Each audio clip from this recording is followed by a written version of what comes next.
Hello, hello, hello. Good Wednesday. Good Wednesday and welcome back to Cauldron Chronicles, day 155. We're gonna work more on the fishing minigame today. I've been thinking about that.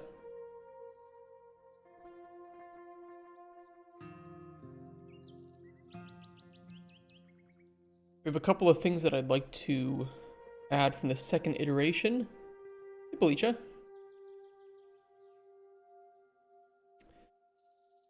I was thinking about it, especially with like the bait selection, because these two are necessary. I'll add here. Blocker. Trapping. These two need to be done in order for trapping to really be possible.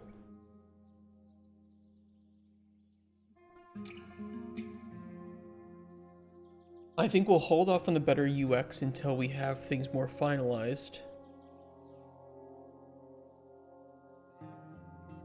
Fishing minigame with treasure.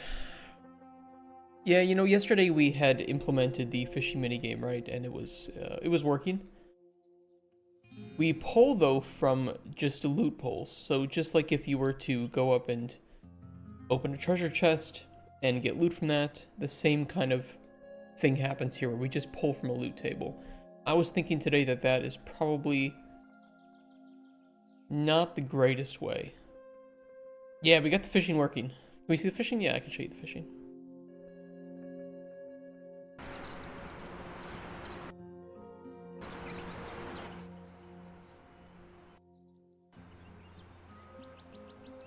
I will run over there.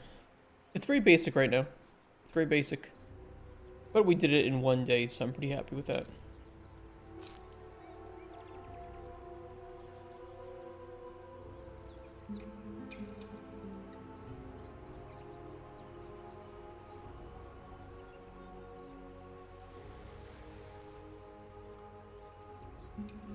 Right now there's no indicator of fishing spot or anything, so it's a little bit basic. But you interact with it and you wait. You can see the fish in there. They will move towards the bobber, which is an orange cylinder at the moment. Looks very nice, doesn't it? And once they're there, they'll start to pull it down. And you can click. And then you have that Stardew Valley style game where you can then catch the fish. So it's a good start. From there, we can start to make it a bit more, well, I don't want to say more complex. I think that this is simple enough for people to understand, especially for the genre of game. People playing this probably have touched upon games like Stardew before. So this is something they'll be familiar with. And a fishing game, in my opinion, for this kind of game should be relaxing.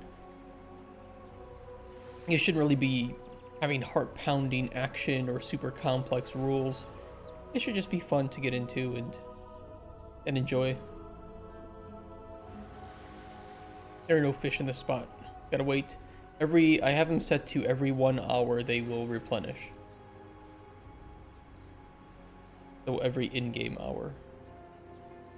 So our day-night cycle is not the longest. But you'll have to come back. And maybe, part of better UX for that would be to indicate that there aren't any fish there, right? Or when there are no fish in the spot, which should be very easy to do. Oh, there's a fish. One spawned. Hey, Pumpkinhead. How are you today?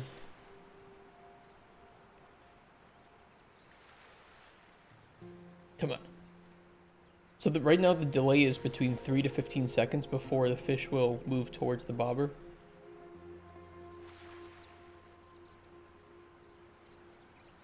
Oh, we got this one. Oh, he's barely moving. There he goes. 3 degrees outside? Yeah, it's about how it is here in Poland too.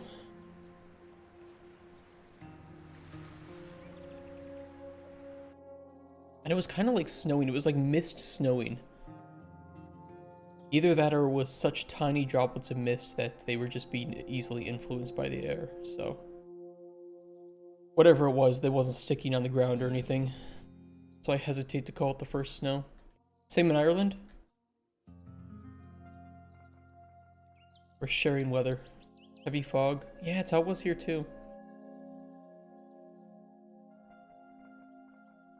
Alright, so I was thinking that we could either do the book with fish with preferred bait, but the issue with this is that how do we tell a spot which selection to use?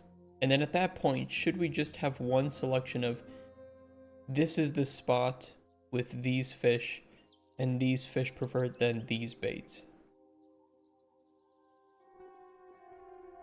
Not sure.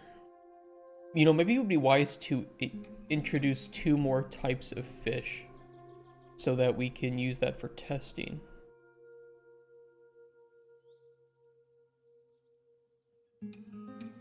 Do I have icons for those?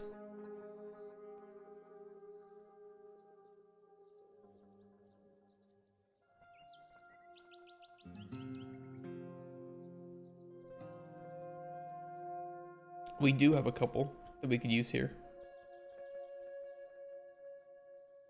Oh yeah, we have more than enough. Oh yeah, we have tons of fish.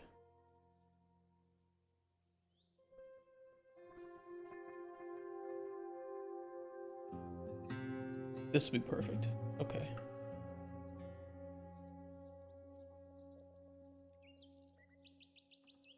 Okay.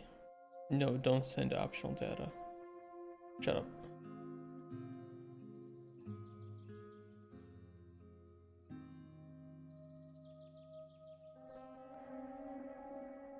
Alright, let's do ing carp.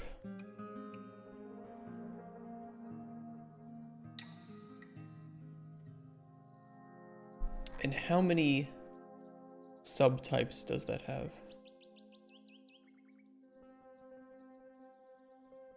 Dried, cut, cooked.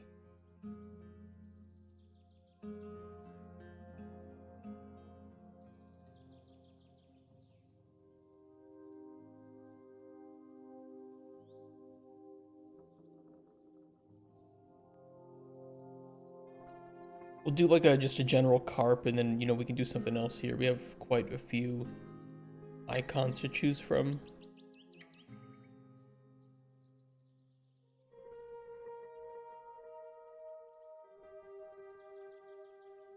Maybe just a general sunfish, right? Just for the sake of testing purposes.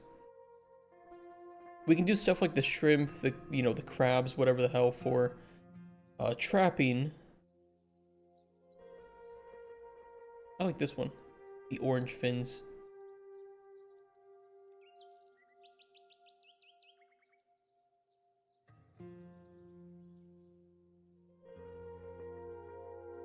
Don't I have something with flame though? I feel like a fire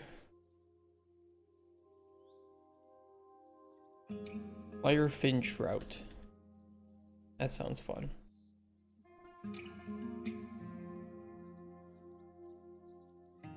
Dried, cut, cooked. Okay, those will work.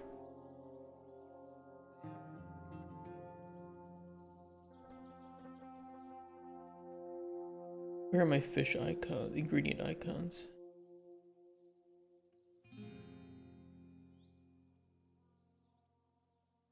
Alright, we need this one.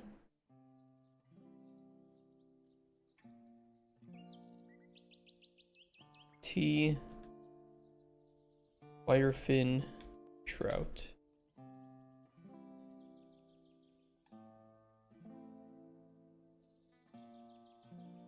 And then this one can be the carp.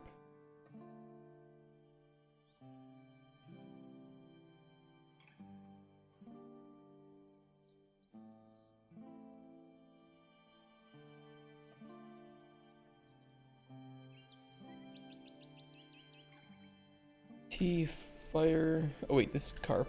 T carp.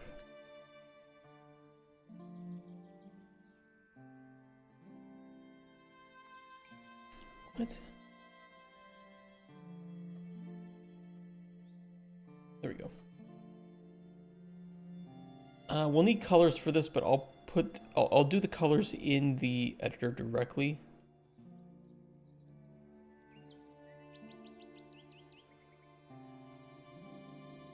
And then propagate it back to here.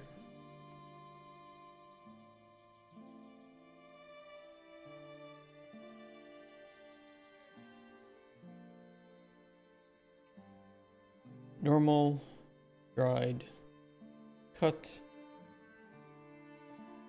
cooked.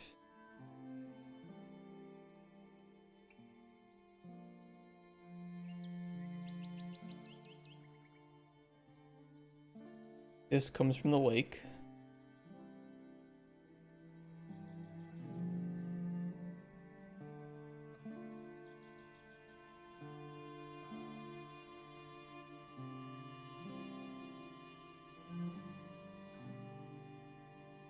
We'll just say full light. Well, you know what? Maybe no light preferences for that since it is a animal.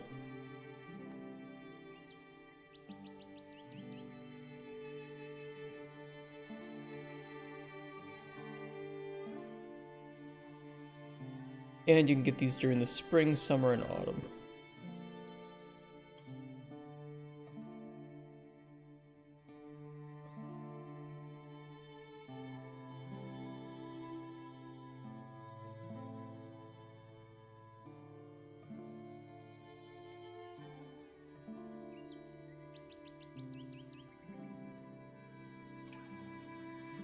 Okay, that works.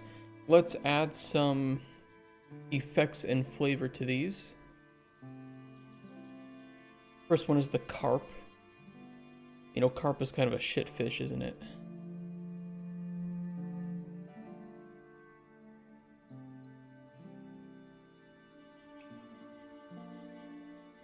I'm gonna need my notes on ingredients.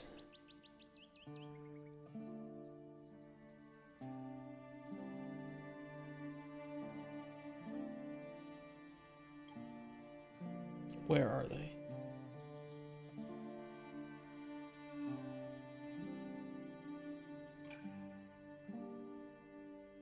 No.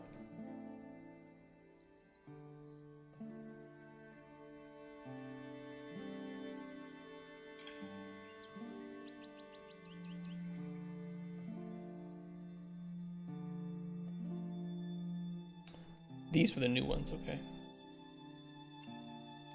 Here they are. Dried should increase essence and neutral utility effects, minus damaging and curing.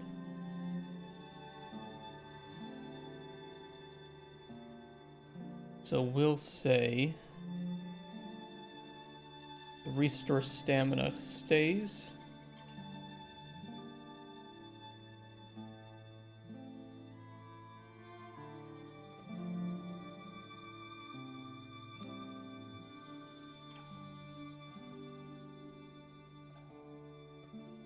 Neutral utility, let's do lightness.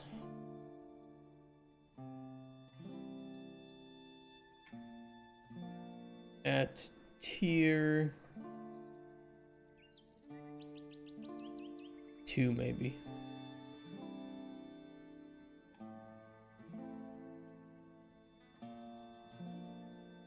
Cut increases neutral utility effects minus main stat effects. So you know what, I'll bump this down to 1. This will be lightness tier 2. Then cooked is plus healing plus stamina minus non-neutral utility.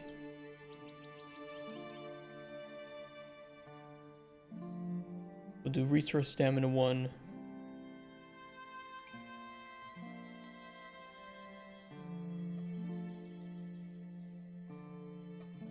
Fortify health 1. Okay, the flamefin trout, firefin trout. A good name.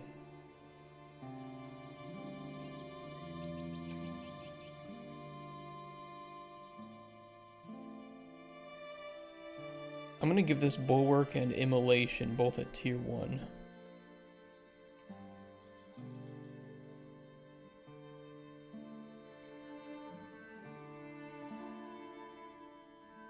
Cut will keep the bulwark, but we'll add essence.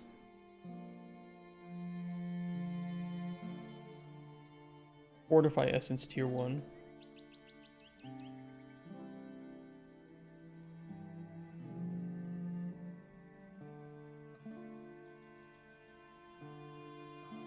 Cut is neutral utility minus main stat.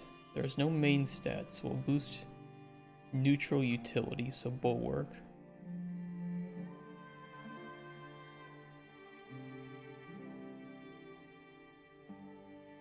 Cooking it, plus healing, plus stamina, minus non-neutral utility. There's no non-neutral utility, so let's do healing and stamina. Fortify stamina, tier 1.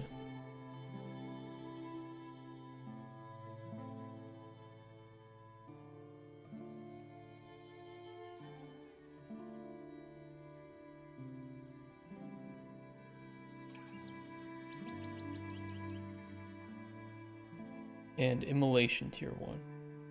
Looks good. Alright, as for flavors, what do we have on the River Bream?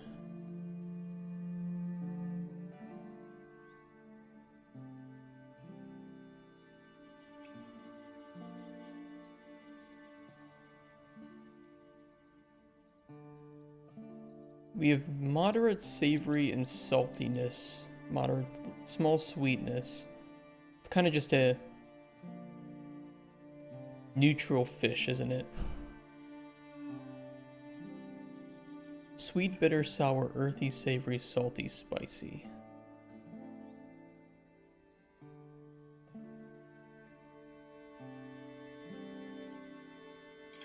It would be kind of funny if we made the firefin trout a little spicy.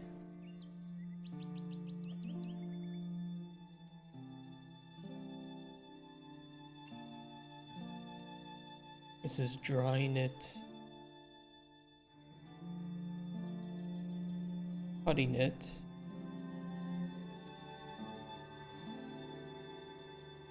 Cooking.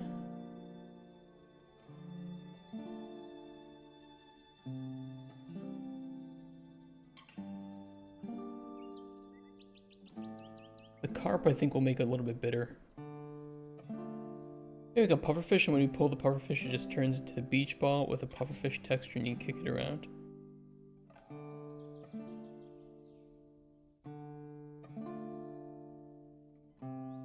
Yeah. Yeah, I like that actually.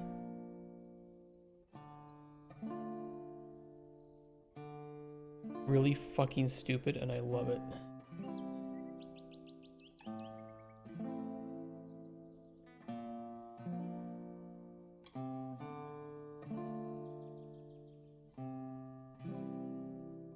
Drying it. Wait, make it more bitter.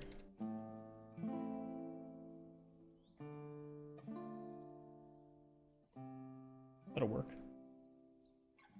There's a deer. Stop with the deer. Stop it. Ah.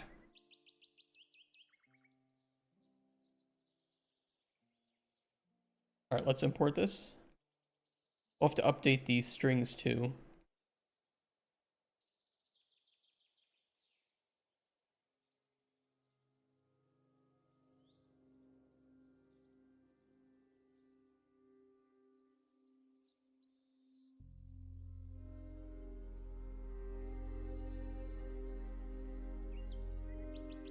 Where are my strings? Where'd they be?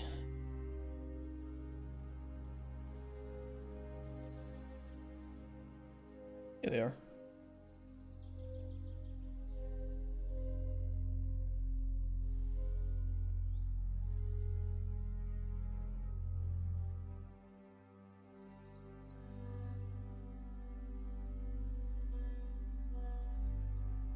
Carp and name. Carp.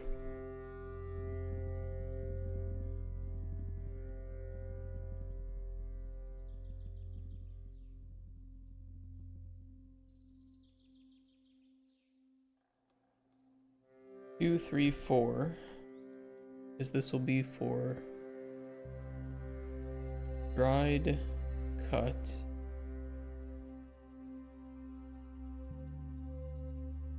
cooked.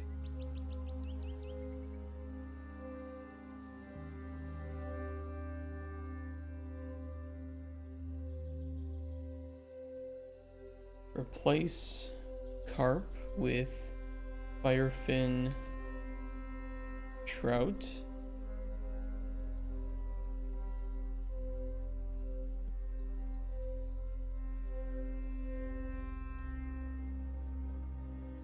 Oops. Forget about that.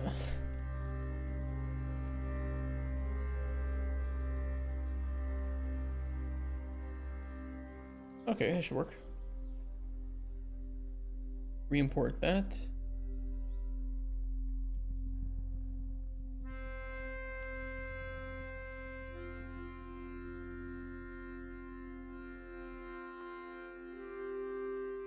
Carp, firefin trout. The only thing they don't have is the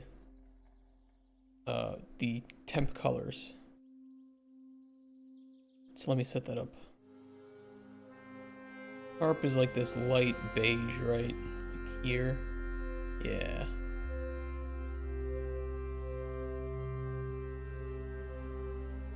RGB of 0.39, 0.34, 0.15.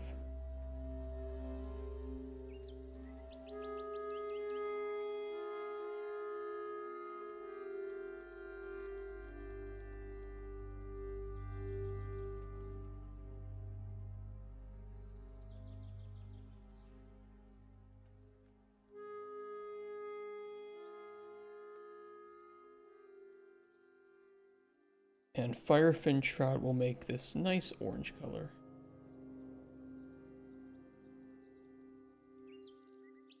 Oh, it's nice.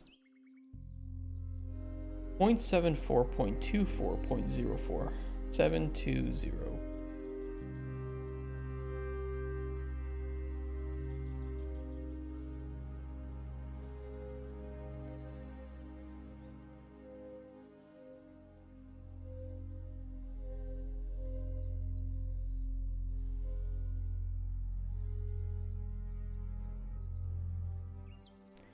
Export again.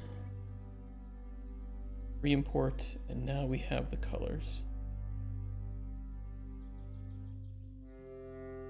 Beautiful. Alright, they should be in the game with working strings. Let's test them out. Make sure they're there.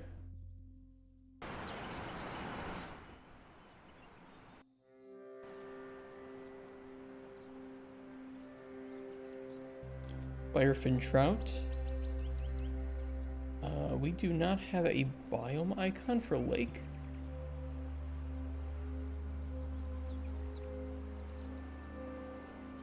Has that always been the case?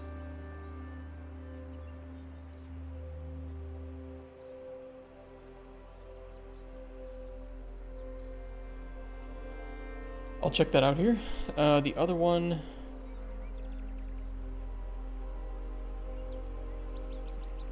was which one? Oh.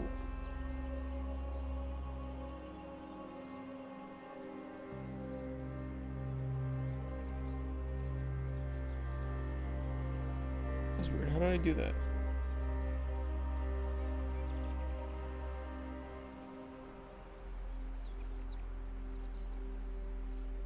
Oh. There's another bug I found.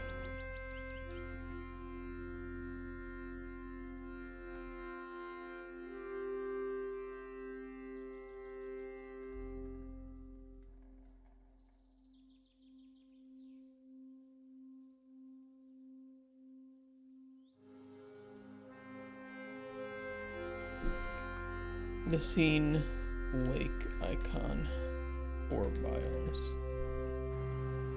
Other one was carp. There it is. Looks good.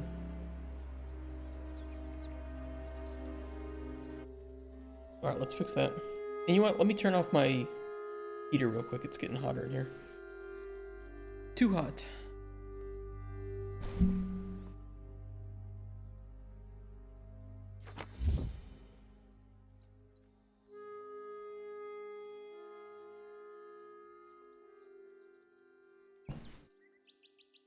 Frogs, thank you so much for the follow. Sorry, I was out of my chair for that.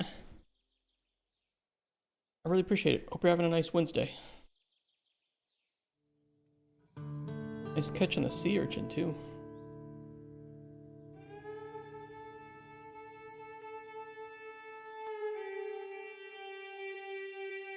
Calm down, Red Dead.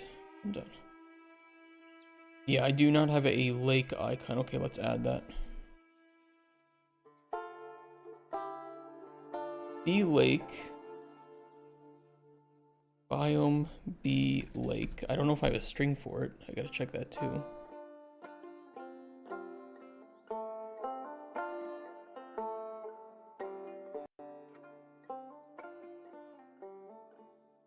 Lake icon.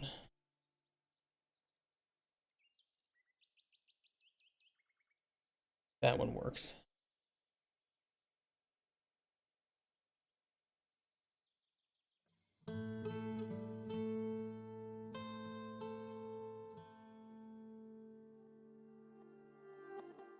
Where did I put my biome icons? Assets. I don't actually see them. T biome lake.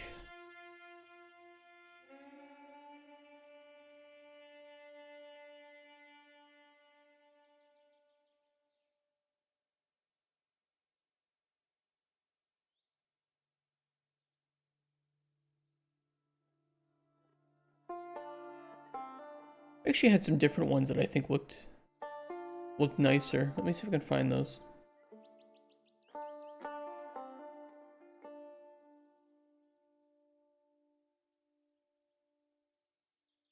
Might have been this one, but it's really small.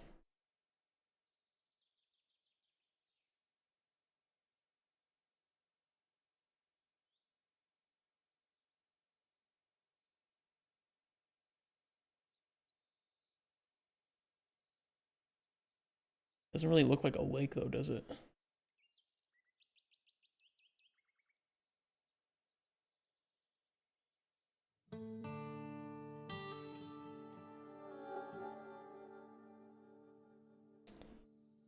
We're fine. We'll just use this one.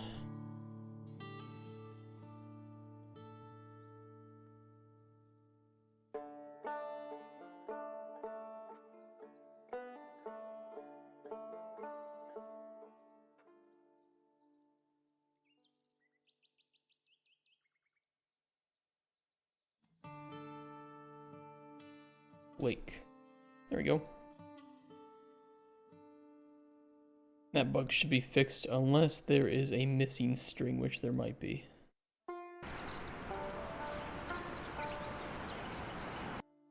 So loud.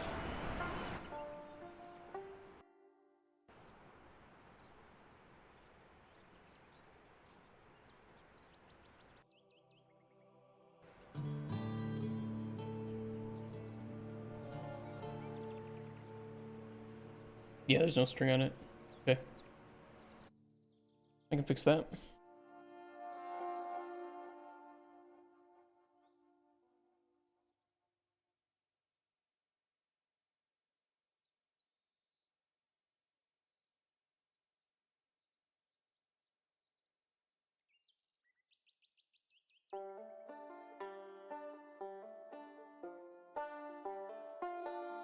Oh, we were using B for biomes.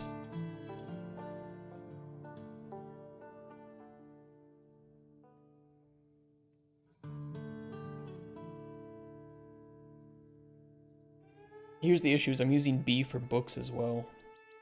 B underscore.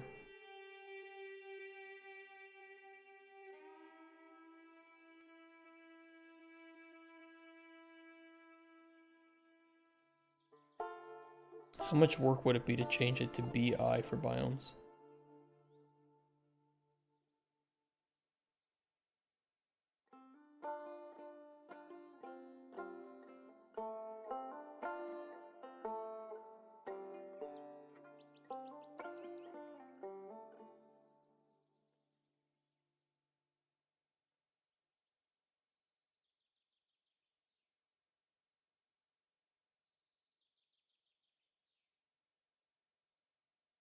lake. I will preemptively also add a river here, because we're going to need that.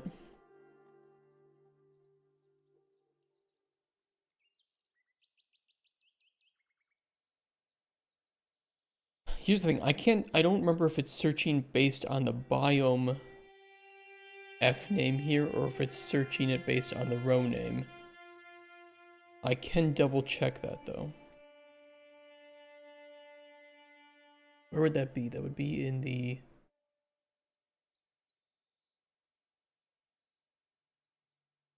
ingredient info panel.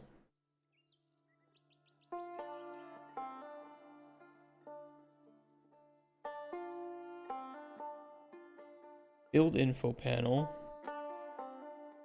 Season icons. Light requirement biomes.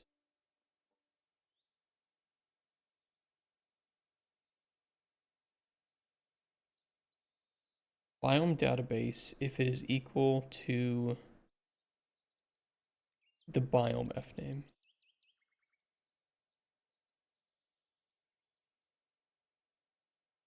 But that also means that these need to be equal to. So, easy fix.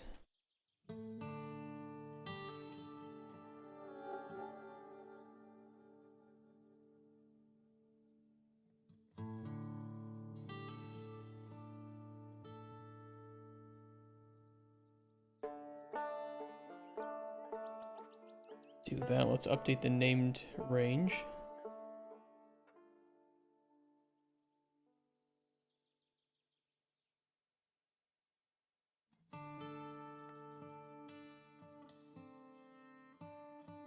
Oh, it didn't backwards validate that? Oh no. Okay, easy fix though. It's annoying.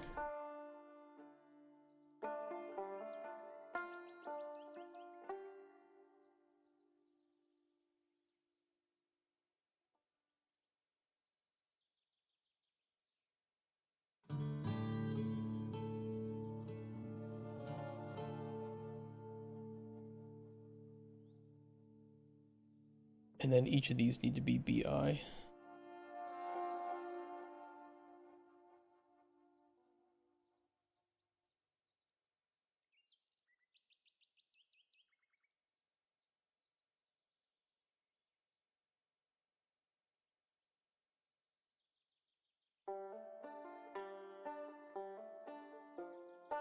Well, remember that biomes are bisexual. And so when filling them out, that's how we need to remember it.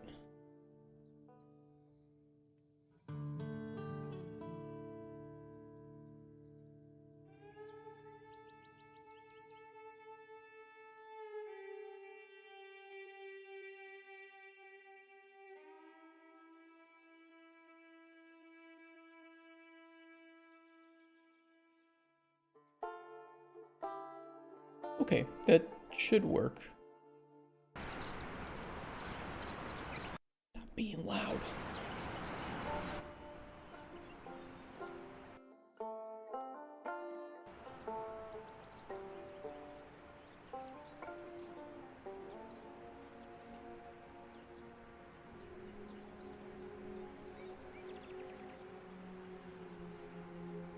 I don't think I re-imported strings.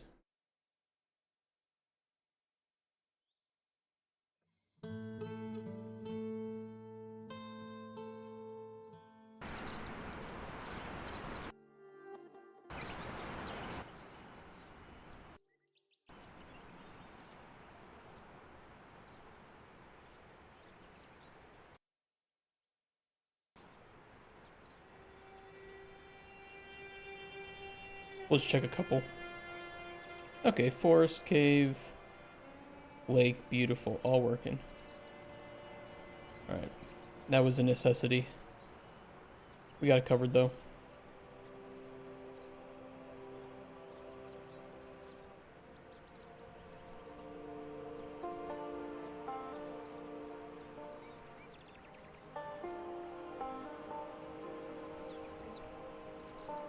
Looks good. That bug is fixed. I do want to add a bug here too for the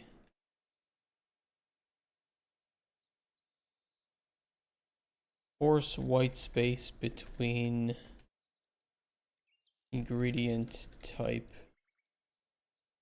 capital letters. I think that only occurs on animal part at the moment.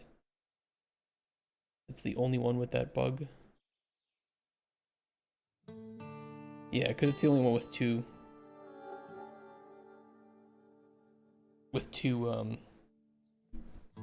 words in its type.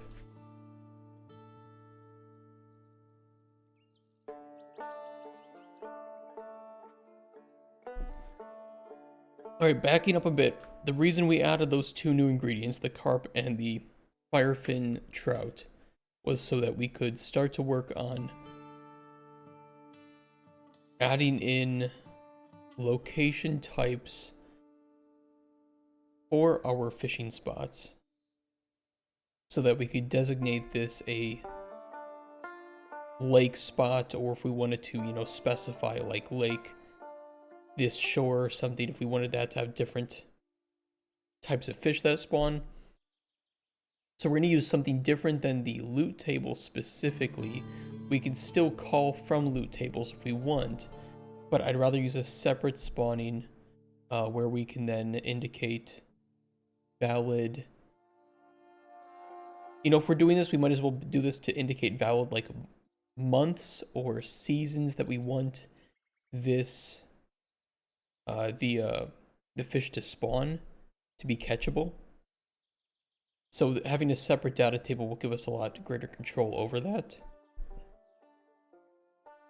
And that will allow us to then use another data table to determine the fish and their preferred bait. So when we do start to add the bait selection menu, we can specify, okay, which from this, you know, which of the fish from this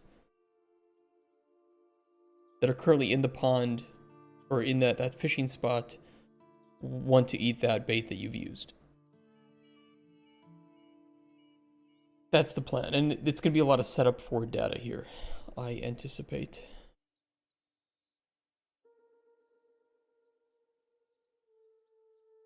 How do we want this to look? We need two data tables, we know. One for fish and preferred bait. One for fishing spots and fish that can spawn. Right now we only have 3 fish that can be caught, but we'll be putting everything in there.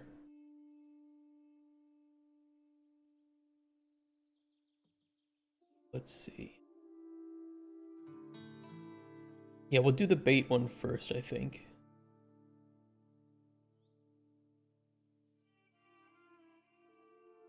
And that way when we test, we can just force a certain bait before we have the selection menu to test if it's working. Okay.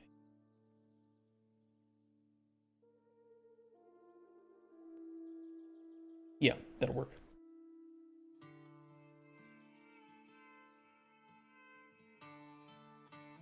Alchemy data, fishing,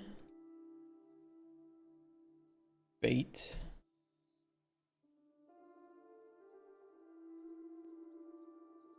Let's make a new structure.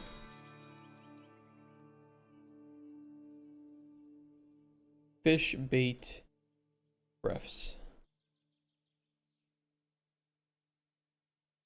We will use the same row name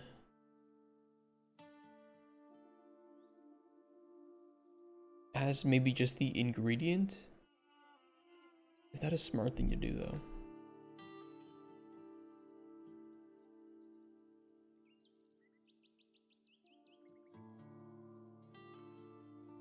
No.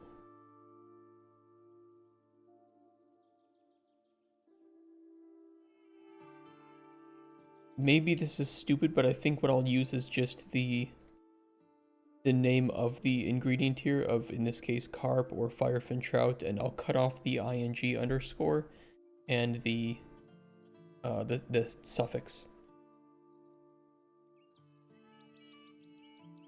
Bait preference does need to be an ingredient, or at least it needs to be an F name. And we'll probably put an array here.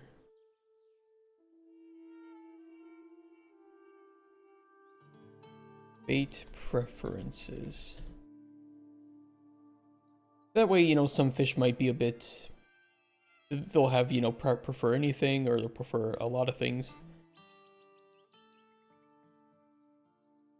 I might just do a boolean 2 for prefer all bait. That way, if we do have some that we just want to be always fishable, no matter what you put in there, we don't have to go back and like update the array for new bait that we add.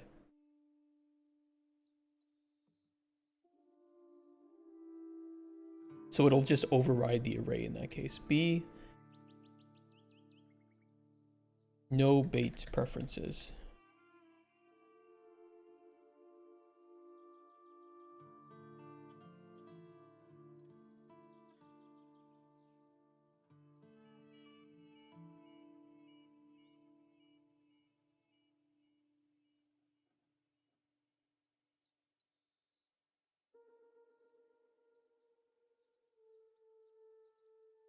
I'm going to rename that. Likes any bait.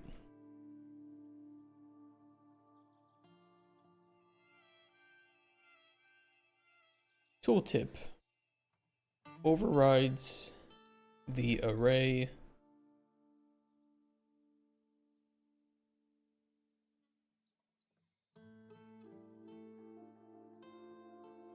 Can be fished no matter the bait used.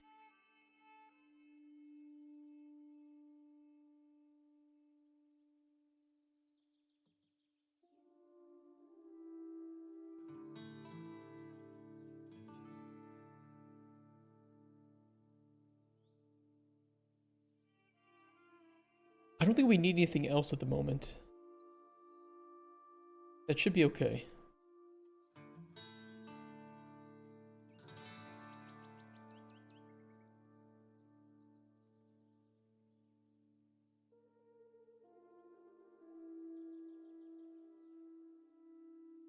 Alright, data table based on fish bait preferences. DT fish bait refs.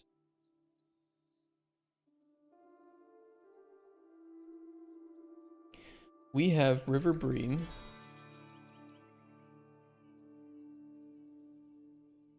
carp, and firefin trout.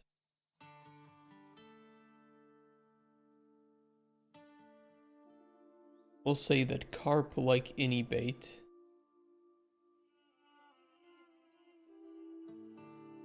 What do we have that could be used as bait?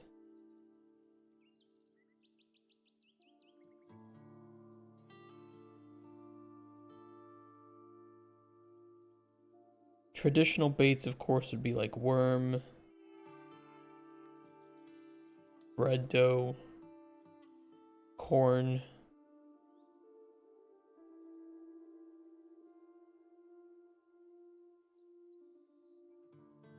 maybe rowan berries? Although rowan berries cannot be found in our main map, so I'd probably just want to prefer things that you can find in our map here.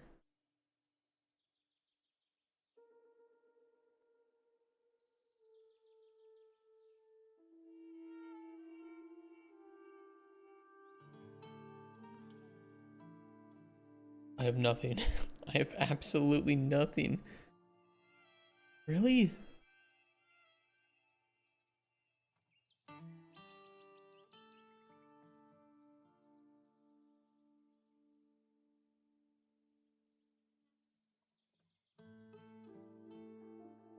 Do I really have to add new ingredients?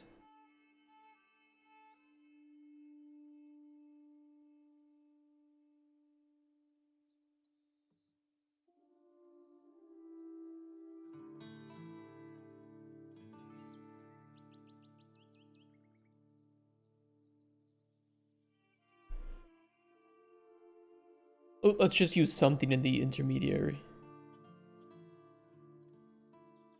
I don't know, cactus.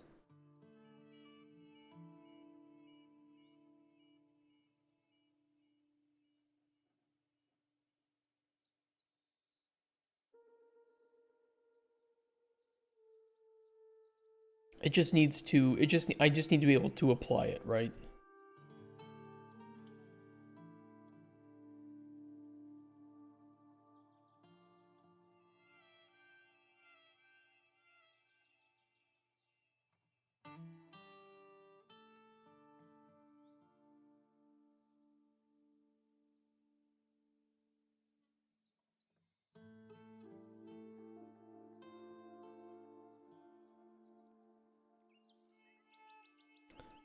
Firefin trout.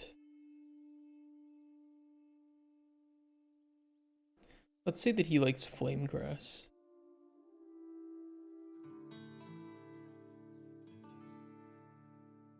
Flame grass and maybe something else, like the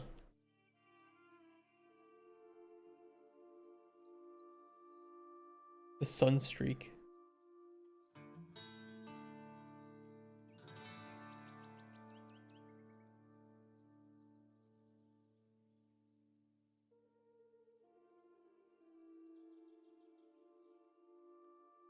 That'll work.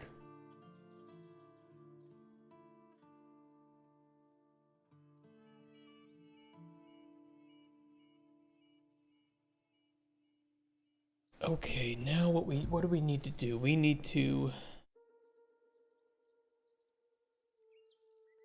set up the larger data table for the fish. This one could get a little complicated because we'll need to specify what kind of data.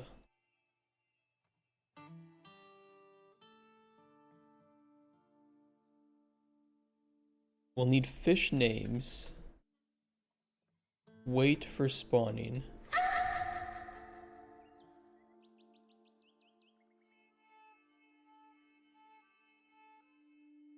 you doing, Ascari? Fish names, weight for spawning,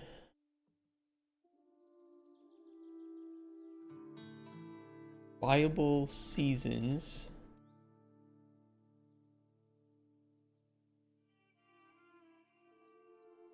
viable weather.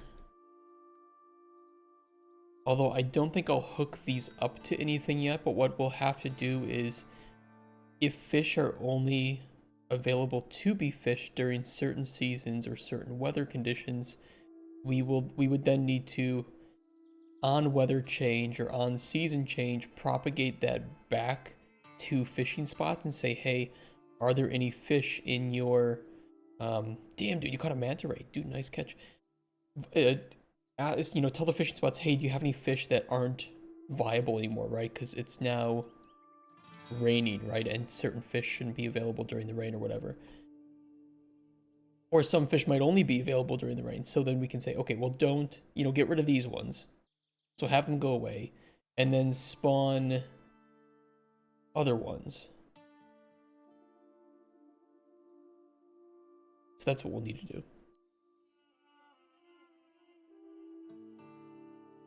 That'll get a bit more complicated. But right now what we can do is just determine what should spawn there and what are the chances for it to spawn. And then once it's spawned, we can say, okay, what type of fish is it? We can store that in the fish class, and then we can say, okay, it prefers this bait, this bait, this bait, or doesn't have any preference at all, like carp. And then we, instead of randomly selecting fish that will move towards the player's bobber, we can instead try to choose one that matches the bait being used. And if there aren't any, then of course nothing will be chosen. If there is one, then we say, hey, yeah, let's choose that one. Like 2.8 thousand pound manta. They don't get that big, do they? Manta ray. Wait.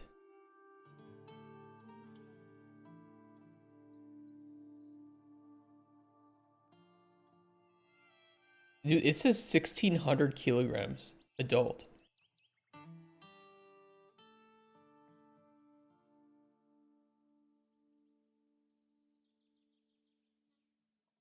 That's crazy. The largest one weighed 5.3 thousand pounds or 2.4 thousand kilograms. Whoa.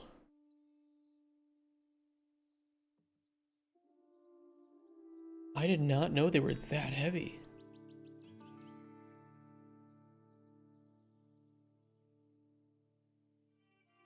They are dense motherfuckers, aren't they? Wow.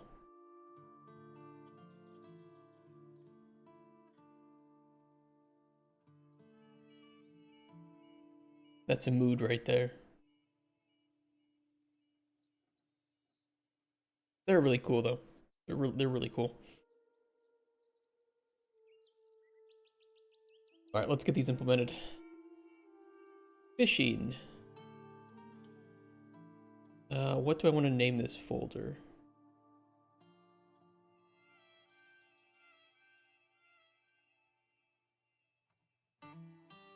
Fishing spots.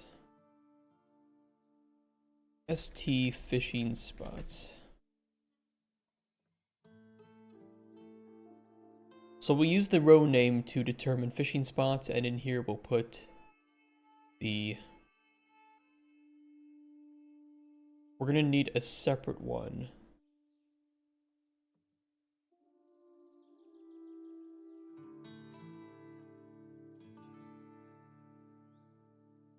ST fishing spots.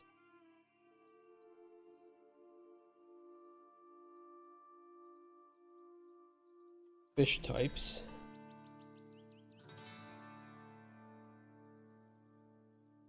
One is going to need an F name and an integer.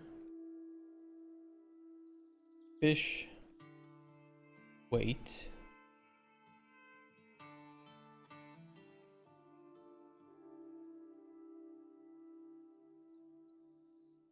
And then this will be an array of fishing spot fish types. Just call this fish.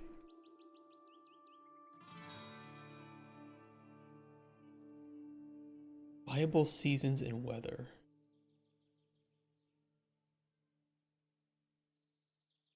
I don't know if there is a weather enum type. Weather display names. There is. Okay, so we can do an array of that then. Viable weather.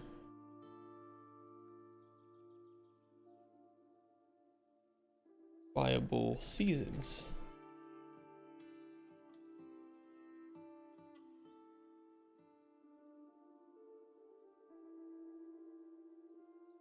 Yep, that works. Beautiful. Yellow fried rice or white rice? Are you asking like my preference?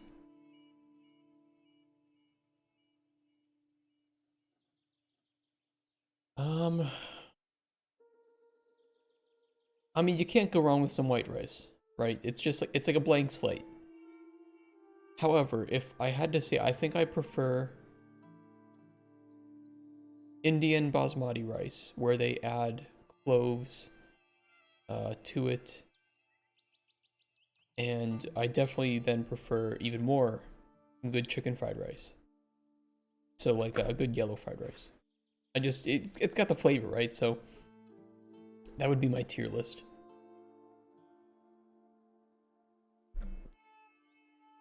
Speaking of tier lists, we still need to do a Dragon Age companion, a Veilguard companion tier list. And ooh boy, am I gonna have some things to say. I've had basmati. The way they do it, I don't know. Indian basmati rice. They usually put like cloves in it too. Yeah, cinnamon, cardamom, and cloves. So it's like a very aromatic rice.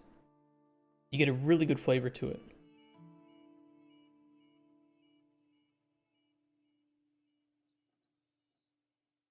Oh, and they sometimes put cilantro in there too. So they'll put like cilantro, cinnamon, cloves, and cardamom. It's very tasty. And it smells really good. And also, probably because of the cinnamon, you do have a slight antibacterial effect in the rice as well. A cinnamon, if you chew on cinnamon sticks, it's actually pretty healthy, and it provides a slight antibacterial effect to you, which is pretty cool.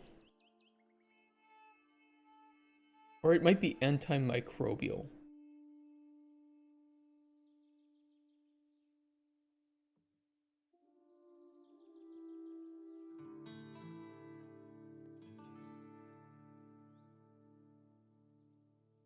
Yes, cinnamon is antimicrobial. Reminds me of an orange red rice that my old school used to serve. That shit was amazing. Spicy, ooh, yummy. Spice good. Okay, DT fishing spots. We should then be able to add...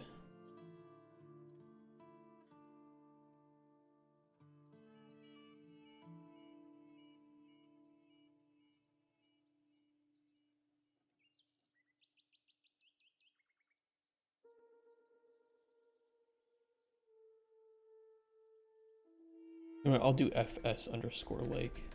The reason that I want to keep it a little bit separate is so that there aren't duplicate F names.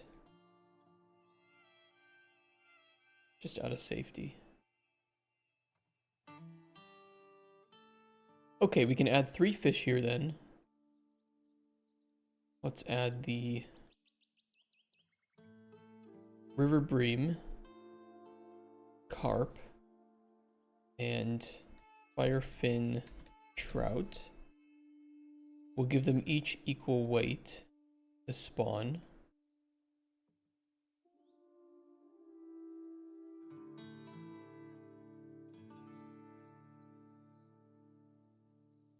Oh, viable weather. Hold on. Viable weather and viable seasons need to be part of the other one. Hold on. They need to be part of this. Viable seasons. Viable weather.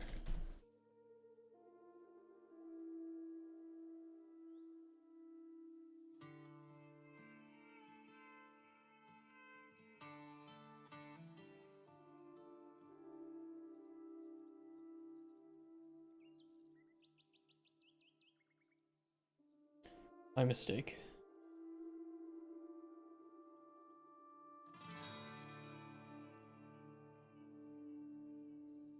Yeah, and I just won't fill them out yet.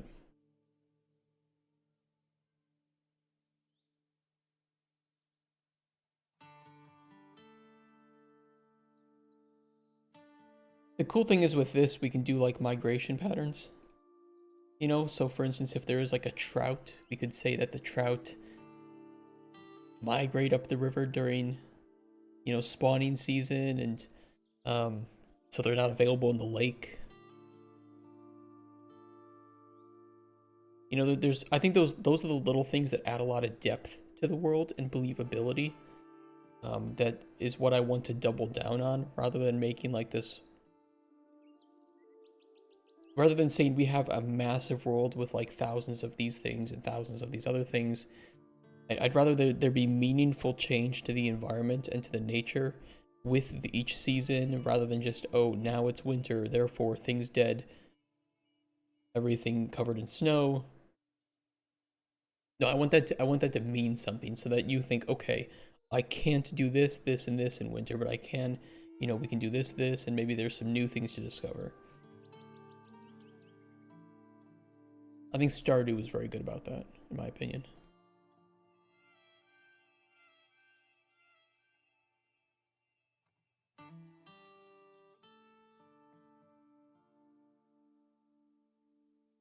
Okay.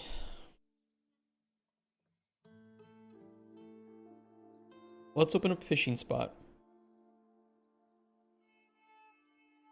We're gonna need to add some new stuff here. Rather than spawning a random fish, which is right here,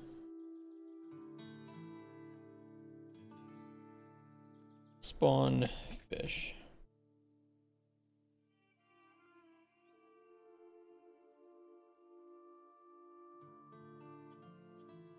Initial setup.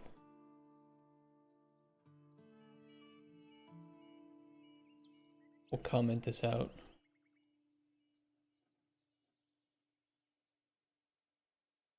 I can't like move it to a different graph, right?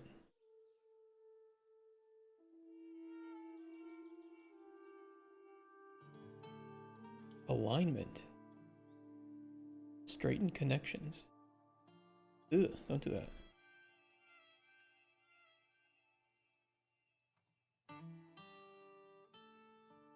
I kind of do that automatically though.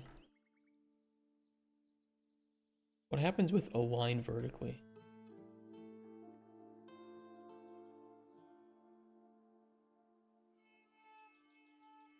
Okay, don't use that.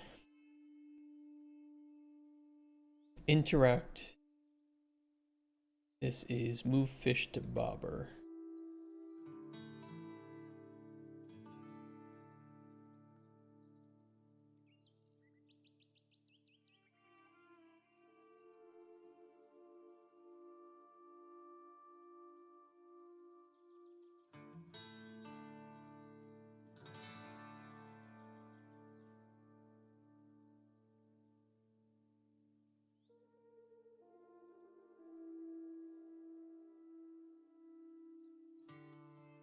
Fishing, click,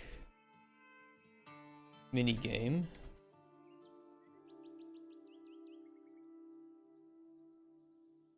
Update fish. Oh, that's for moving the fish in the minigame. Move fish in minigame.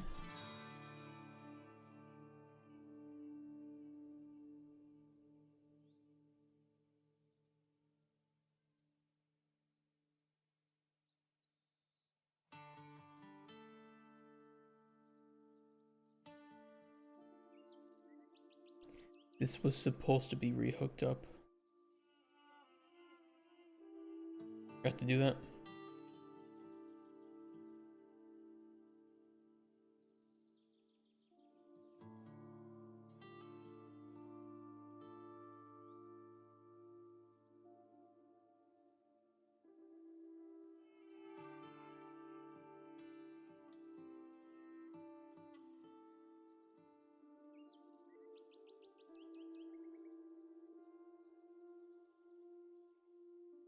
Alright, that should be okay.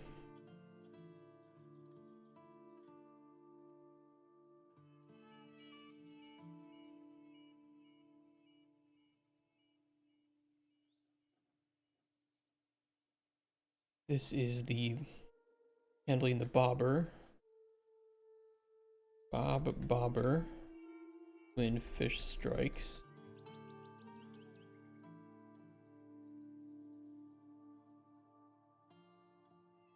Fishing click.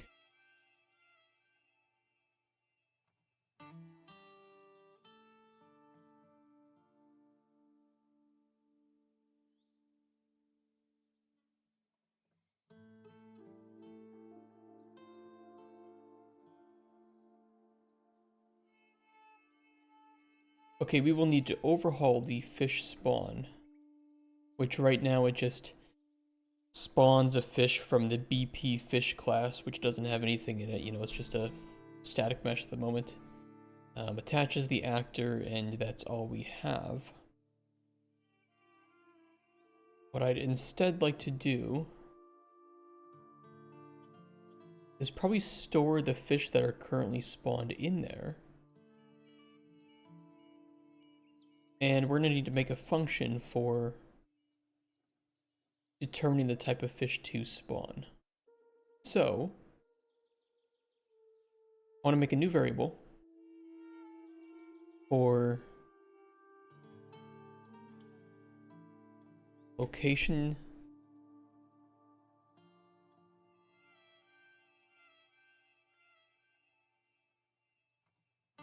Just say fishing spot.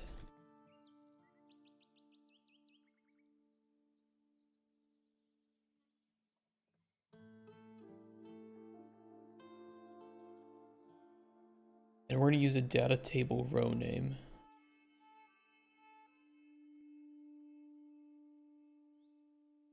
God, what is it? Data table row handle.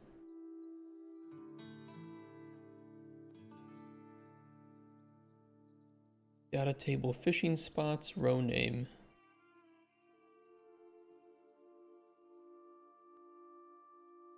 Default can be none.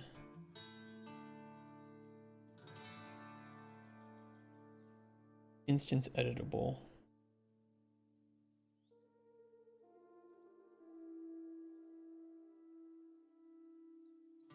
This way we'll know exactly which row to pull from, right? So now on this one we can say,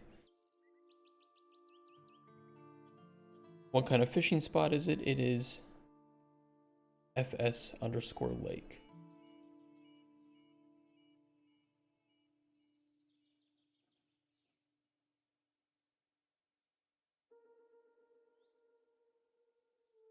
Make a new function for spawn random fish.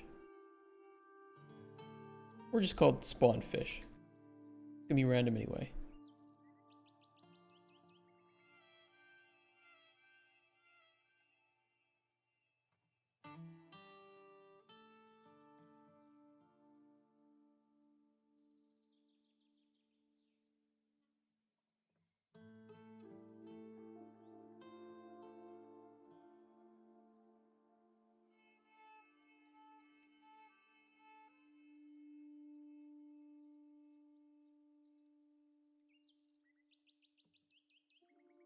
Alright, get data table row.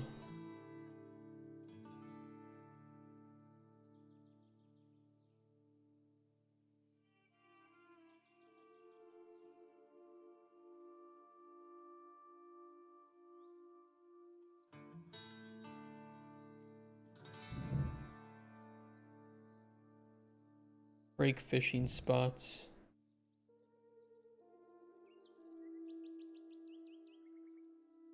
For each loop.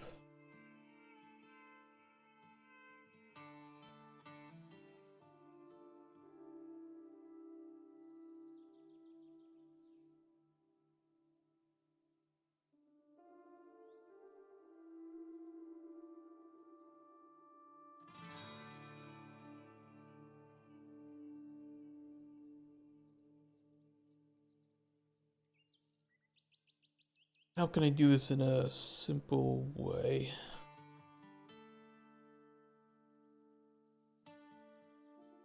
We'll need to know where thresholds are, so what I'll do is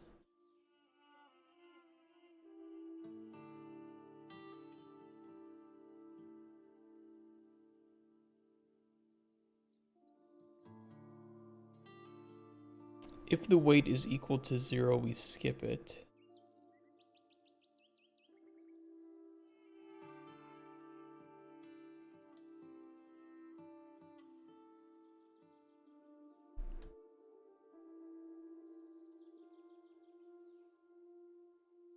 We'll do not equal, just to keep it all straight.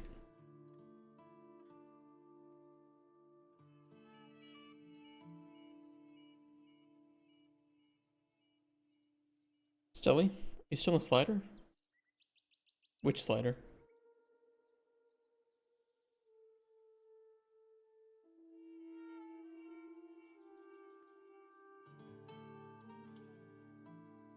We'll call this viable fish.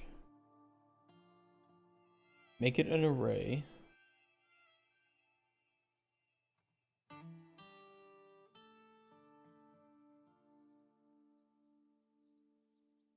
Or just make it even better and just do an array of integers or the indices of viable fish.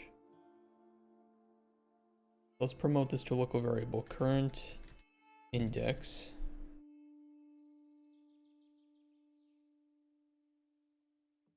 The one, the only slider. I mean, if you mean the the fishy minigame, we finished that yesterday.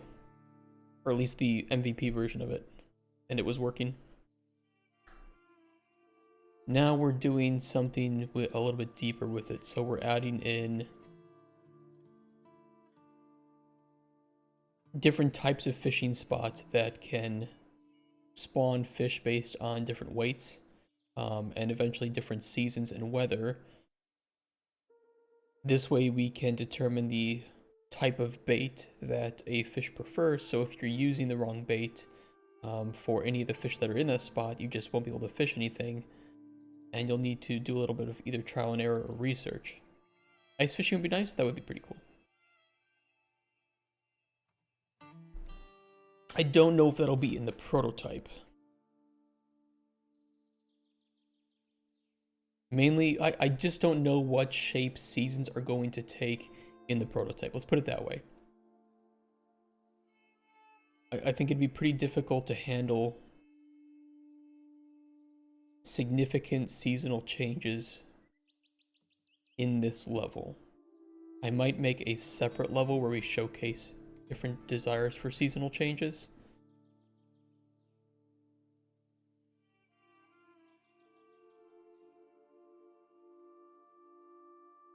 It's a known unknown. Let's put it that way.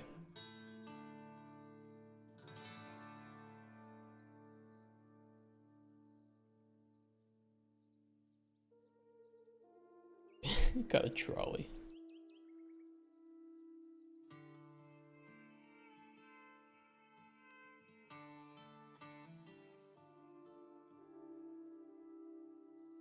Alright, if it is a viable fish, let's add the index. And I need another integer array for weight.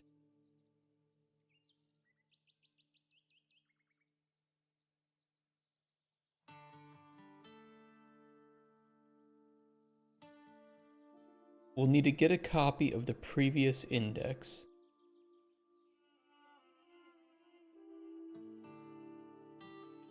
But that will need to determine if... Yeah, we'll do a select. Boolean current index is equal to 0.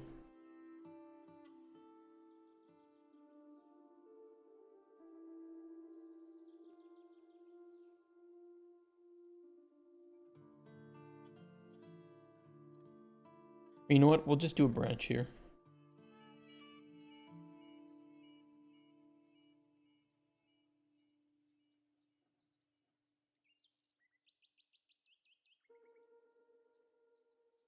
Current index is equal to 0. Take the weight array and feed in the current weight to it.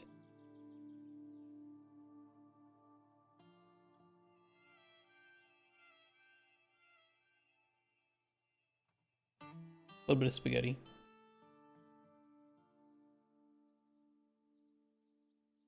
What's the rest of the game? Is it just fishing? No, it's a alchemy game. The new way I'm describing it is a mix of immersive sim and RPG. Fishing is just a mini game within it.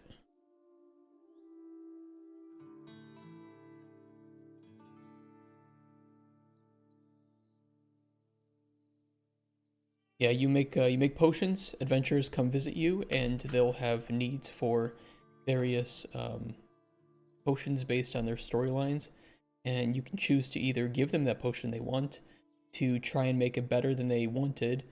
You can sabotage them, tell them to fuck off, get them killed. It's up to you. Have you made your decision? If yes, I'm making this game. Yeah,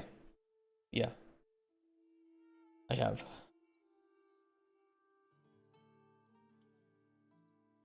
And so far, publisher interest has been quite high in the game. We just need to prove to them that we can make it, and that we need a certain amount of money for it. And I think they had trouble seeing that last year when we just didn't have enough to show. which I kind of expected. We went there with a very, very early prototype version of it. And I think if we can showcase more of the depth that we want, they'll start to see, hey, this is the reason we're asking for $4 million, is because we have this system, this system, this system, and this system. So that'll be this next year, is when we're going to be showing that off.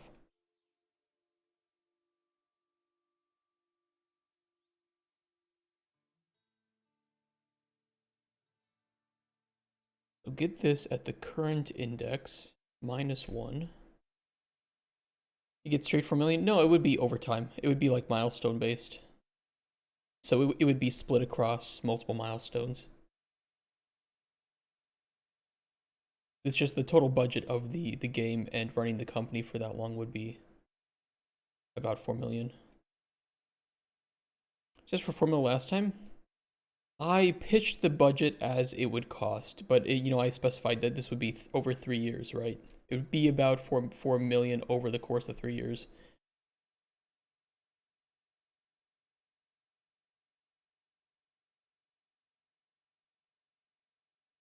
It plus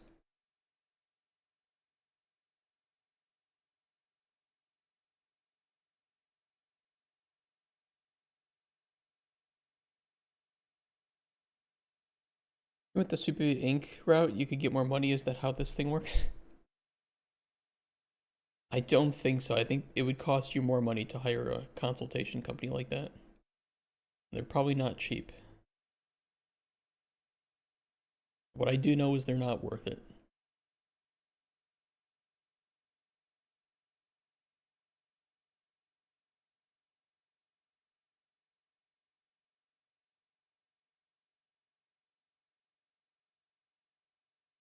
Yeah, it's not worth fucking over my game for that.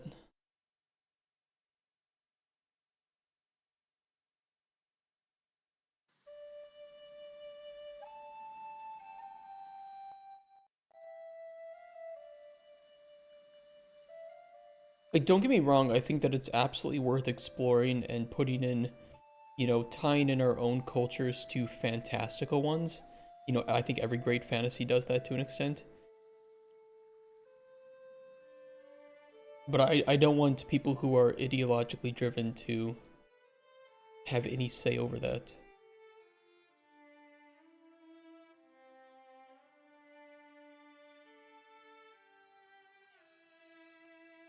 Hey, is this working?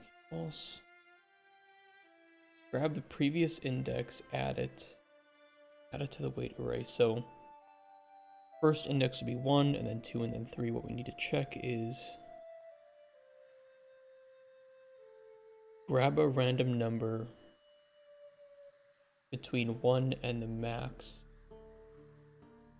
because it'll be inclusive, and then determine if the current index is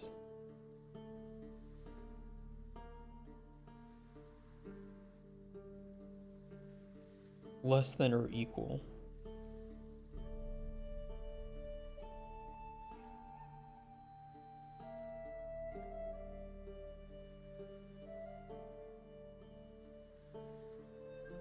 So grab the weight array, get the last index, get a random integer in range between 1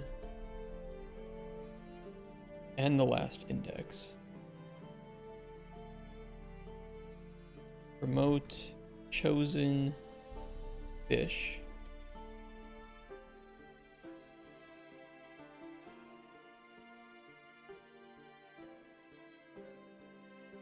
Chosen fish weight. What do you think so many companies are trying to work with Super Inc? I think because it all has to do with marketing. And I think marketing teams jump on fads. We know this. I mean, there's plenty of examples of big brands jumping on fads, right? Especially when like Wendy's on Twitter was, getting a bit unhinged. Every single brand was then trying to do the same thing because it generates traffic. It generates interest. It gets people thinking about you, right? When you think of product, brands want you to think of their brand. When you think tissues, if you're in the US, you think Kleenex, right? And there's a term for it. I don't know what the term is where we have, you know, I'll call these Kleenex just because that's how I grew up, even though Kleenex is a brand, not a product. So what they want is to jump on fad so that when you think of fad, you think of brand. I think games try to do the same thing. Companies try to do the same thing. It's all about money. It's all about, they don't care about the actual issues. They care about making money. And by jumping on fads and trends, they can gather more interest and more traffic in that sense. And therefore that equates to money. So I think that's the reason that they work with Sweet Baby Inc. is that there is a very vocal minority of people pushing for these things or attacking companies who don't support these things. And so in order to avoid any bad press, they align themselves with these companies and utilize these companies, and they put people in charge of those departments who have those ideologies. And therefore, just kind of, it feeds into itself. Anything was funny though? Yeah. No, I mean, but it's the same kind of idea, right? It's just the Wendy's thing wasn't hurting anybody. It was just really fucking funny. And like you said, Sweet Baby Inc. is just, it's ideologically driven. They want their game to be hyped up about how woke. They just want it to be in people's brains and minds. And so when they think, oh, we are doing the thing that these people say is the right side, the just thing, the right side of history. You know, I'm air quoting for people who have me on in the background. That's what they're doing. They think that it's going to get them more sales by doing this because they see that it is a trend, so they're jumping on the trend without realizing that the number of people who really care about it is very small. Once there starts to be a large indicator that doing this will have negative results, they'll stop doing it. Because again, they don't care about the issues. They care about the money that comes from supporting the issues. You know, go with Sweet Baby. I mean, even if you agree or disagree with the ideology of Sweet Baby Inc., which is up to you, right? Because if you want to hire that, it's your product, it's your art, go for it, right? It's not like it's illegal or anything, or that I think it should be. You have to ask yourself, do you want people working on your game that have actively and openly shit on your customers and have called for banning and silencing of people who just want to play your games and enjoy them? Are those the people that you want to associate with your software? My answer will always be no. Do you know that the bird is the word? Damn you. Shut up. Also, yes. Okay, so this will randomly choose an integer between 1 and 3. What we need to choose, we need to go for each through the wait array. For each loop. And check if the array element is less than or equal to the chosen fish weight.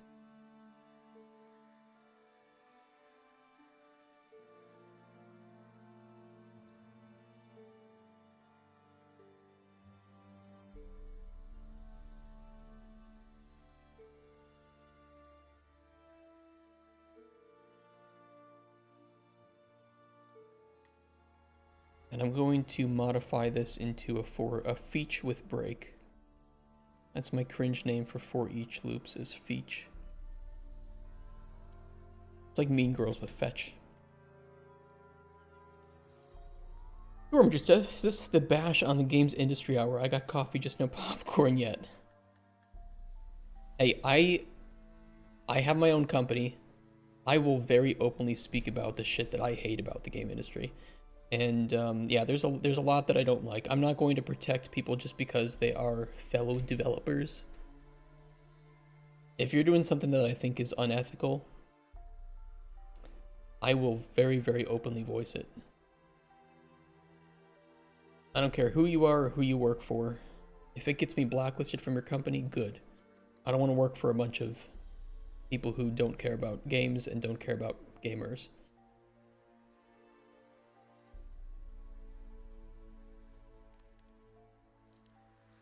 Loot boxes, monetization design, predatory monetization. I could go on for hours and hours about how much I hate it.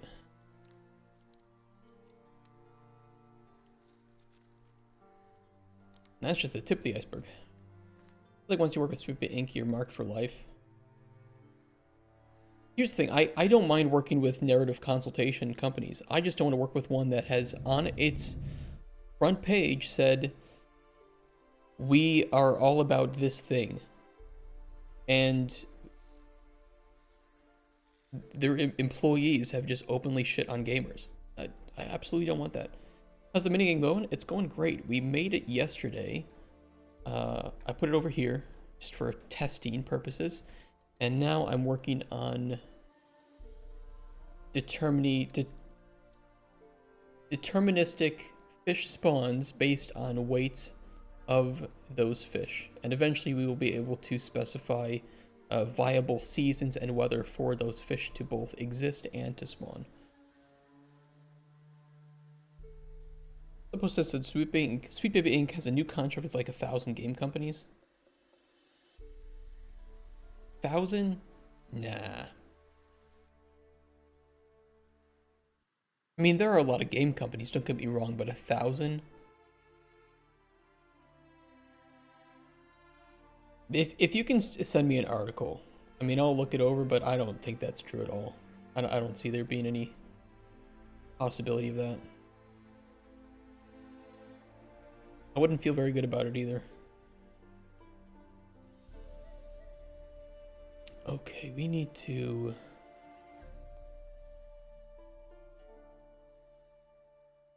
I need to grab the fish at that index.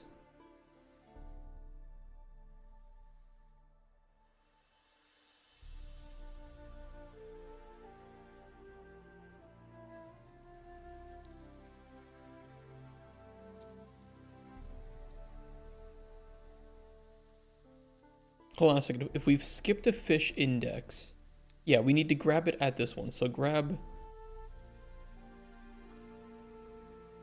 viable fish at the current index, which will then return another index, if you can believe it, of the row for the fish.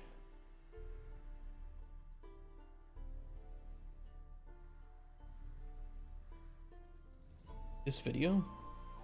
The Powell Group is an Sweetbait Inc.'s new partner hides affiliation. Powell Group deletes page thinking gamers are stupid.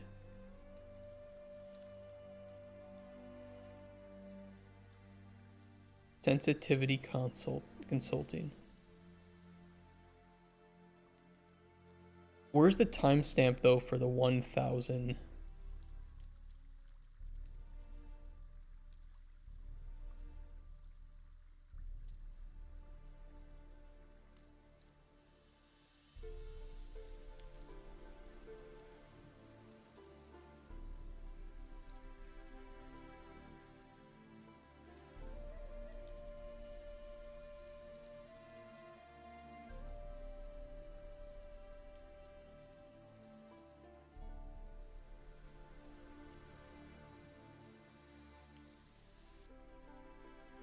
I don't know.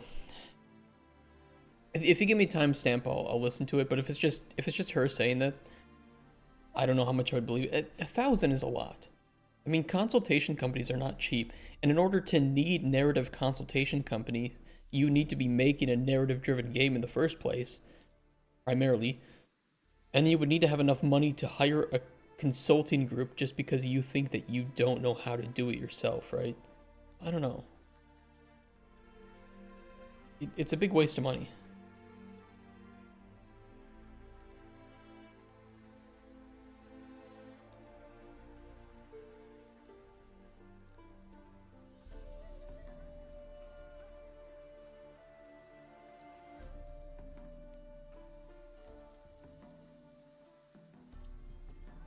Do we just want to return the fish? Because at this point we could just return the row name of the fish.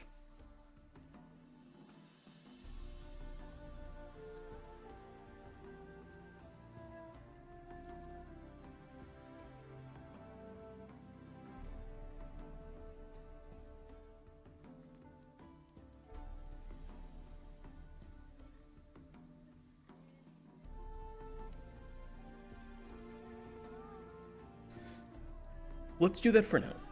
We'll do it for now. Return node. Plug the fish in there.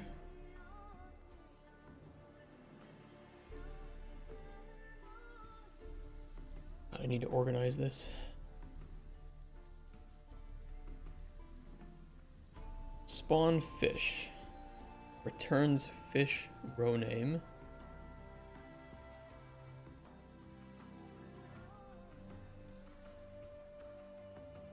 We can make an array of fish that are currently spit.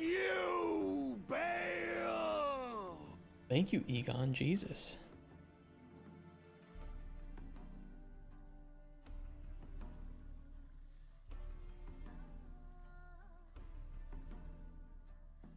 What was that? That was Egon from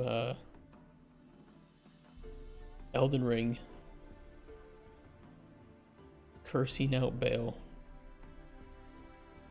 It's scaring the shit out of me. Alright, we'll add that.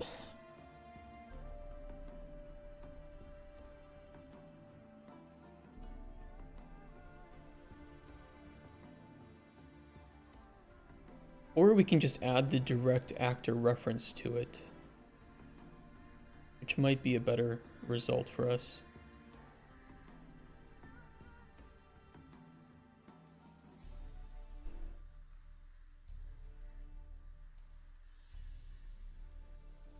BP fish object reference.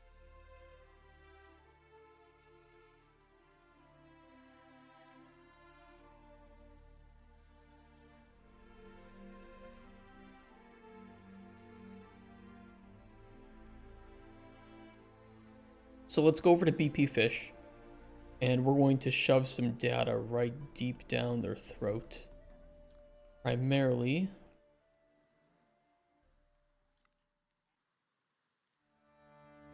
fish type.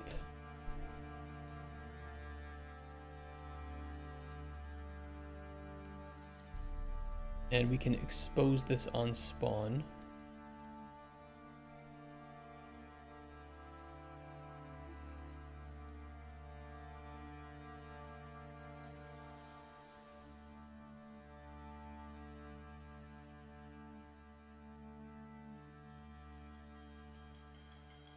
Need to add a little bit of a failsafe here, right? Because it's possible that none of the fish are viable. So if a viable fish is just completely empty at this point,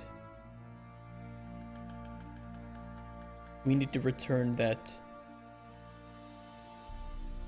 you know, viable fish. We just need to return none, essentially. So viable fish is empty.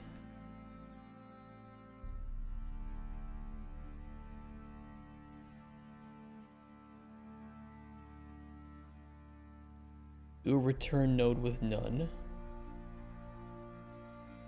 Else.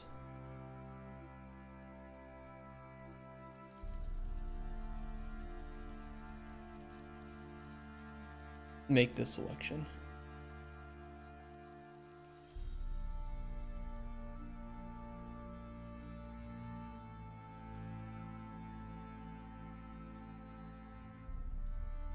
What's the next thing we're going to play for us? Stalker 2. I will be playing. If I just hope that it has good.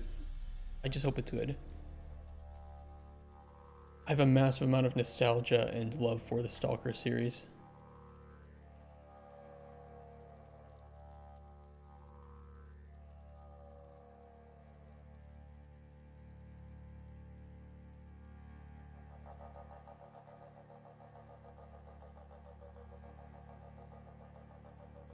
It's not equal to none.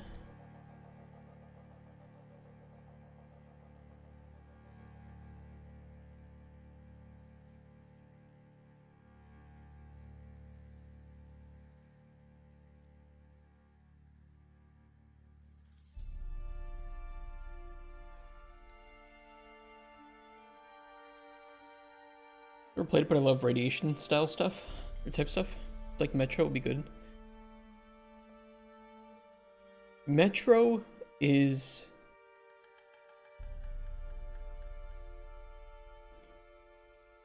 like a story-driven, more linear experience of Stalker. I think Stalker is actually a bit more hardcore, and it's more open and sandboxy.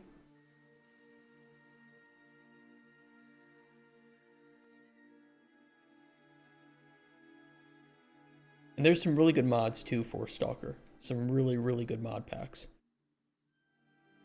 Especially if you like just really difficult, constantly F5, F9 sort of experience.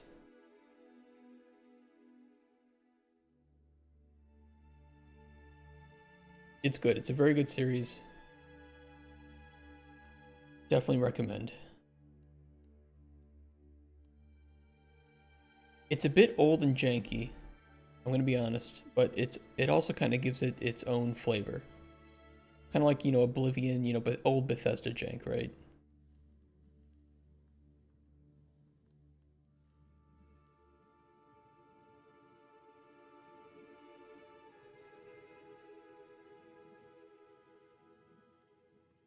The real life Stalkers in Chernobyl is interesting, yeah.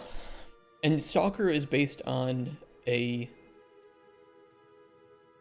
old Tartakovsky movie of the same name called Stalker, which was based on a book called Roadside Picnic.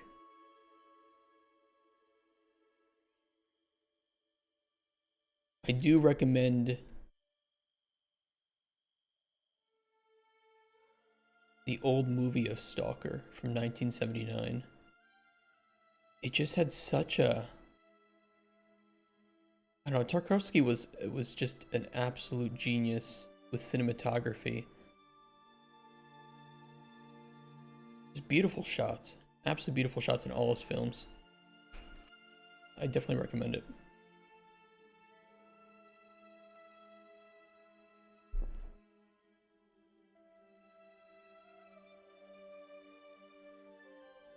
Okay, so we attempt to spawn a fish based on the fishing spot data. If we can't spawn anything, then we don't spawn anything. However, if it successfully chooses a fish, we send the fish of this type, and we save that information. We add it to an array of the fish that are currently spawned.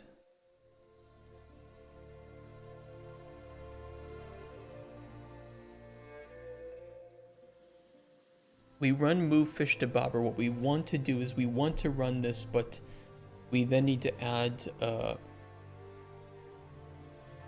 we need to attempt to move fish to the bobber depending on the bait being used.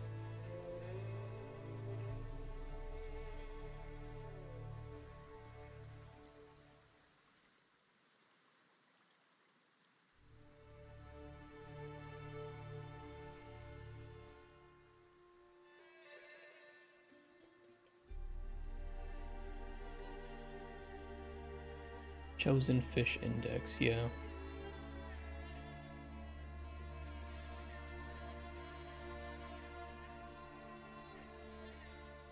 We'll need to do the choosing before we set it moving.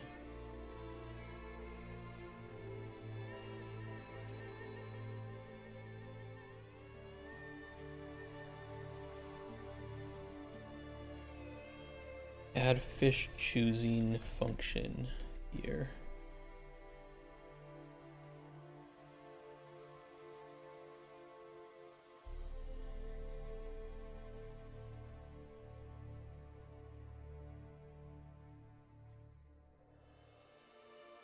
And instead of getting child component and grabbing it, we will simply grab it from the spawned fish based on the index that we choose. Okay. A lot of work. FBI, open up! Don't shoot! I'm just making fish. you doing, Turnicock?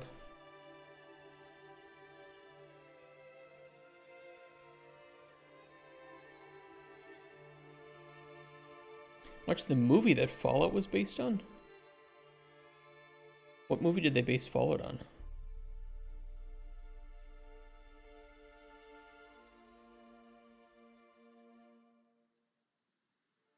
Choose fish to bite.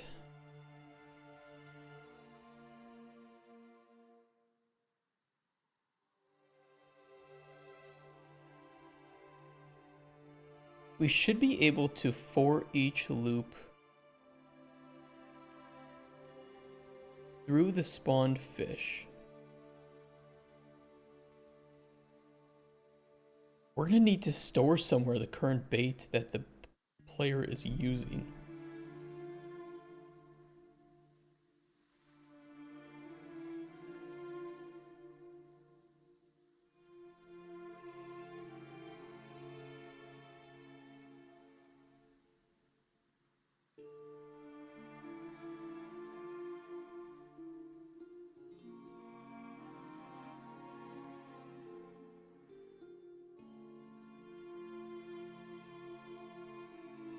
Oh, Boy and His Dog. Yeah, that does ring a bell, doesn't it?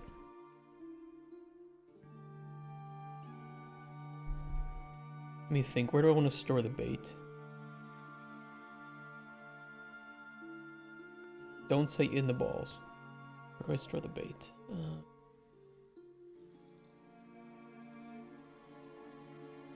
We just store it in the game instance.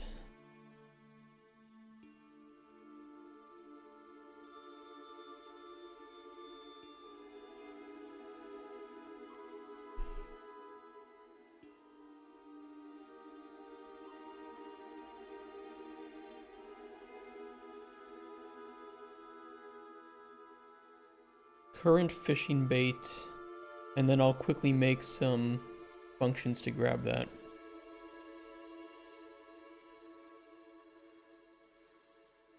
Get current fishing bait.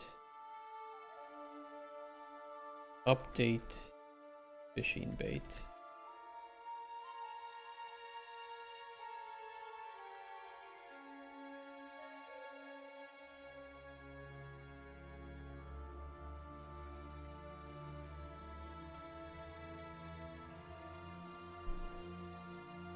.5 is out. I did see that last night, yeah. In a tackle box. Also, yes. Slightly different, though. I shared that yesterday. Somewhere. In our dev chat. What's pretty cool is they seem to have added... Where was it? Here. The... Oh, it was called Live Link before, where you could use NVIDIA Omniverse tool to turn speech into facial animation. It seems like they've integrated that into Unreal now for metahumans, which is huge. Absolutely huge. Generate high-quality facial animation, including inference of upper face gestures just from audio performances. Fully local offline solution. Absolutely huge.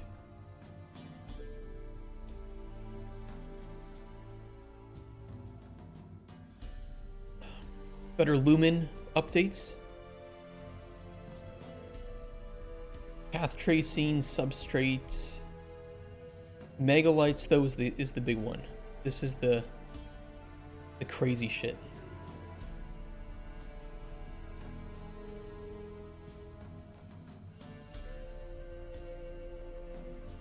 Fully dynamic lights.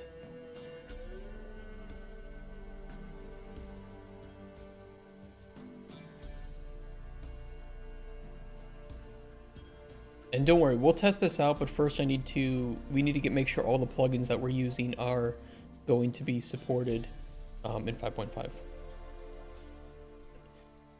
LiveLink just moves the lips to audio. Yes, and this moves apparently all the facial features based on the performances. So I'll have to see how it works.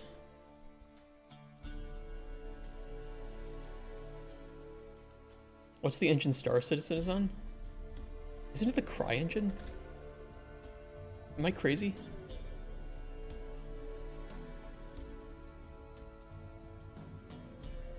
Yeah, the Star Engine, which is based on Amazon Lumberyard, which is based on CryEngine. What it is.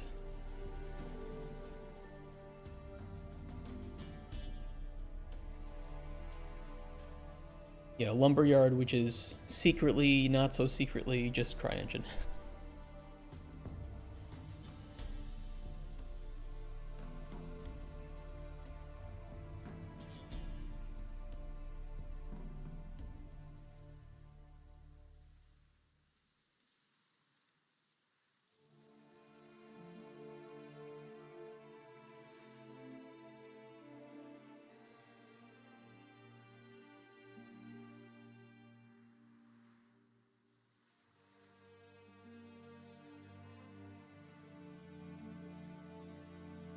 Okay, get current fishing bait, update current fishing bait needs an input.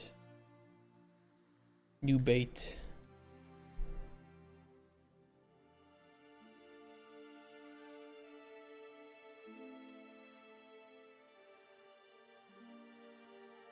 Set current fishing bait.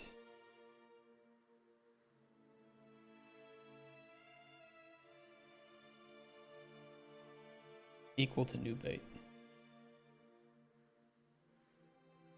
Done.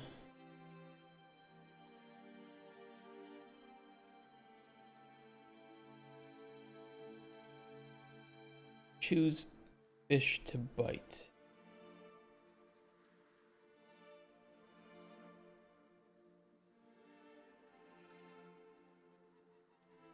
We're gonna grab fish type. Get data table row. For bait preferences. Let's set a local variable of the current bait.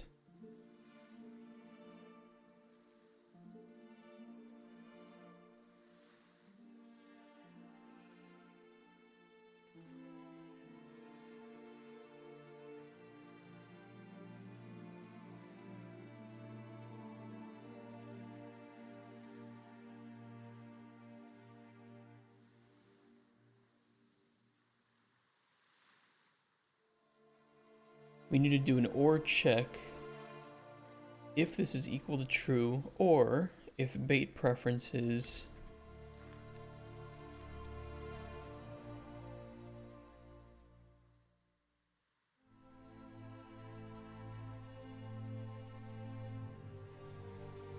can successfully find the current bait.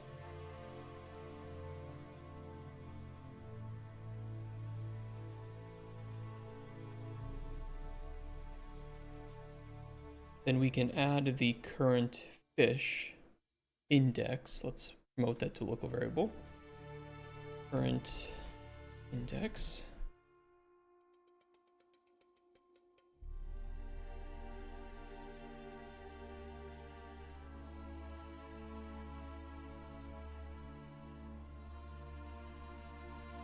Let's reserve a little bit of time too later today in the stream to... I want to do the Dragon Age Veilguard companion tier list before I start to forget things about that game. And I promise you, I'm wanting to forget things about that game. But also to talk about my thoughts on that game. So I can post those to YouTube. Amazon exec seeing the servers, but will it run Crisis? One day I will play Star Citizen on stream and we can evaluate if I think it was worth the nearly $1 billion that it's cost to build that game. Because that's how much money they spent, right? It's like over 500 million.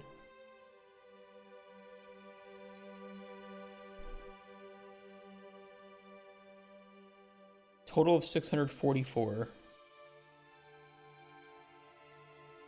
700 million now raised, yeah.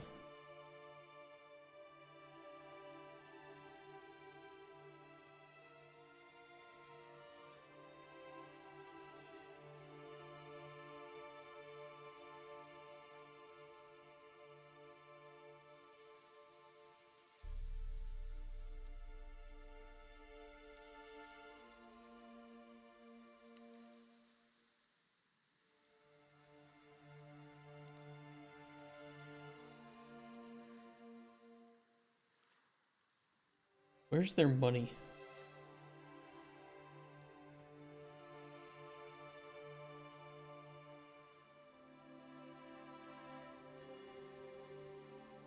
Short of it is that they pretty much spend as much as they make. I'm sure they have a bit of buffer, but they absolutely don't have another 10 years of funding available unless they severely downsized, which would only kill the project. Agree. If they got to that point, then they would be at their death throes to begin with. Why else would they make new ships and concepts every year? Okay, so they are, we can essentially assume that they're, if this person is believed, they're spending about as much as they're making. Jesus Christ, they've spent 700 million.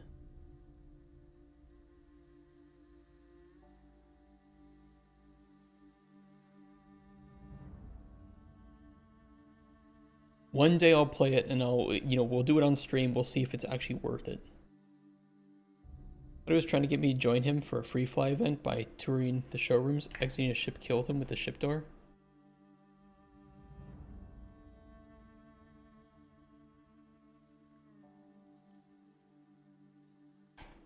It's only like 20 bucks, right? To get Star Citizen? It's not on Steam or anything, it's on their own launcher. Or is it free to try?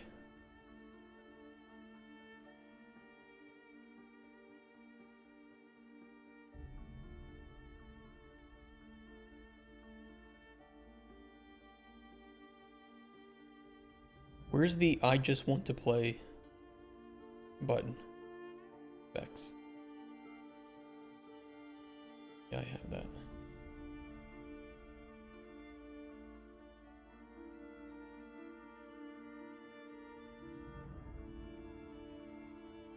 I don't want a starter pack, I want the game.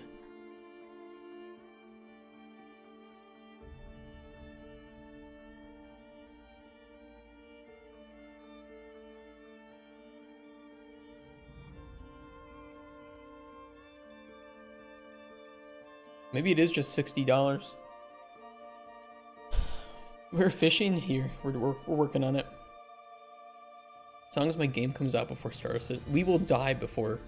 You will have a child before Star Citizen comes out. 40 is the cheap. Yeah, but where is that?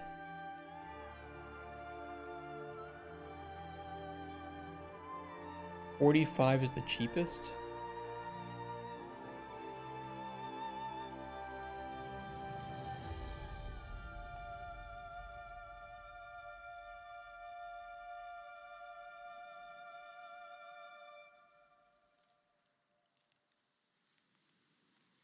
Did they increase the price? Star Citizen isn't out, then why do people keep spending money? That is the question. They've spent over $700 million, August. 700 million.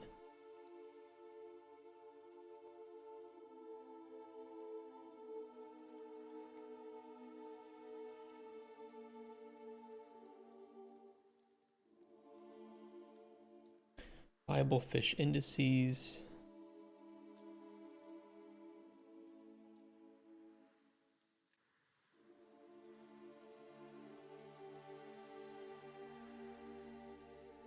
Current index. We'll do a quick check here to make sure that it's not empty. I just thought it was up and running since people kept spending. Well, you can play it. It's just not finished.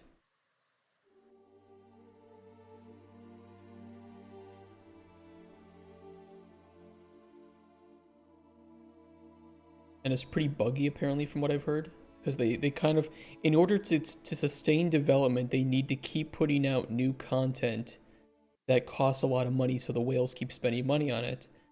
But because of that, they kind of are just like addicted to putting out new content without actually finishing or fixing a lot of the old content. That's what I've heard.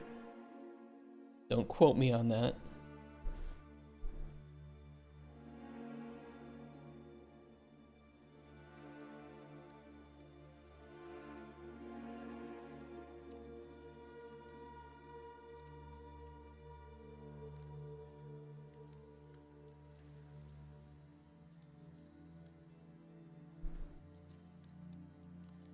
Store Citizen. Oh my god, I love that. You didn't come up with that name yourself, right?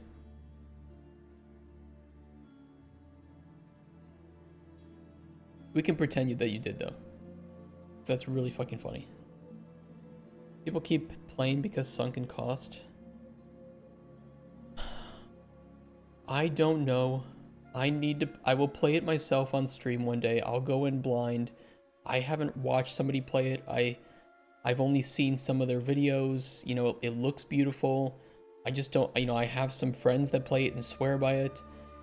We'll see. We'll see if it's worth it.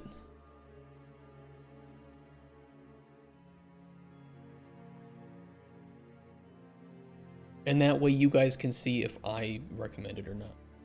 They'll just keep buying ships they can't see or fly. What do you mean you can't see or fly the ship? What do you mean by that? Because they're releasing a ship, so you get the ship, right? You can use the ship.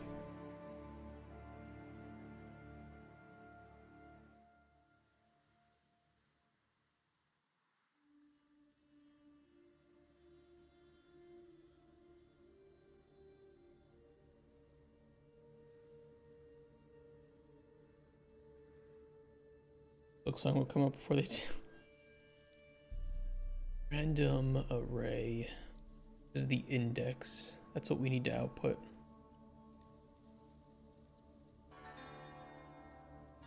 No, we need to output the actual indice.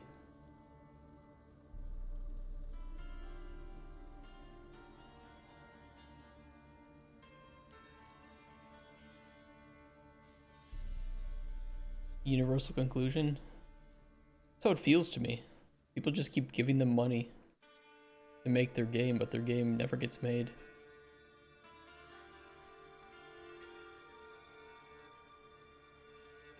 I don't think it's a scam as much as it is.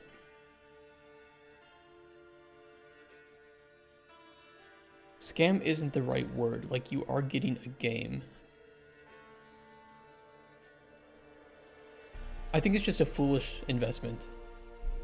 I think the game is too big to ever be possible, and by the time that it is released, I think that a lot of its aspects will be outdated because of smaller games that can more easily take the risk and push forward the genre in different ways. They're big multi-crew ships they sold in a promise, and they are not in the game. Do they still sell them?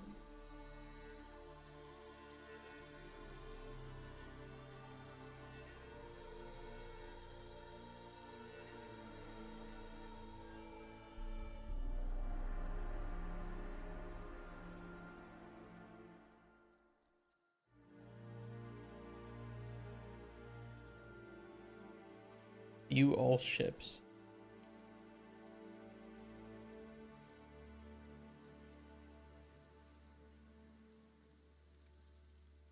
Oh my god, you can buy concept ship. These are literally in concept. They're not even in the game yet.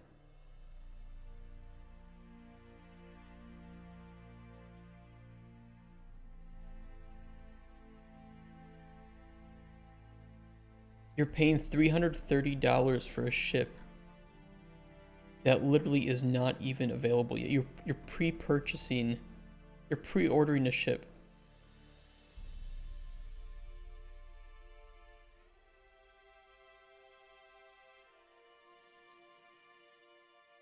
With a bunch of Excel spreadsheet stats.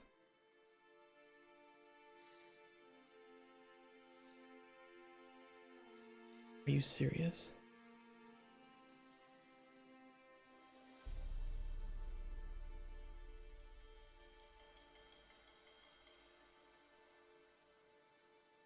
There are no ships with over 8 people.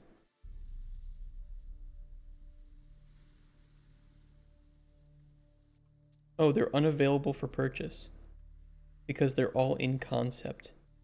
$3,000?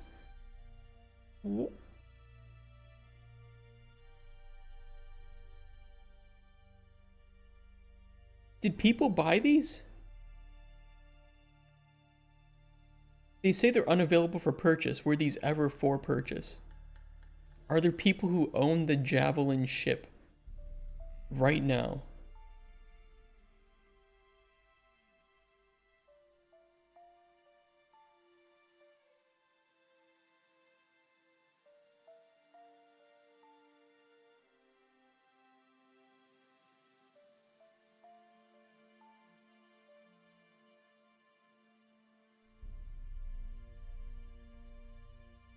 This is wild. Did you guys see official Doge? I did see that this morning. It's pretty funny. Choose fish to bite. So we should be able to replace the index with this.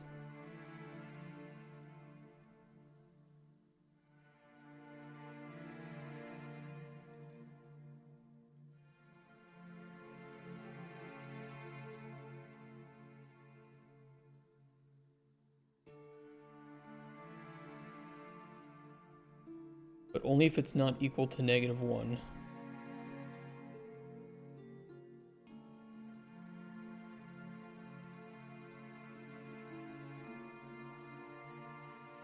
Otherwise, we need to call back to this delay and keep running it until it succeeds.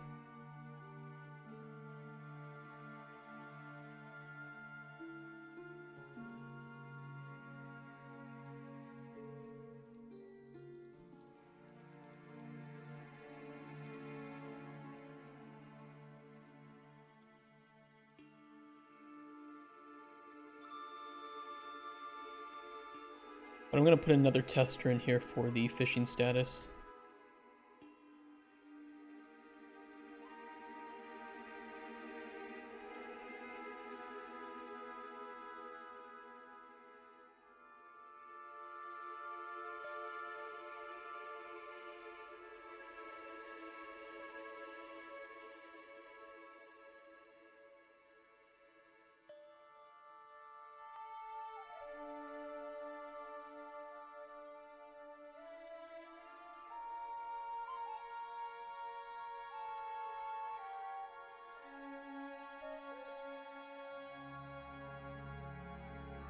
Saracens is a perfect example of money can't make a game.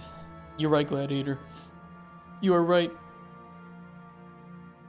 I've been on Steam telling that to some people. Because a lot of the highly wishlisted games on Steam are not even games yet, they're just concepts. With trailers made to make the game look like it's in some way complete. I'm tired of developers scamming players like that. Players are getting smart though. They're starting to see it. And I'm really happy for that. Heard that You Harvest Shadows has like 200k wishlist. What is that?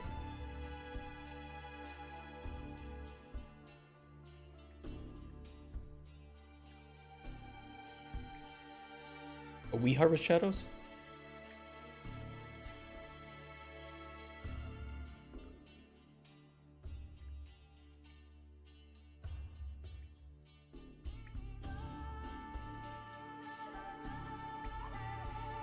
Number 123 in wishlist.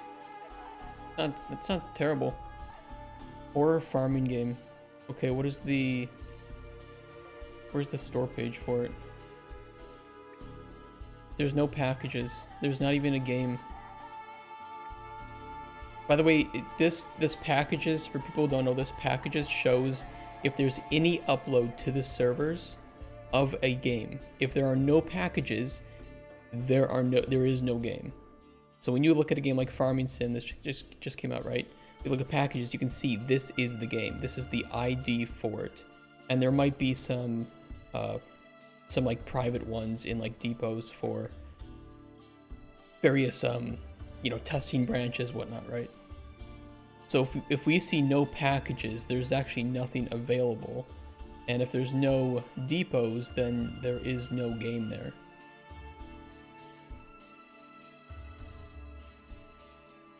Somebody made a page and that's it.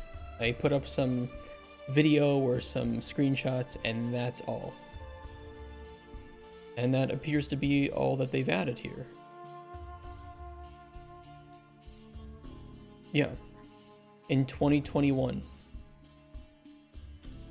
3.8 years ago, they added this to Steam. They didn't touch it for another about a year after that, although these were automatic, so they didn't touch it for until 3 months ago. So they had this page on Steam and then didn't touch it for 3.5 years until they added some information to it.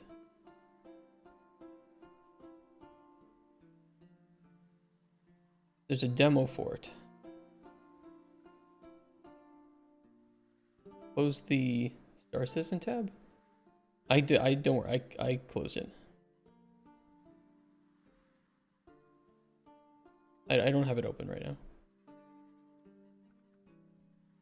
Don't worry. I'm not gonna buy a ship. So what does this look like? Well, it is playable. It's not like it's fake.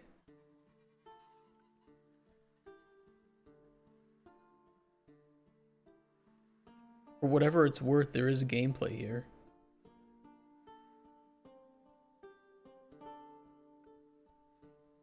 It's just really, really, really basic.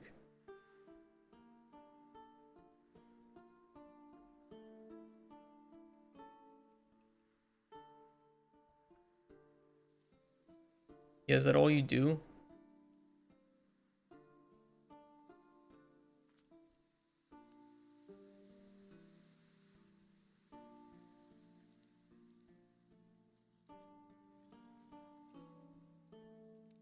It's like the forest, yeah, it kind of does.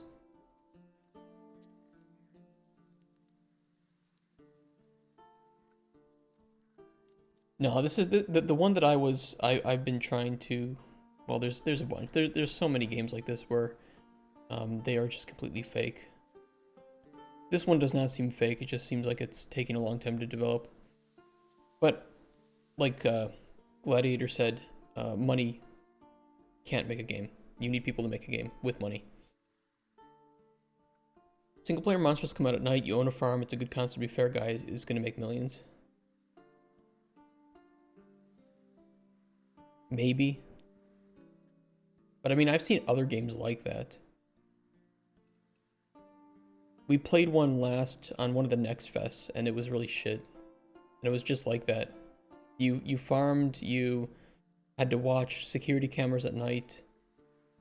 And the thing is, the longer he takes, because the idea is actually pretty easy to make, the longer he takes, he's just going to be out developed.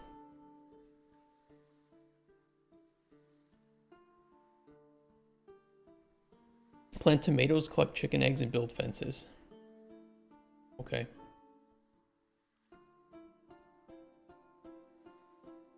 I think he's going to be out developed. I think by the time it comes out, other people will have done his concept and made the money that he could have made.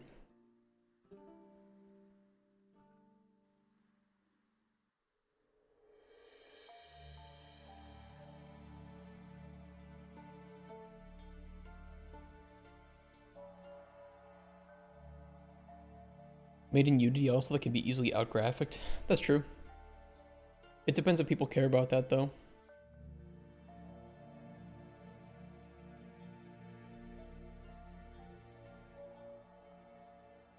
I want to keep calling back to the delay.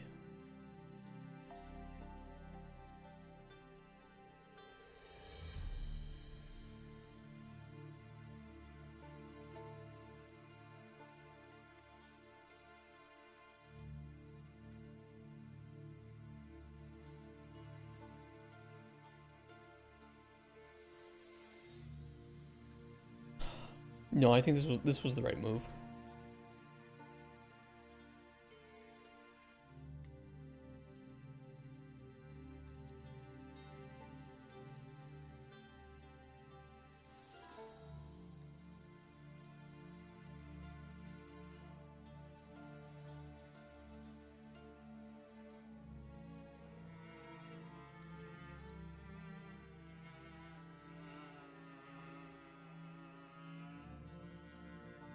Balls do nothing.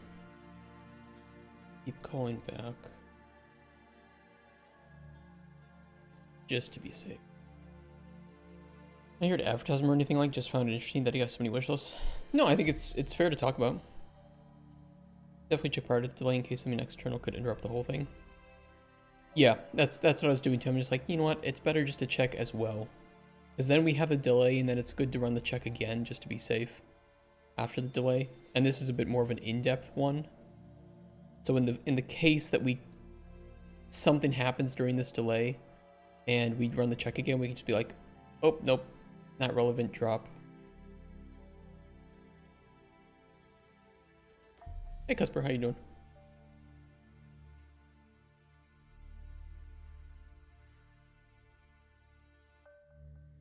Choose fish to bite if false. Let's bump back up.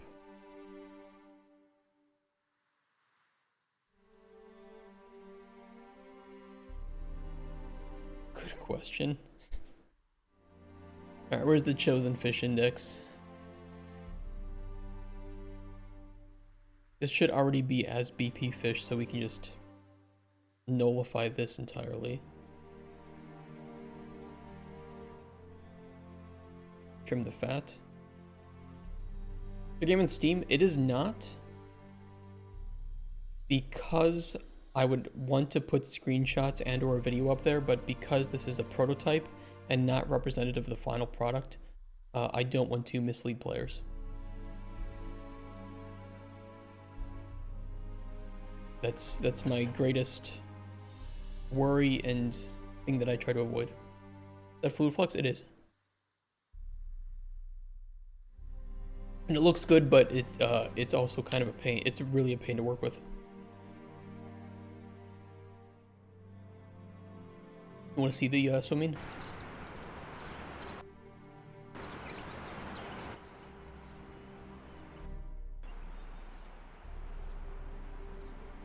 Yeah, it took us like 2 weeks to get it working. I would not really recommend fluid flux for certain cases. And one of those cases is having like a lake and a river. It's better if you have like an island with like a coastline. But it is working. We got our swimming.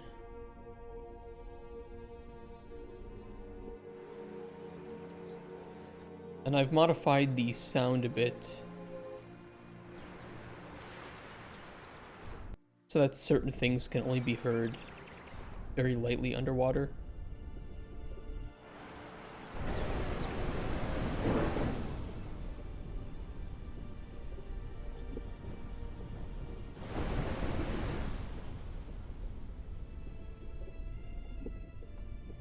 We still need to add an oxygen meter to this. That will be something that we do in the future.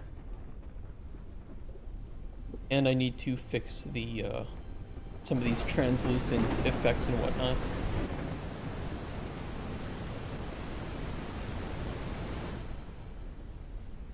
Feels very nice, thank you.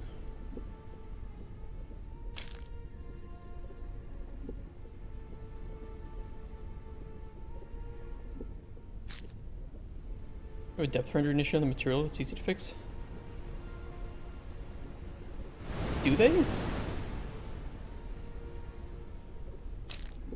Okay, show me what you mean, hold on. Let me grab one of these.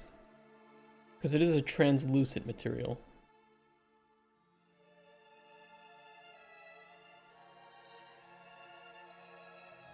And apparently it has issues with the rendering pipeline. So the fact that these get rendered after this, the post process for this.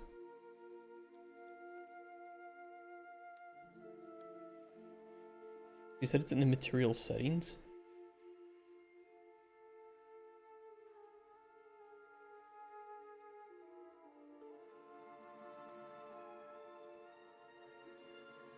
Different types of rendering for the material. Translucent, but could you maybe be masked? Well,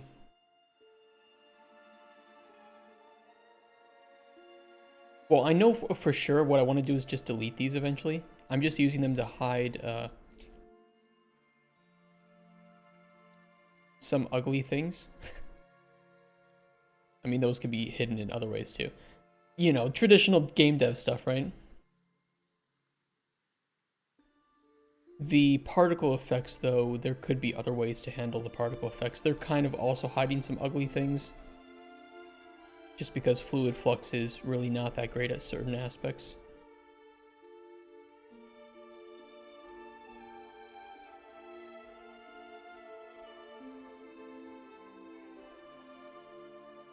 If there's no super easy way to fix it, then I'm just going to say I don't care for the prototype, because this is all going to be poofed away when we make the actual game.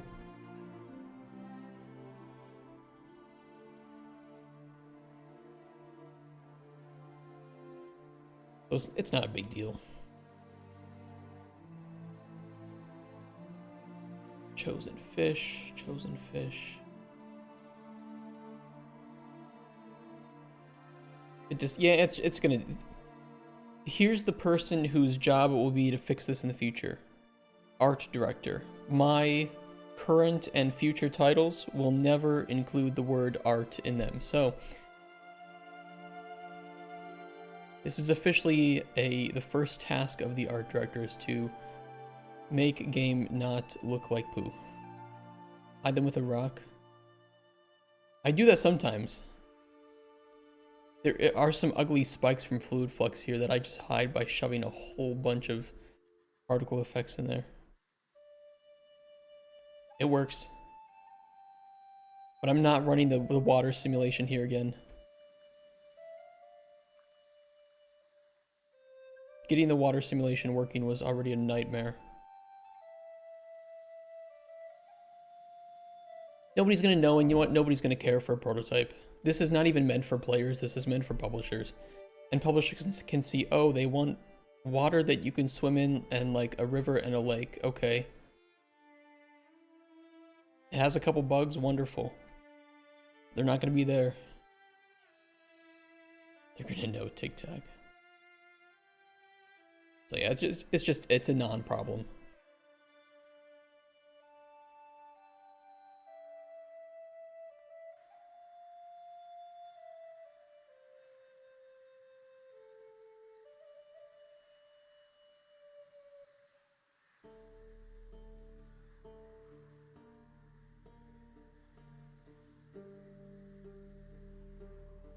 I'm gonna do a quick print string here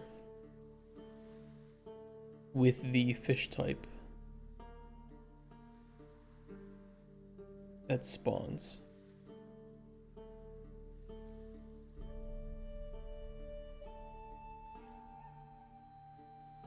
And then on choose fish to bite, I'm going to do another print string, grabbing the fish type.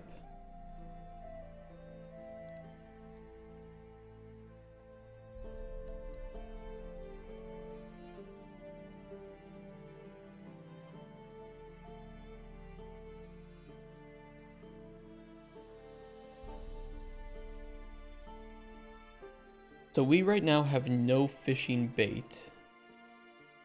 The only fish that we should be able to catch is a carp. So we need to wait until a carp is spawned and see if the only ones we can catch are carp. Which right now it is randomized, so... Let's go test it out. You push the trees down 3 centimeters? No. So yeah, we'll know that it happens if these fall off of the vines. Then we'll know.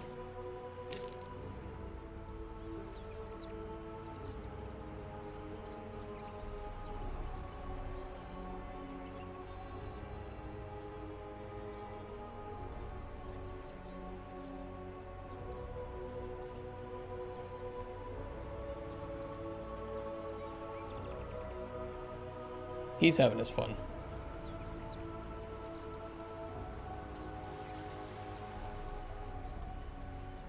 Right.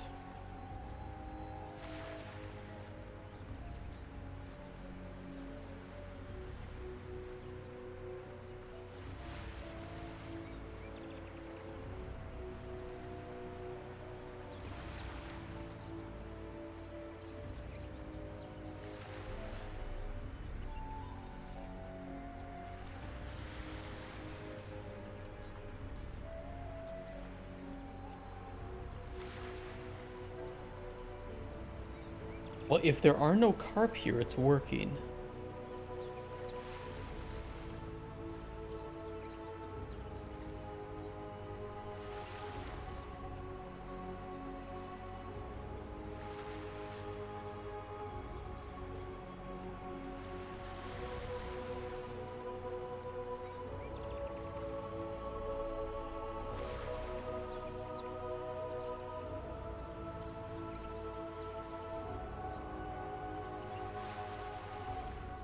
Don't worry, if you're waiting for something to happen, technically it might be working in that nothing is happening. We're not using bait that any of the fish want.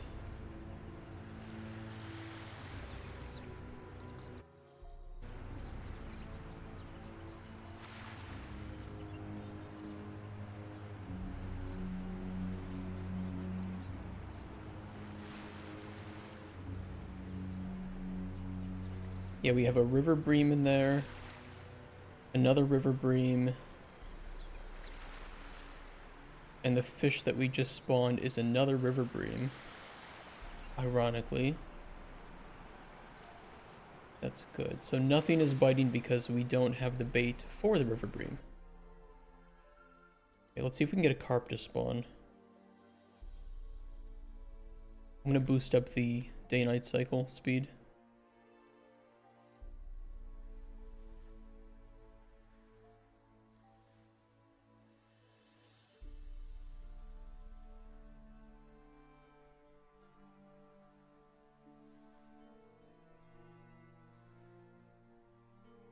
Only spawning river bream.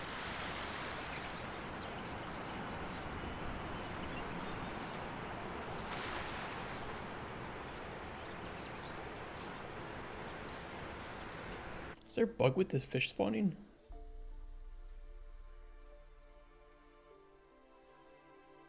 Let's debug it.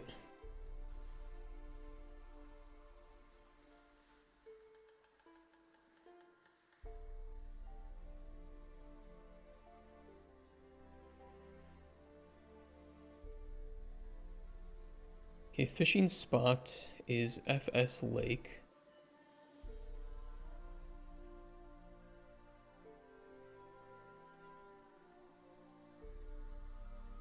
Viable fish index 0.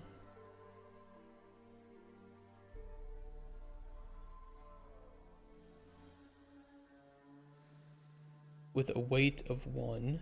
Viable fish should now be 0, 1. Weight should be 1, 2.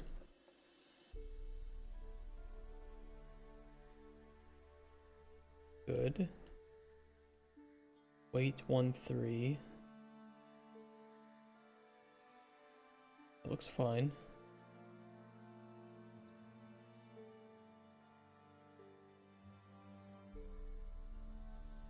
Oh, we're getting the last index. What I need to do is get the value in the last index. Oopsies.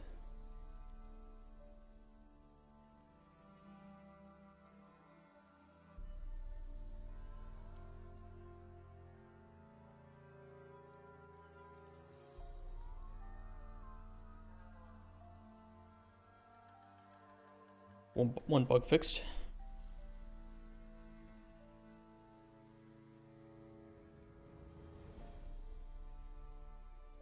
Okay, between 1 and 3, wonderful. Returns 1. That will be a river bream in this case. Since chosen fish weight is less than or equal to the array element, which is 1. So that will spawn a river bream.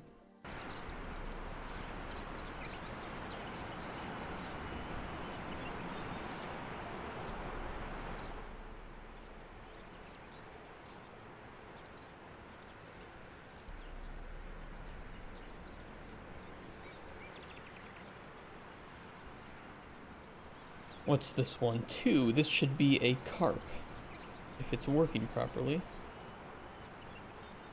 False. Oh, I have it backwards, that's why. There we go. That was the bug.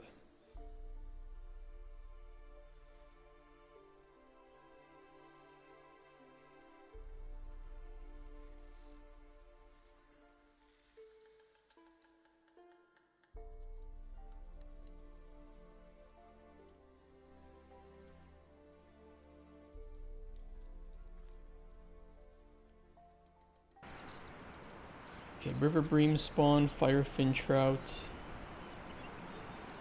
River bream. Firefin trout. I need a carp. River bream. I need one carp. Carp, there we go. There's one carp. River bream. River bream. Firefin trout. River bream. Okay, so it's got 5 in there, 1 carp, which means only 1 fish should move towards our bobber. And then after that, after we get that fish, no fish should bite. Because I've set up carp to not care about bait, so they'll just bite regardless.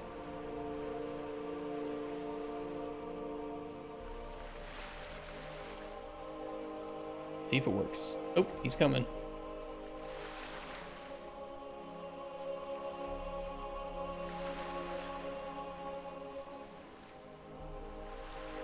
Fish is not moving. Hey, don't kick that in there.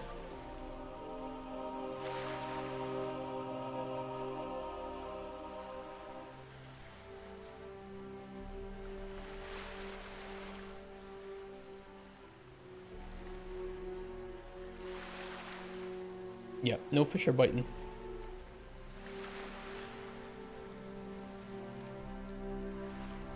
Perfect.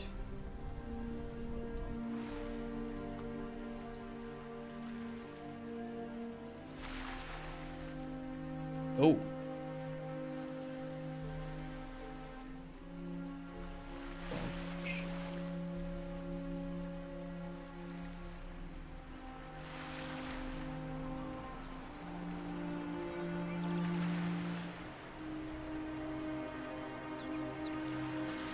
One fish is not properly removing the index. Okay, yeah, I see.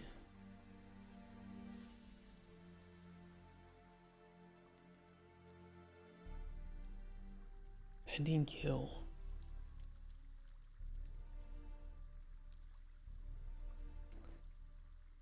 Yeah. I thought we deleted that. Oh no, we didn't update that. Delete fish at index.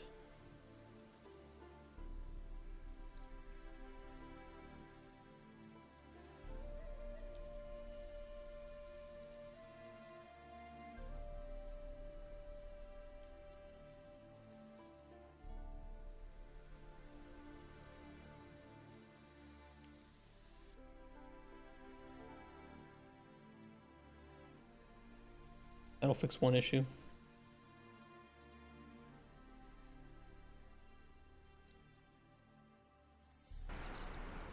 Carp, river bream. Carp. We have 2 carp.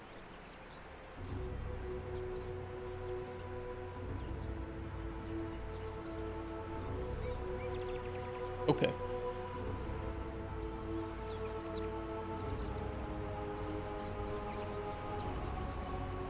So we should get 2 fish to bite, and then unless another carp spawns,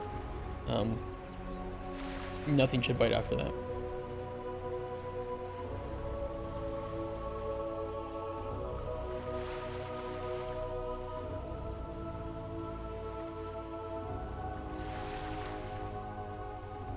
Another carp spawned.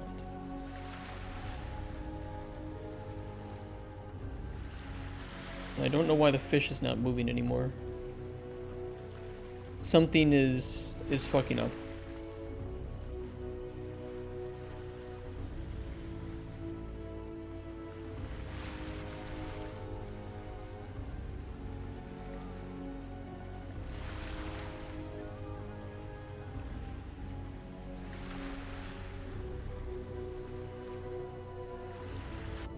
Something is messed up.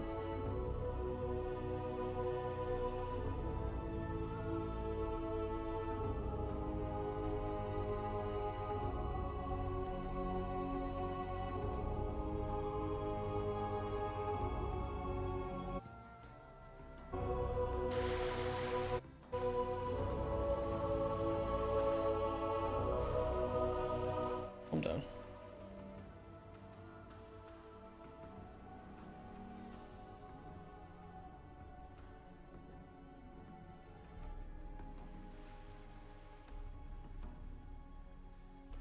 fish. Frame.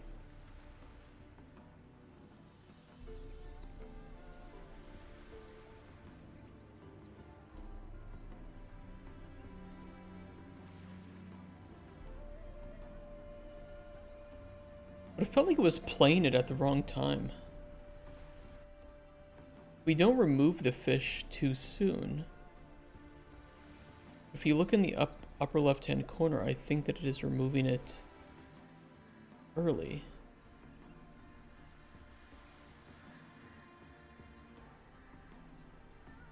Oh no, because we were printing the fish we were catching. That's why it was duplicating. That's right. So there are no carp left. There were 2 carp. There aren't any carp left. But I do not know why the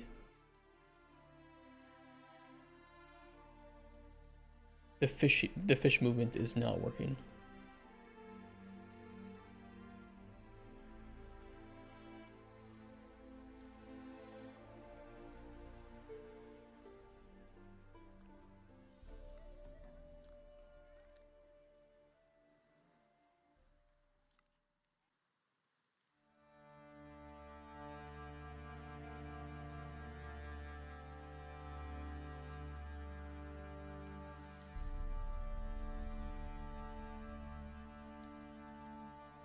Let me see something.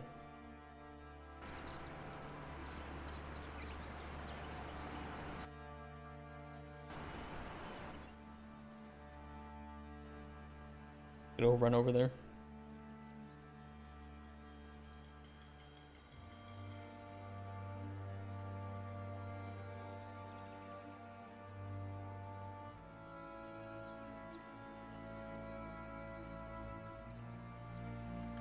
If we actually spawned any carp.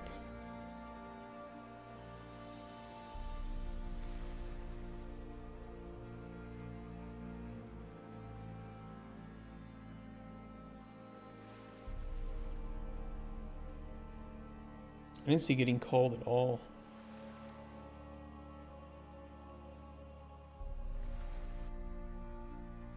Weird.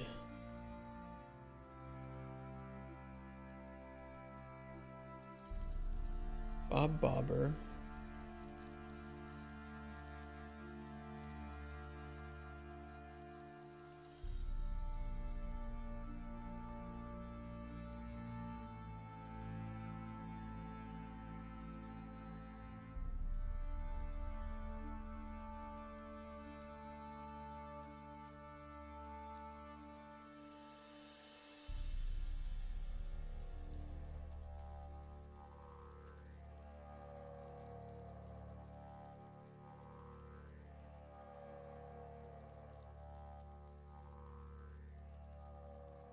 Yeah, and if the player clicks with it, we should start the fishing mini game.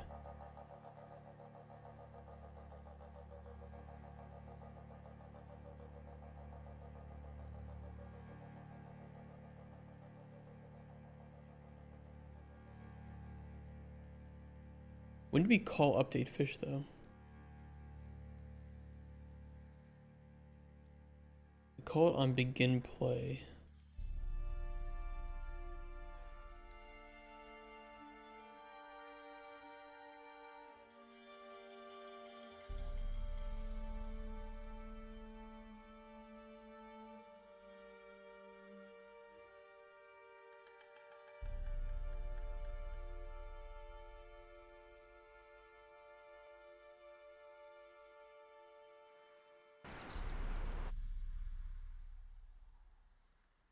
Why can't I add a breakpoint?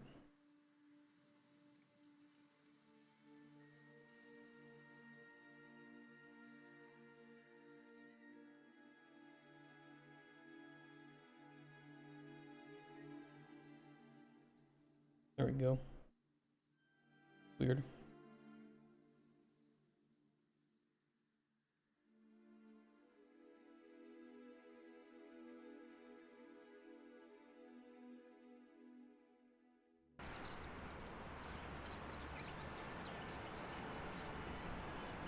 It should be running that.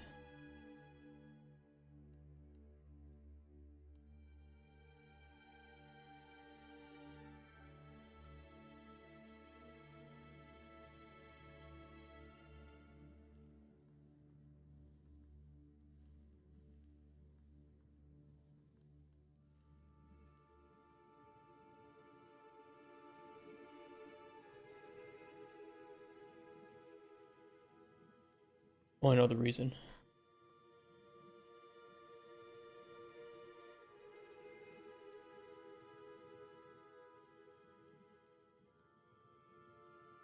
Yeah, I had it unhooked yesterday so that it would just always be moving. And I think I just forgot to update it. Be okay. Let me try it. See if we can get a carp to spawn.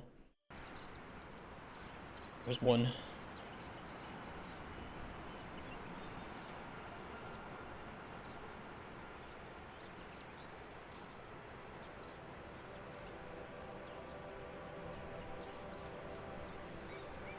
Okay, we got one carp to spawn.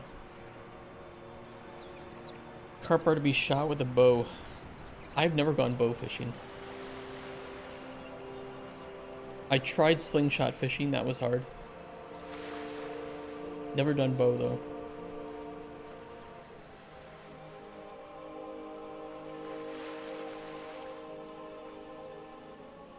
Alright, unless another carp spawns.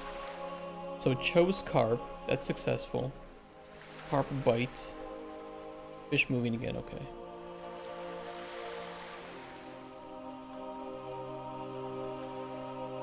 Ignore the loot, by the way, we haven't updated that yet. Okay, spawned a river bream, so I want to test it just to make sure that it works. It should if there are 2 carp, but I want to see.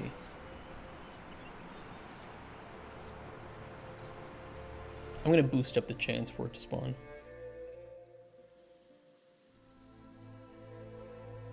Carp. 10. Give me all the carp. Carp. Carp. Carp.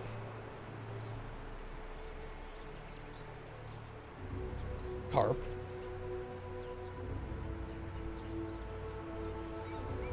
Carp.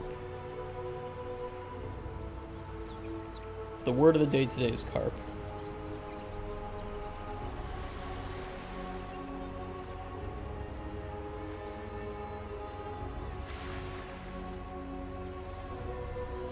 So everything in here should bite. Ooh, I'm not gonna get that one.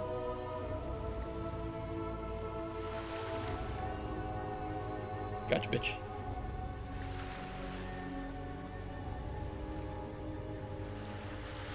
Spawned a river bream now. Here comes another carp.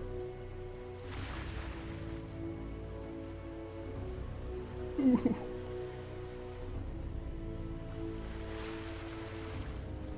Ooh.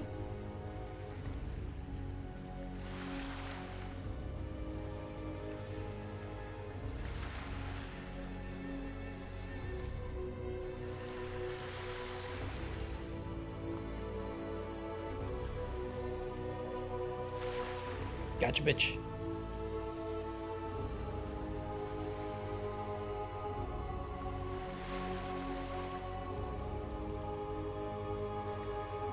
Let me try going back just to see.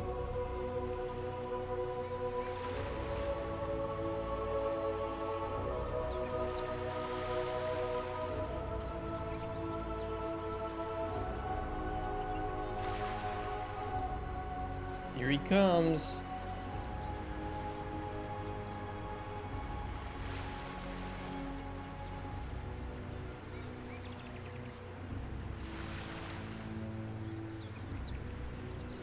Got him. Okay. Cool. Spawning and choosing seems to work. The bait also seems to. Although I'm going to test it with some other baits at the moment. Set this back to 1. The only thing River bream like barrel cactus. So I will manually update my bait. Barrel cactus. Now the only thing we should be able to, actually we can catch carp and we can catch river bream now because carp have no preference. You can use any bait.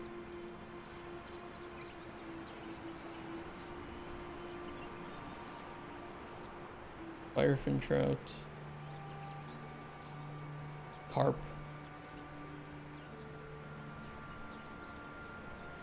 Carp.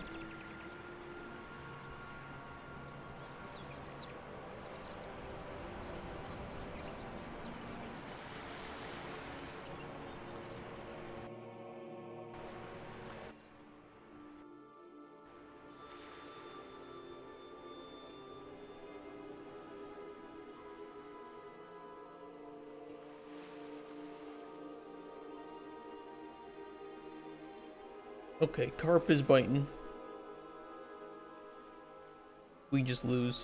It'll delete it. Next one. Spawned a carp. Chose a river bream to bite. I think it's working, guys.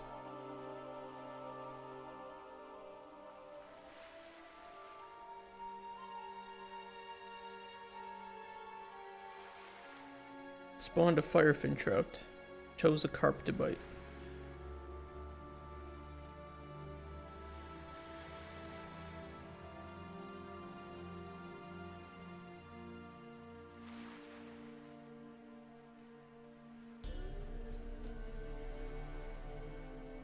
Another carp biting.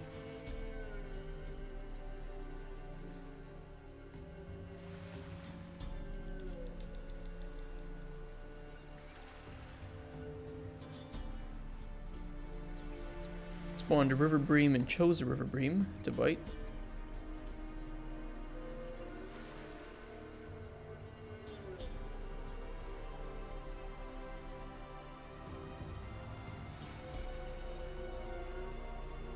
There shouldn't be anything to bite now, because I think they're all firefin trout. Yeah. The player go gather worm. A worm grunty? What? Right now it's set so that the intention is that you can use any ingredient for bait. And fish will have preferences. So yeah, we can make worm as an ingredient, and then you can use that in bait too. You know, maybe it doesn't have any special effects, but it just has flavor, I guess. You can make a worm potion.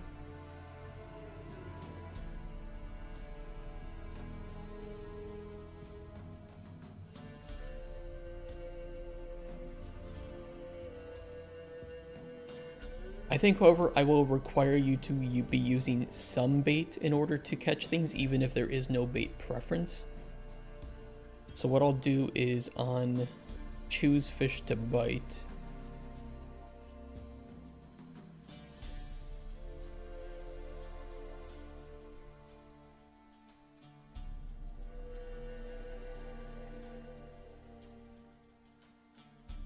If it's not equal to none,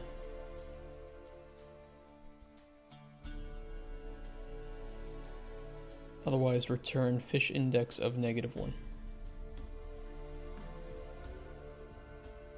Perfect. Put a board in the ground and use a second board like a bow to draw across the top of the board. The vibrations trick the worms to surface because it's like rain. Interesting. Nice. Pretty funny. I don't know if we'll have that, but that would be pretty cool.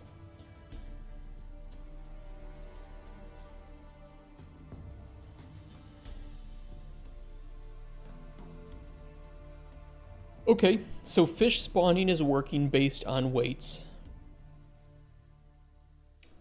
Fish choosing is working based on the bait you use. We just don't have... We don't have like a bait selection menu in here yet.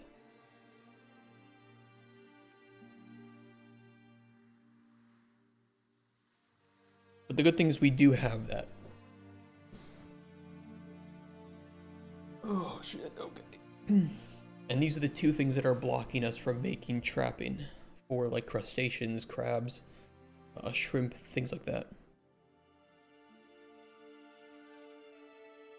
Bait selection menu.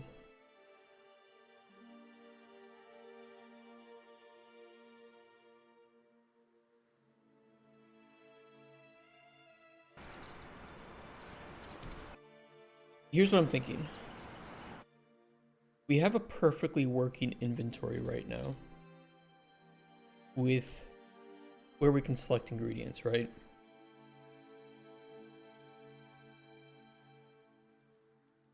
It's a bit limited.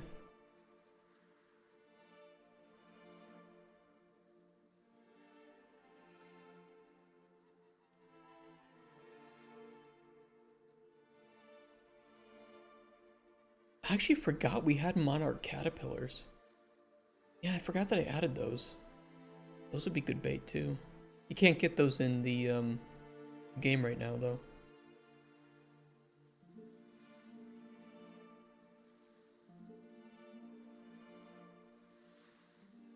You can cheat them in, but you can't find them naturally.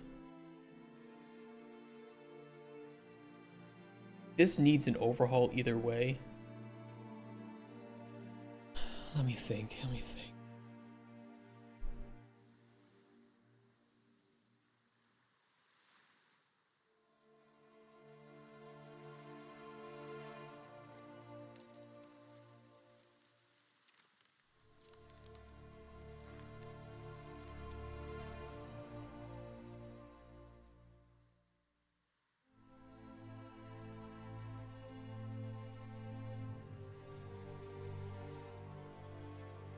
I need a separate. I would need a separate menu for it, unfortunately. It's not good practice, but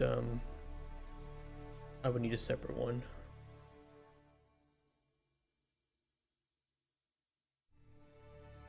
And potentially even a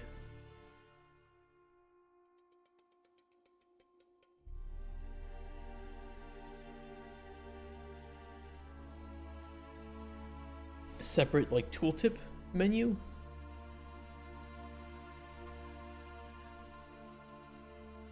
I don't know. I'm trying to think here.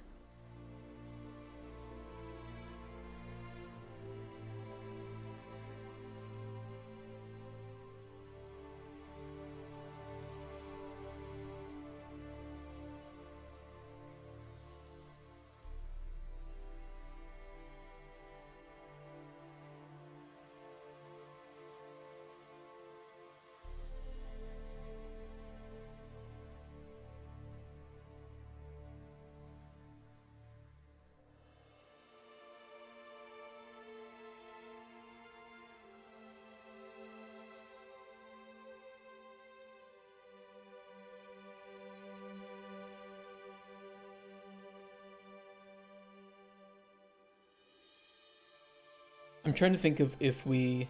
What are these ugly pictures? They're placeholders, that's what they are. Like the old ones? What do you mean the old ones? These are the ones. Look, even with the white background. You love it, don't you?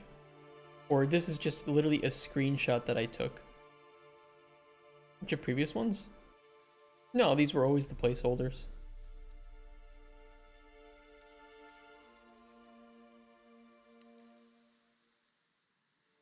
Never seen them? No, these are always what they've been.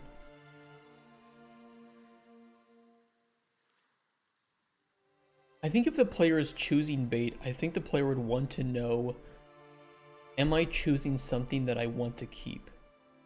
So having the full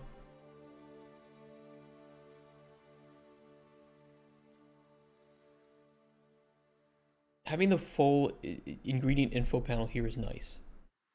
Like the tooltip.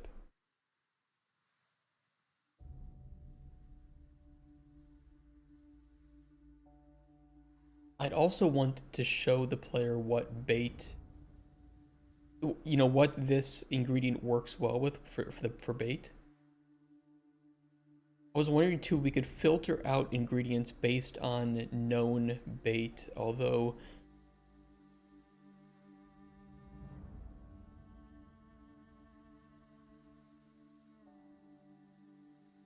I'm not sure I like that.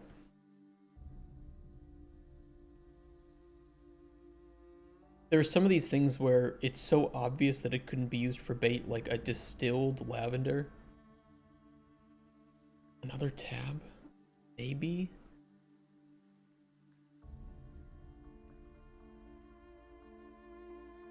Something that's distilled or ground up can't be used as bait, right?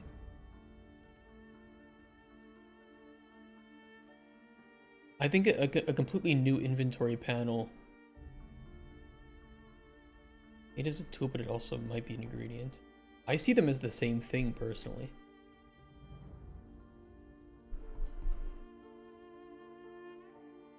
I don't think it should be separated. I think that your ingredients should have multiple uses like this. And using your own ingredients for bait is pretty cool. Vanilla ingredient, exactly. So a different tab, potentially, or even a different section over here on the ingredient info panel that says usable for bait, you know, check mark or something, right? I can even put it here, like I have space here.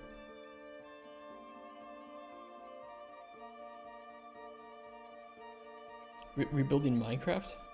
Minecraft of bait?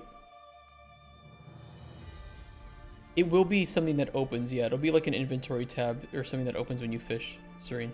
That's exactly it. I'm just trying to determine, do I want to use this and just filter out the ones that definitely can't be used, like something that's distilled or ground up? You see, no Warframe, doesn't Warframe use a radio menu or something? I kind of forget how they do that.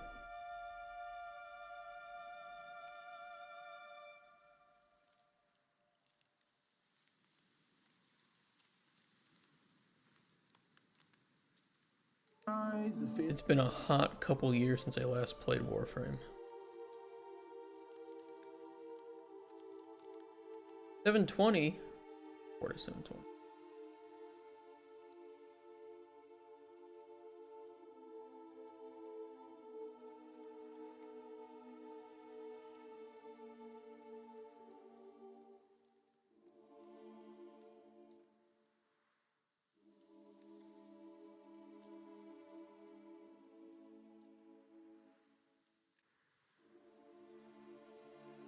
Oh yeah, you dropped the bait in the water. Yeah, I don't want to do the bait dropping though.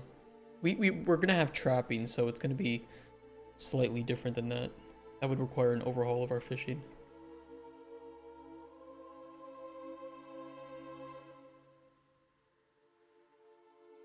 I needed to make sense. What I was thinking too of, like, was down here below the info panel, was to have like a separate box that shows deferred bait for, or just bait for this, right? Nor sizes, and just kind of visualize it. And then it'll have little boxes with the name of the fish and like an icon or something. And then just repeat that. And it'll be a horizontal scroll.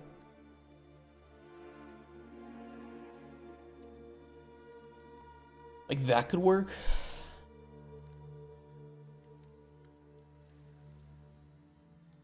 You put the distilled or ground stuff on another bait to increase effectiveness. I mean, it's not out of the realm of possibility, but I definitely don't think it'll be part of the prototyping. I don't dislike it though. But we do have like fermented ingredients, right? So you can put like the fermented version of it.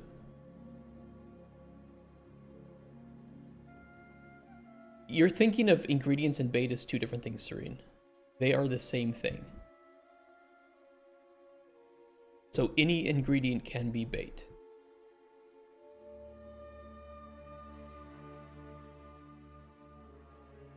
Why? Because I think it's cooler that way. The biggest thing is that the thing, when it interacts with it, bring life to object beyond it. Thing when it interacts with it, bring life to object. Why shiitake bait? What stupid fish is gonna bite that? Well, you don't know that, right? So that's part of, you need to start to either use some trial and error, or you need to, I mean, fish eat corn, just so you know. Just by the way, if you ever fish some fish love corn, some fish love to bite dough balls.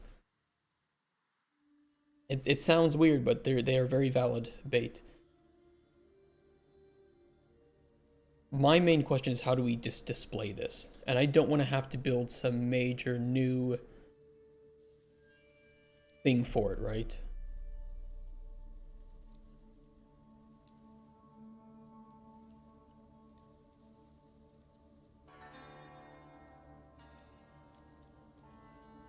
Overlay on the icon.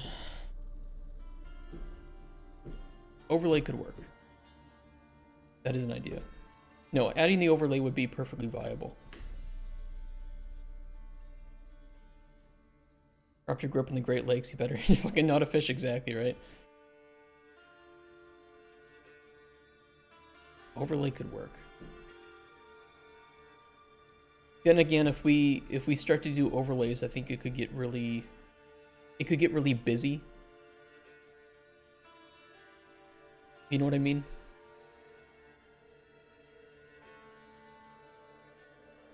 We seem to need to be able to store information about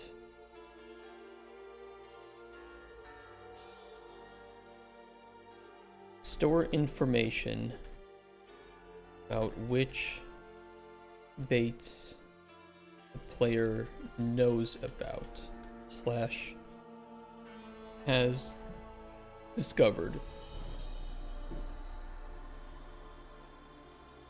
All the separate things that ingredients can be used for off the top of your head. They can be used at any interaction point we would want. So if you want to be able to use bait on traps, if you want to be use them for bait for fishing, if you want to place them on a pedestal or something, they're just items.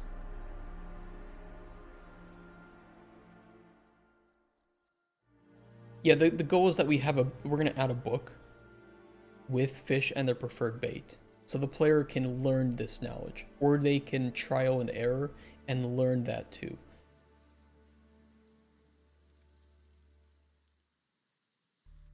That's a separate function we'll have to make, but we'll need to be able to store information of what baits and fish the player seems to know about. Like knowledge. Closer to the next lake than it is to the next city. That's true. Storing the information and grabbing it, that's kind of just not an issue. It's not something that I need to worry about. It's just when the player knows the knowledge, where do we put it?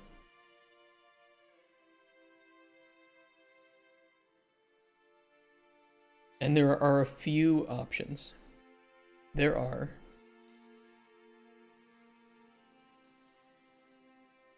on the icon itself. There is right here, we have some open spot. Although I don't know how relevant it is to explicitly this information. And we have space underneath, where tags used to be.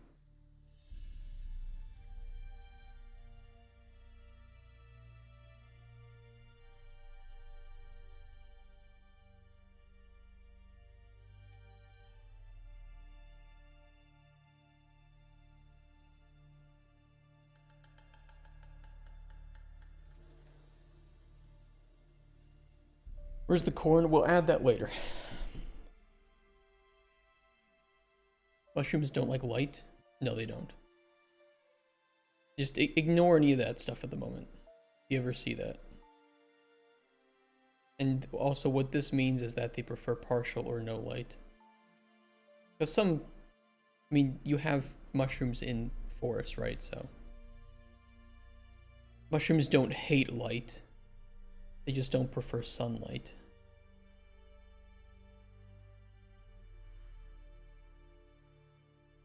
Who's vaping?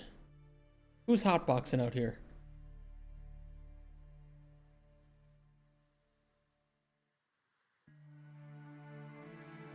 I want a worm to float in my potion like it's tequila.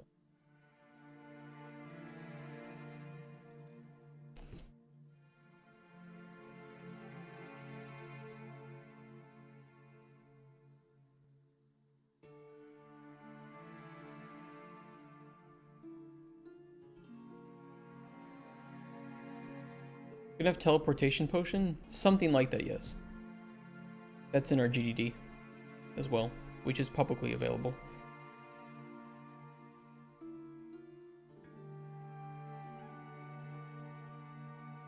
I'm thinking of putting it up here, because if I put it below, I'm going to have to mess with some things.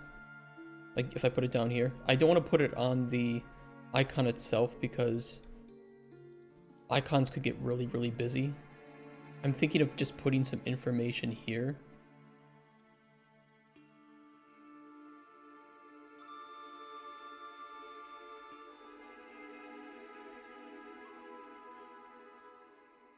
Of can be used as bait. Or would we need 2 pieces of info?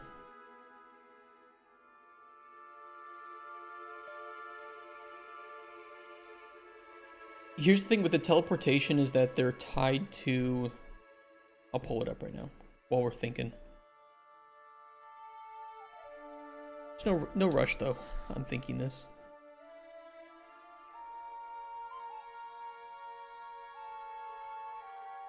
Why dark mode? Why are you like this? What is this?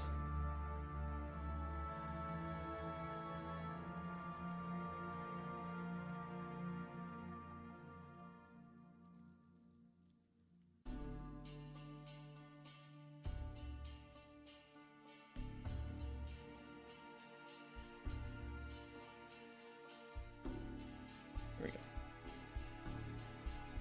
One of the few editors that I don't want a dark mode on.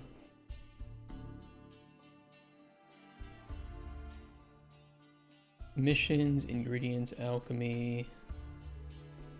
Where are you? Where are you? Open world, altars. So you can kind of see it here. So this is just a example of what the map might look like. It's broken up into biomes. Each biome has an altar in it.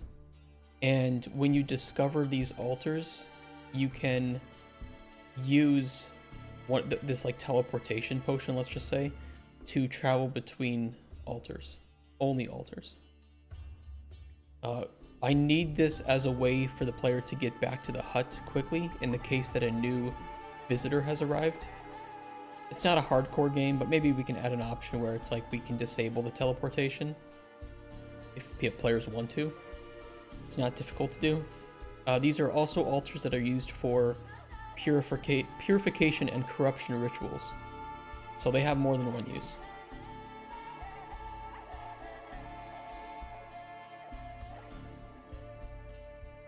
And I want most of the game to be like that, to be filled with simple things that have more than one use. The way, pretty much. Call them what you want, that's what they are.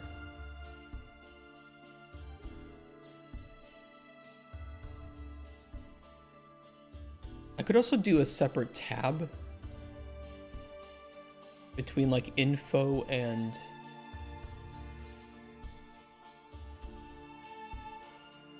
like used, you know, like uses. And then I can, you know, store like bait for this fish. How difficult would that be?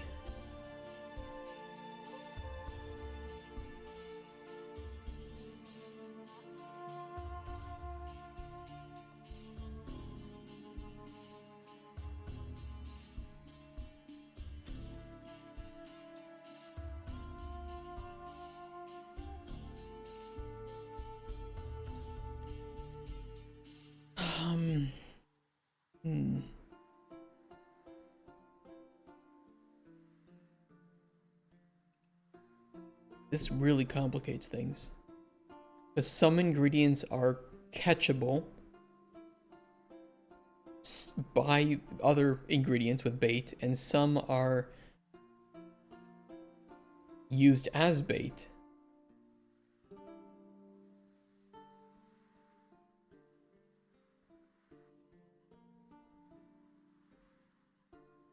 My players, bro. I mean, the whole inventory needs an overhaul. Just a prototype. We plan to have like a big encyclopedia that you can read with all of your collected information in it. So this is not even the primary knowledge device that we plan to have.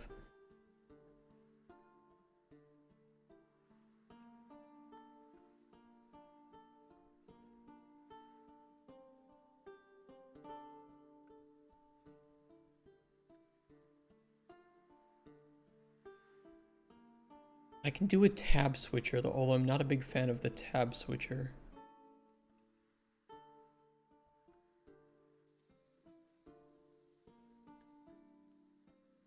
Ideally, it would be good if ingredients could be clicked on and selected, then view their information directly.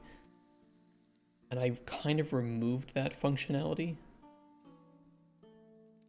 Maybe I could add it back in.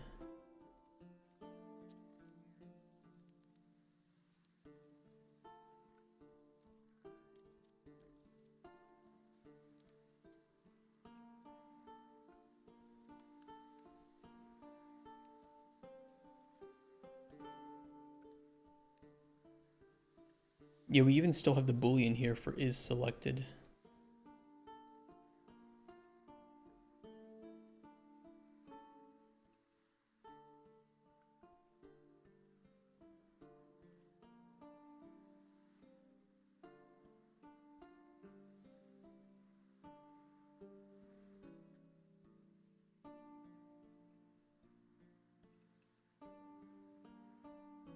All right, let me rework it. Let me rework it here.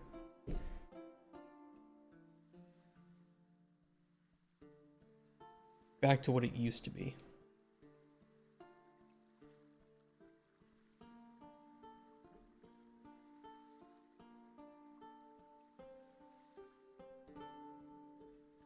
Switch info panel, it wasn't here.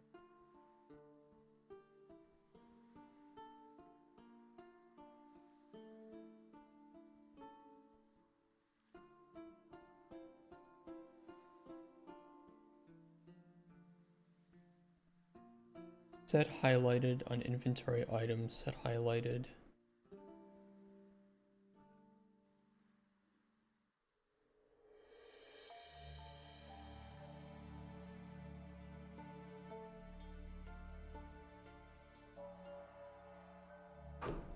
This is old.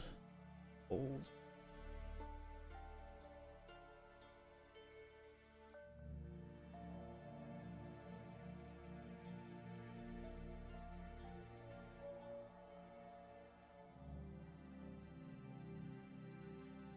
I don't think we ever call this though.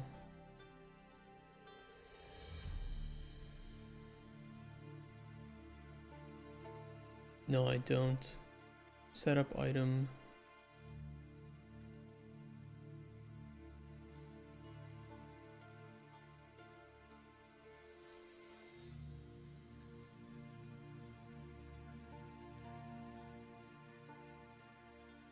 Let me rename that to set selected.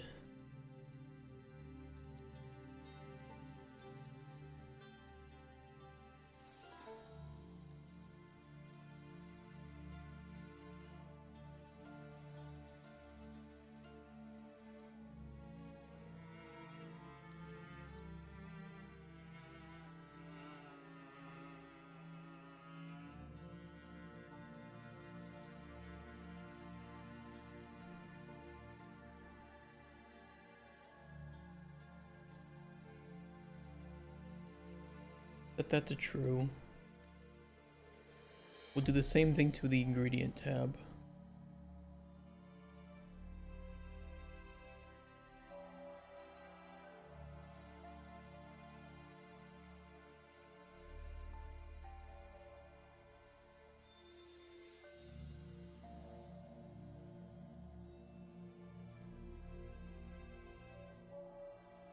Is highlighted false. Being hovered.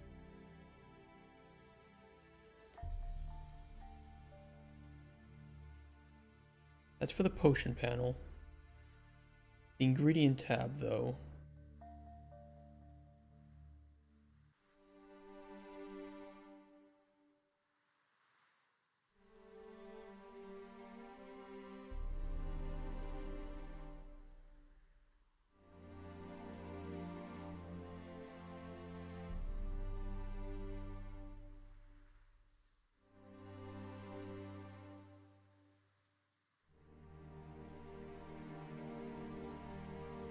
Where's that lovely green?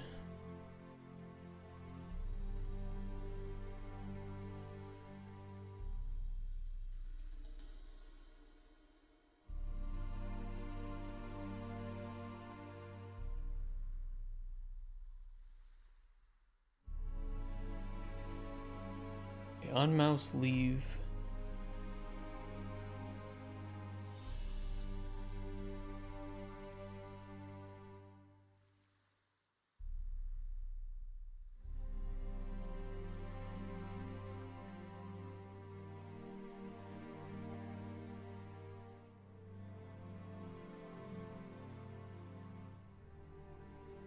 We don't want to switch to no info panel being shown. We want to jump this. Because we're going to auto select the first item there and shove it into the info panel. And then whatever the player clicks on,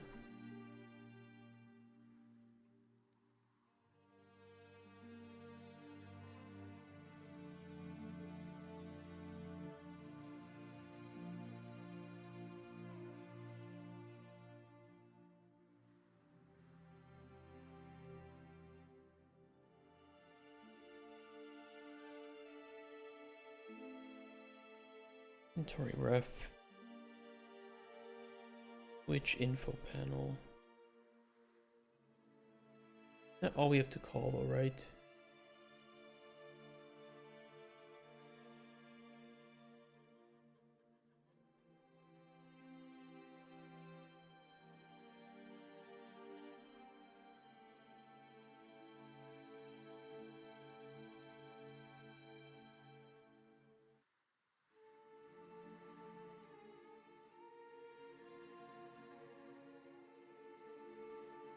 We're doing mouse button down, but we're not going to detect if drag is being done.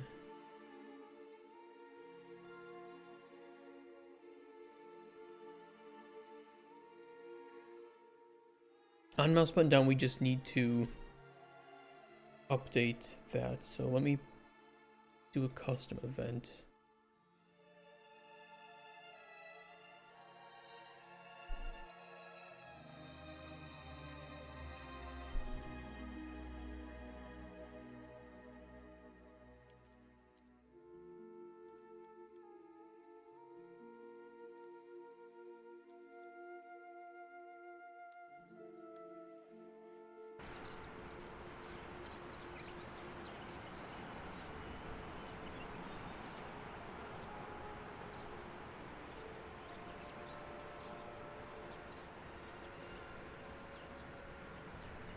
Well, now it's buggy.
Okay.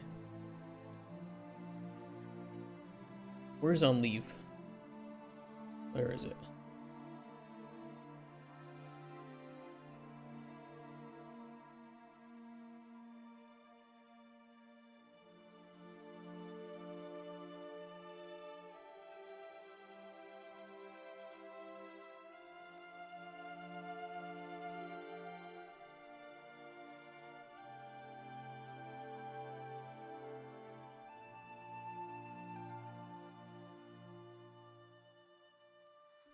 We need to grab the selected one and show it.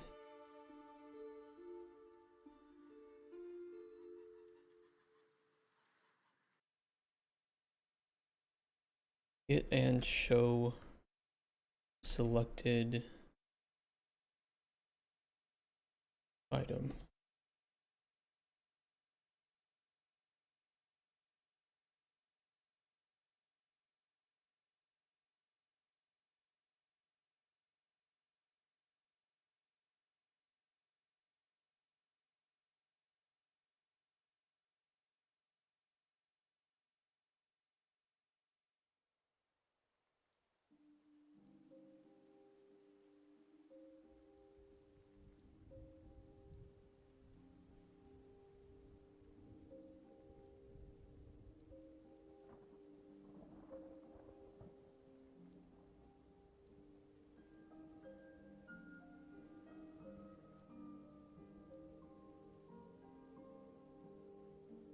Get messy.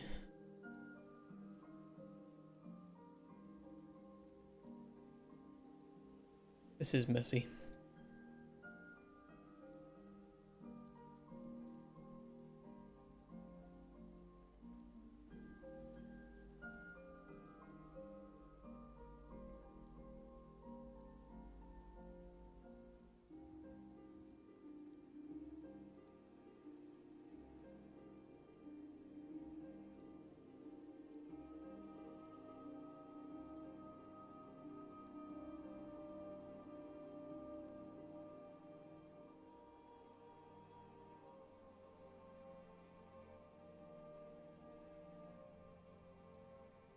Do update panel.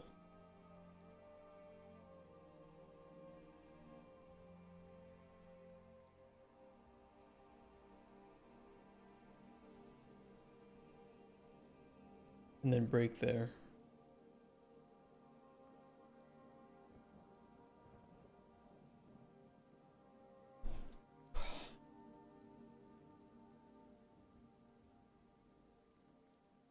On this on mouse, leave.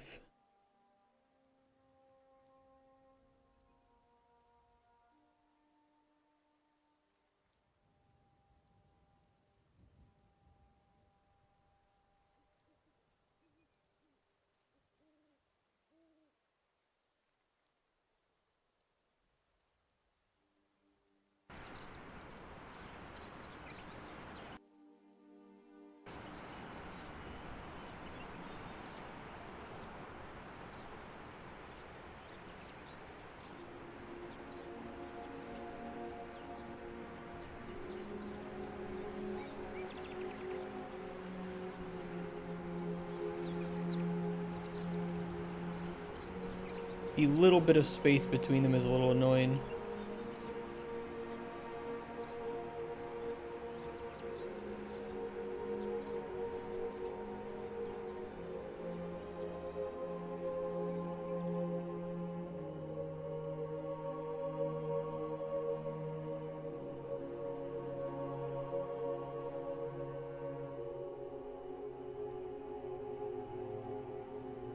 Couple of bugs too. When we switch to that tab,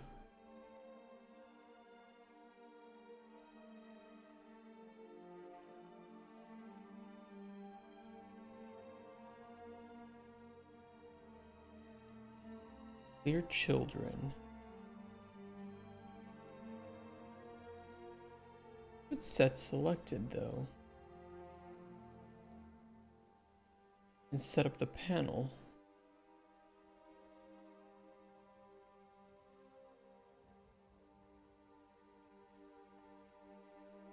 Granted, this is old, which is probably why it's not working.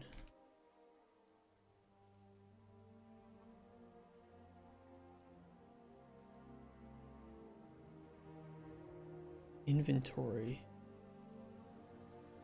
Set up. Now, how are we doing it instead? We're calling inventory list.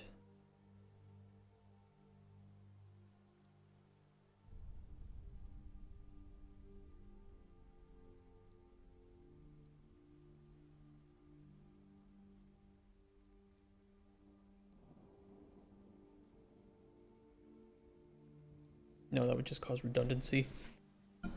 What am I wanting to do here? We do need to set up the panel, but we need to properly handle it.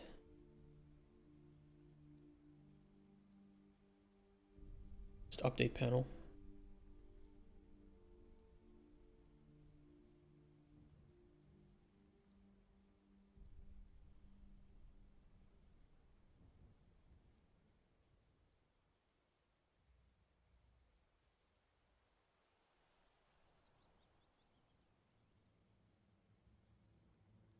I think if no inventory panel is shown though, or if there are no inventory items to select,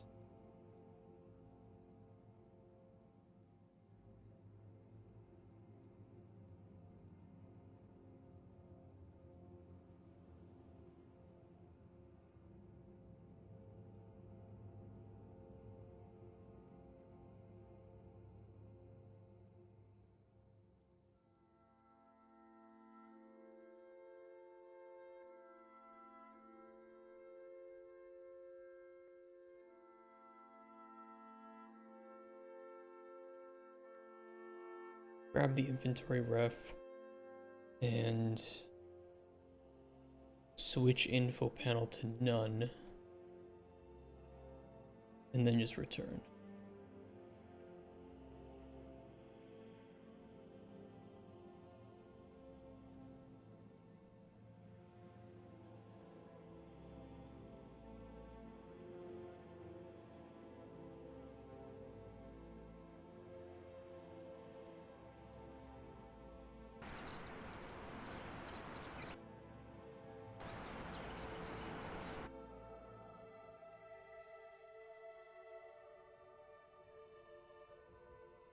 Yeah, that would be an infinite loop, wouldn't it? Oops. Oopsies. Made an infinite loop. Did we? Wait.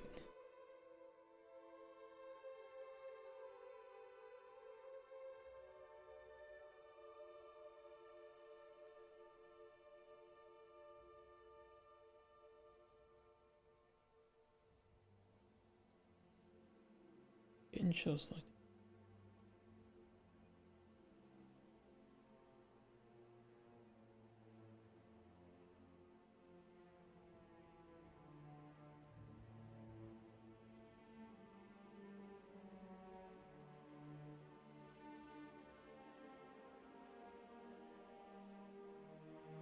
Did we?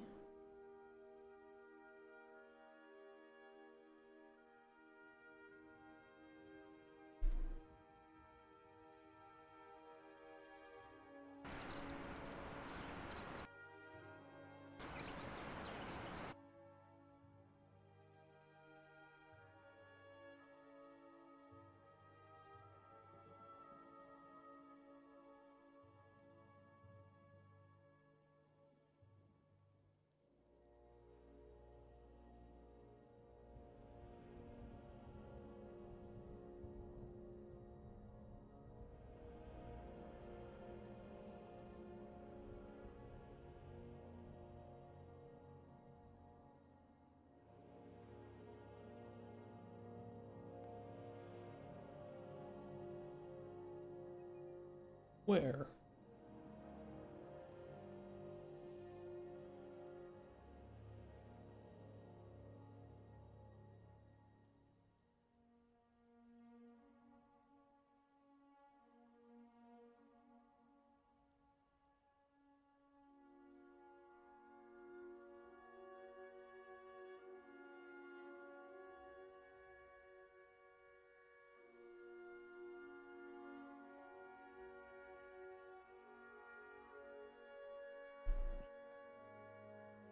I don't understand that.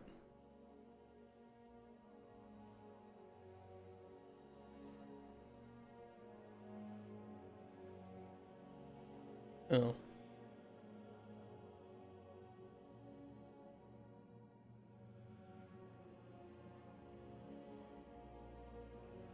Never mind, I did make an infinite loop.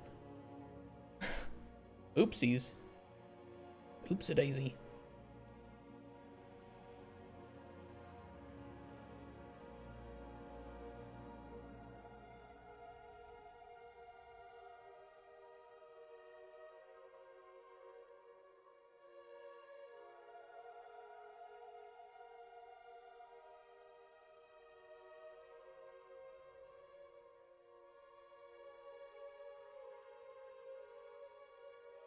There, that's where I needed to put it.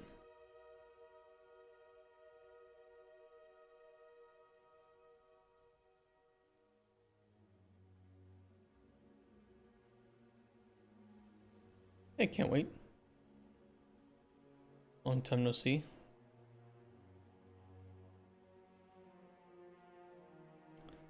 Item, junk tab. Junk can't really be selected in that way.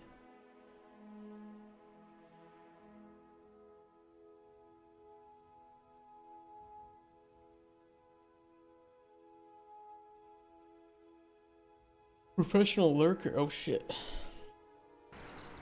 Waiting for the hot takes, huh?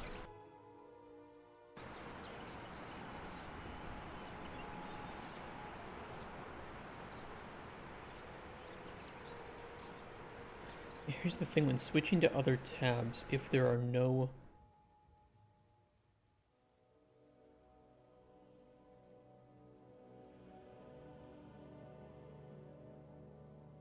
If there's nothing available, then I want to cancel it out.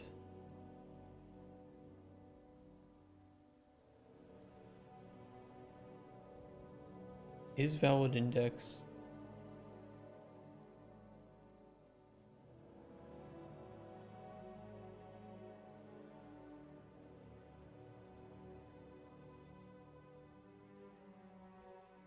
Switch tab. We'll check if we're already on the same... Well, I want to check if we're not on the same tab.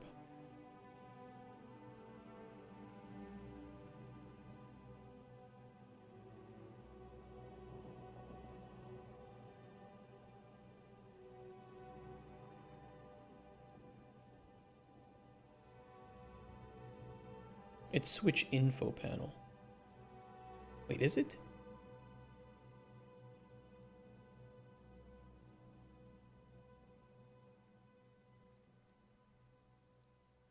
There's two things here.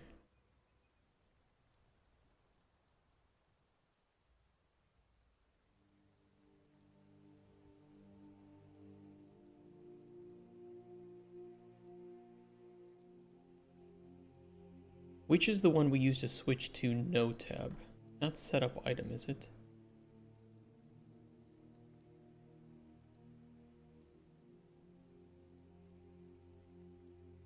No, so where was it?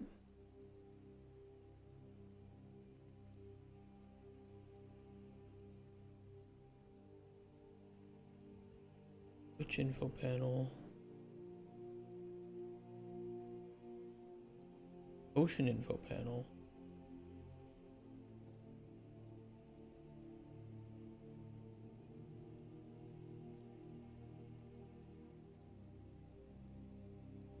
I'm all confused.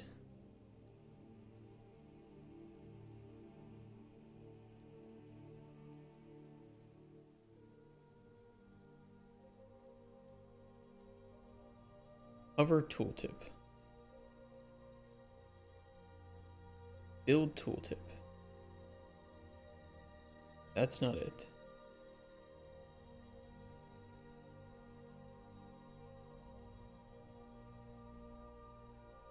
Switch info panel, which is called from inventory. That's where we show none.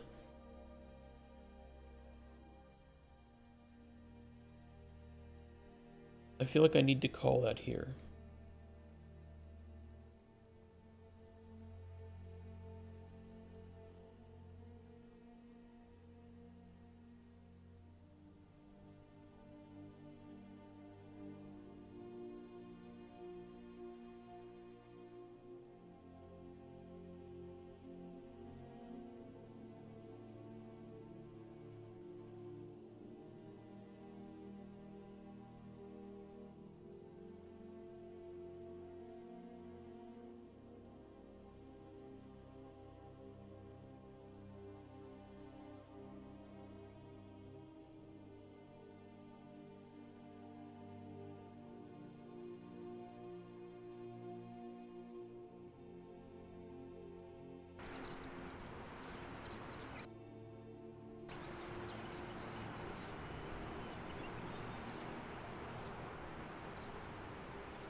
Okay, and now we'd be able to actually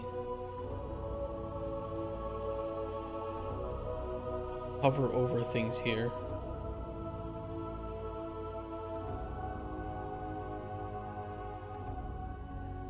And click on things.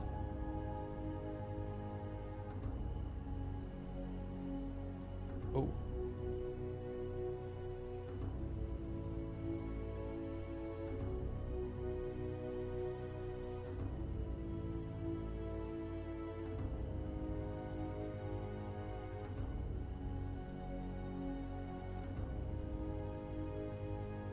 Yeah, hotbar issue. I think you were able to hover over the things in your hotbar to see what was in them. The problem is if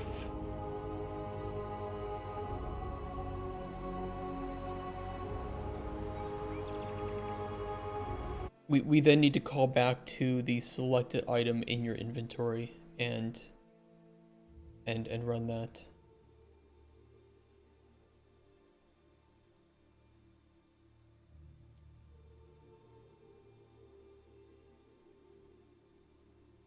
That should be an easy fix.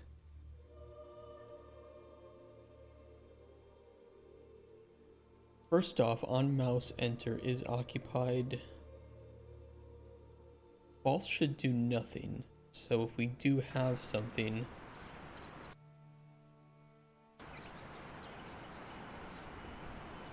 just on mouse leave. Yeah, switch info panel to none.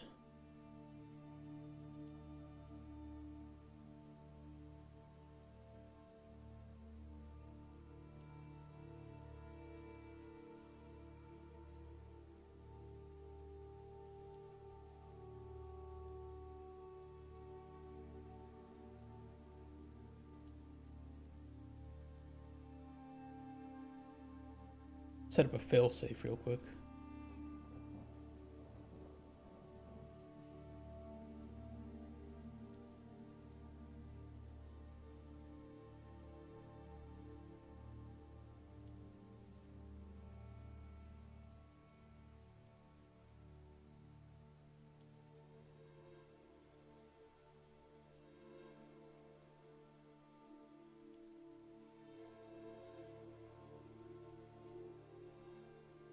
Let me think about this.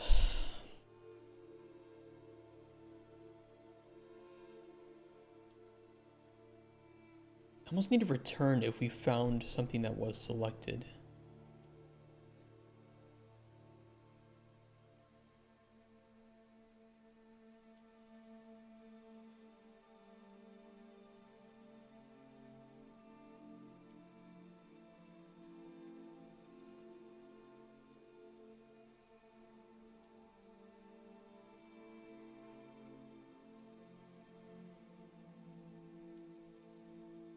So I'll just delete these. We don't even need the for each loop with break. Otherwise we don't find anything. And on here I can grab, a little awkward, but it'll work.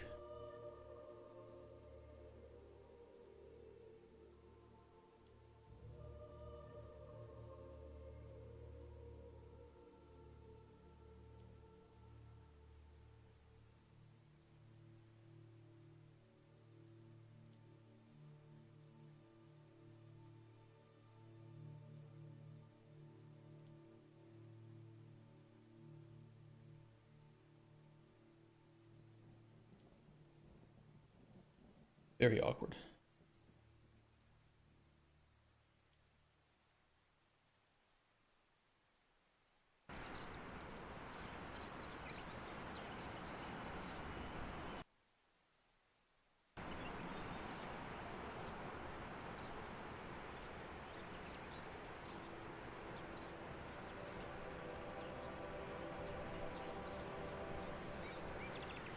But it works.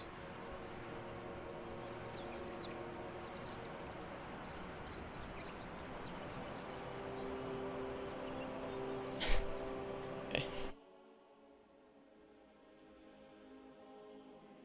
Don't mind me just painting myself into a corner. Traditional game dev things.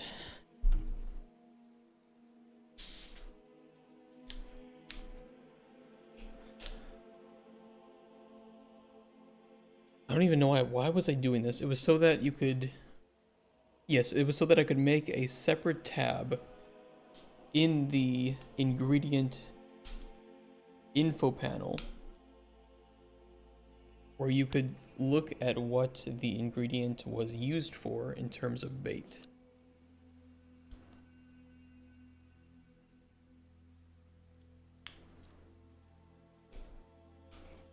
That was it.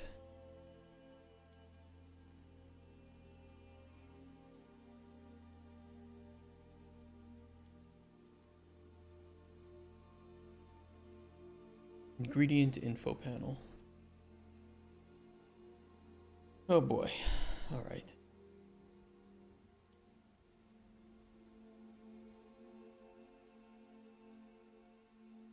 I think the one build info panel we're going to want to, I don't know.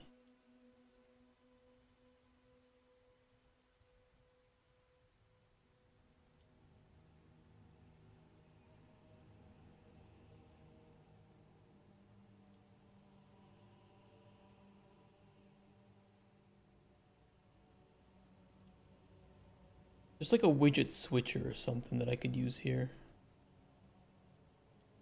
Like a tab control but without tabs.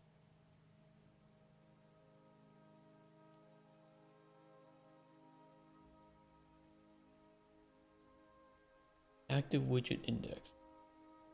We would have to make separate widgets for that though, right? And then just switch the index.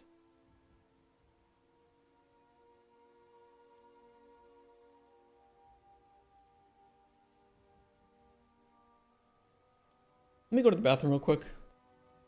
And then just to get the blood flowing and think about how I want to handle this. Because I want it to be separate tabs where you can click on, you know, info, like ingredient info, fishing info or something, right? Where you can see, okay, it's bait for this is caught by this, that kind of stuff. We'll think about it. We'll get it working.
What is this? A live stream? Don't mind if I crash the party.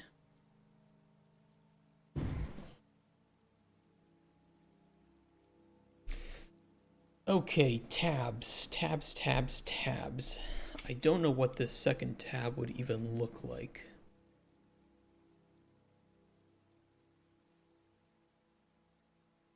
What might it look like? How do we want to show this? Oh yeah, we hide the tag. The tag box is collapsed. It is not relevant.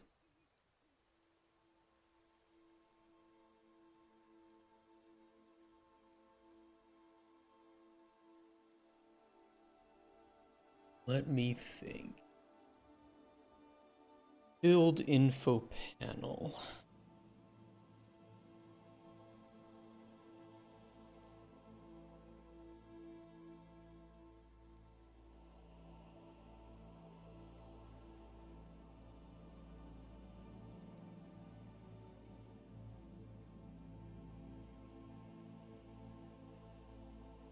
Do we just go with like the buttons up top?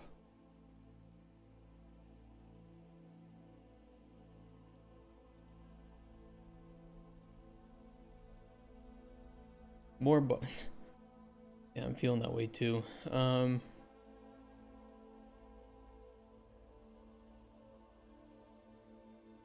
Okay. I may know a way to do this. We have our ingredients here. We can always add in additional information for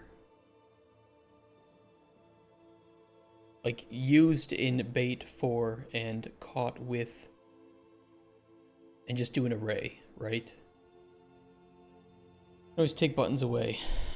I can. Yeah, exactly, yeah. So if there is no relevant information for fishing, then we just would not have those buttons at all. Or we would just like disable something about bait. Or if not, if it doesn't find anything, but if there is nothing known about it. Can we use other fish as bait for bigger fish? We could. I mean, theoretically with this system, you can use any ingredient to catch any fish. So, possible.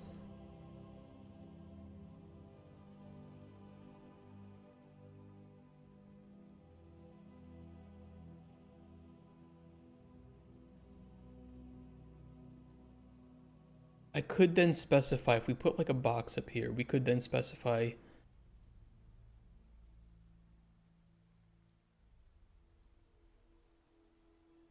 that we don't want that to show in certain scenarios. If we wanted. All right, let's try this. Horizontal box.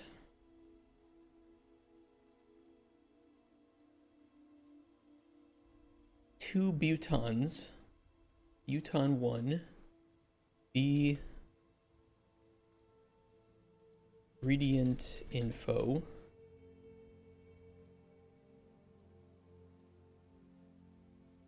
Text inside.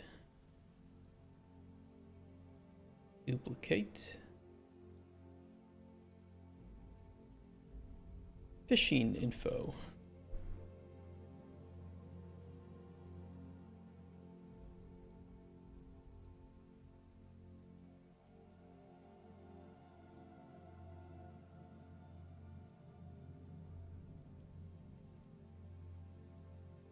What did I do up here for this? I did padding on the slots and then spacers in between the buttons.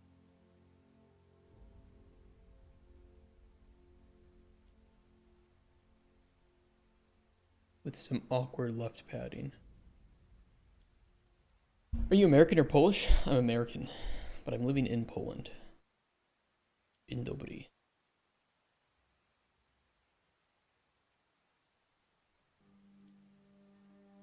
Why? Everybody in Poland asks me that. My fiance is Polish. I'm living with her. 35, 15, 35.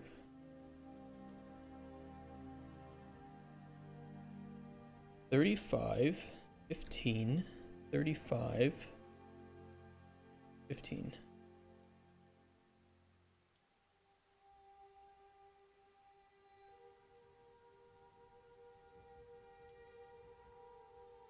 Perfect reason to move to a country? Yeah. I also moved here for like work stuff. I was needing to get experience. And there's a lot of game dev companies over here, and it's pretty easy to get experience over here. The problem is you're going to be taken advantage of if you are newer to the industry, in a lot of cases.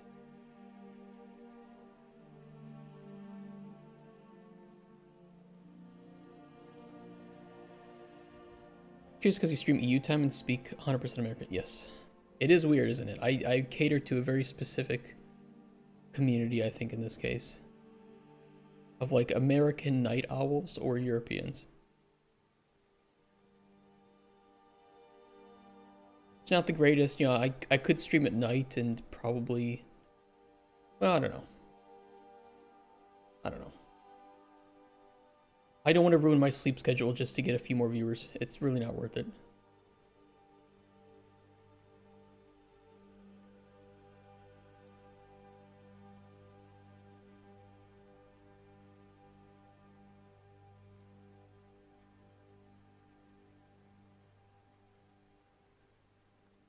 Enough. Yeah, I don't do this for viewers. I do it for, well, like for the company, for posterity, for transparency, to meet other developers, to meet players and get feedback. Viewers is like the least thing that I do this for.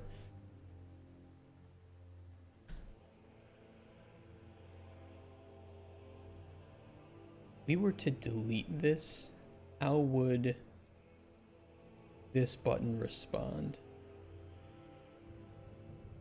Well, we could just not show either. If there's no phishing info, we could just not show either. We could just collapse the entire box.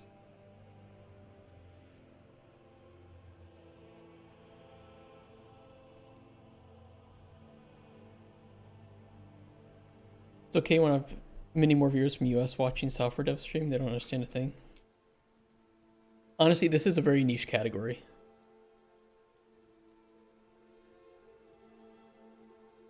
It is true, it's very hard to get partnered as a software game dev, just because it's such a tiny category.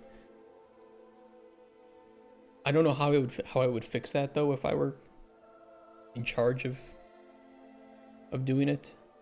I don't know if there is a proper way to fix it.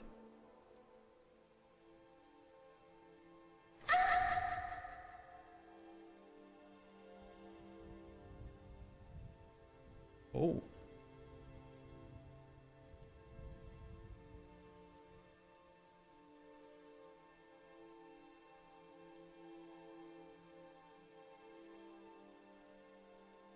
That'll work.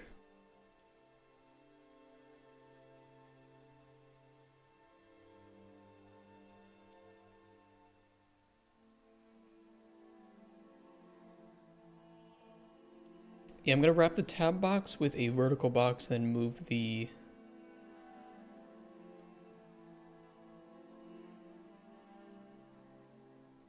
image in there, the spacer. Up.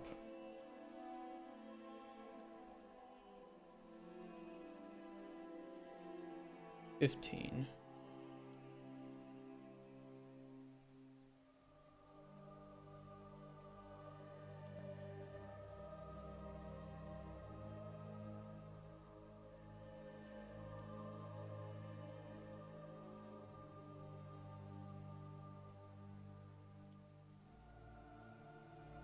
That way if we hide the tab box, or I'm sorry, not this one.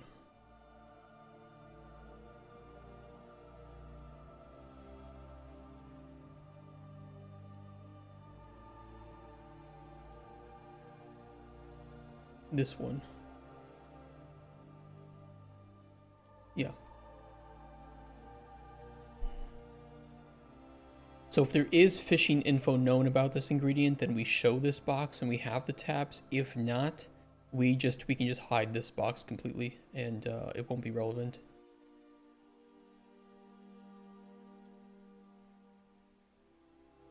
That's the idea.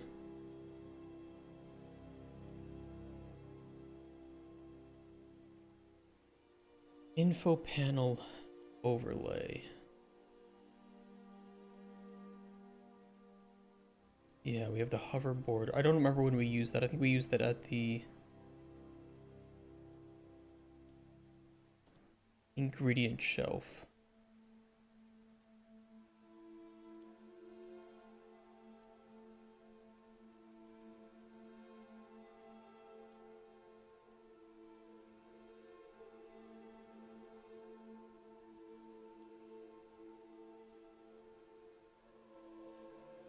Really didn't want to have to rework this panel. Oh, I hate reworking this panel.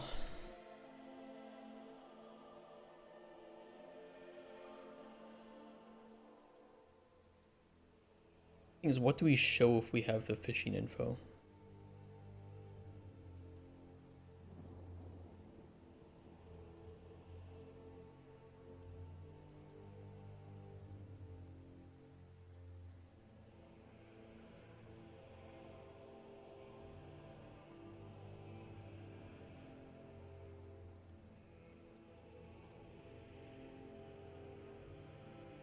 We would have to hide all these boxes or just put like an overlay on them. That could work.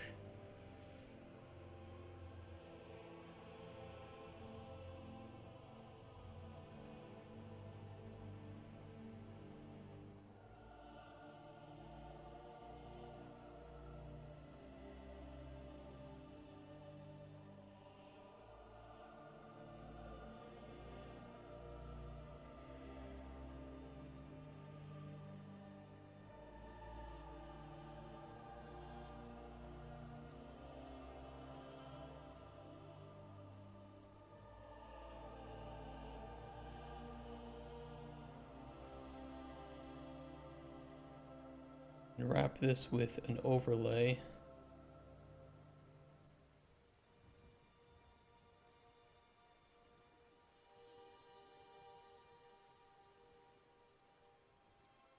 Americans are not up during Raptors time slot. It's not that we don't understand. Yeah.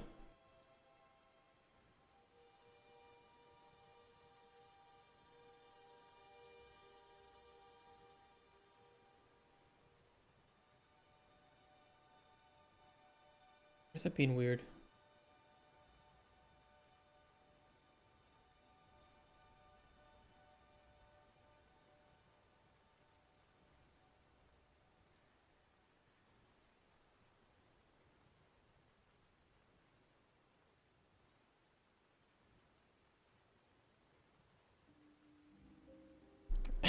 You with the caps. It's the excitement button, that's right.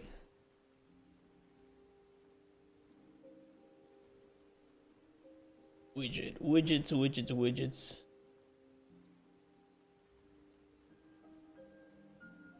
I don't like that.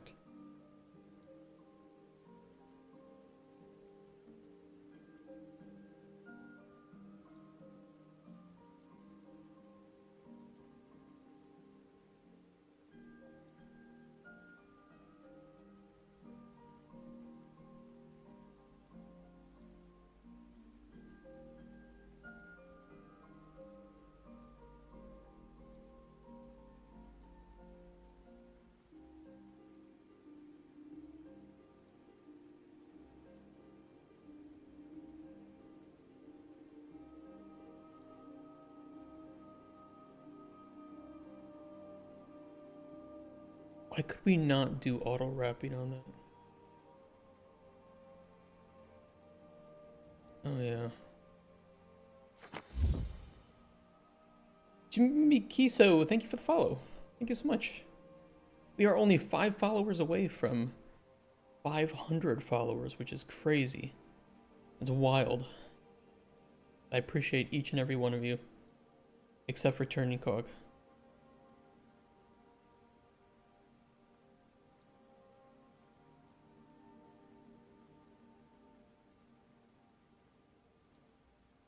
Fuck you. Yeah, there it is.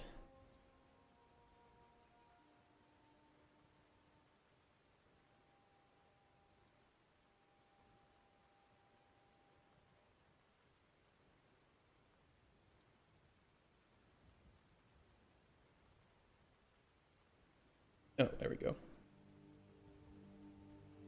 Small issue.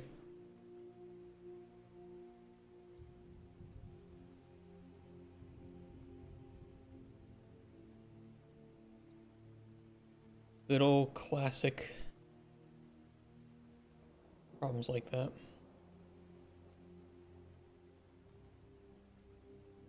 Get cheese curds from a gas station. You have to suffer without. I do have to suffer without gas station, without cheese curds. That's true.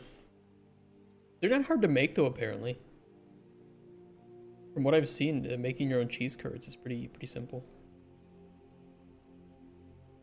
Never done it though.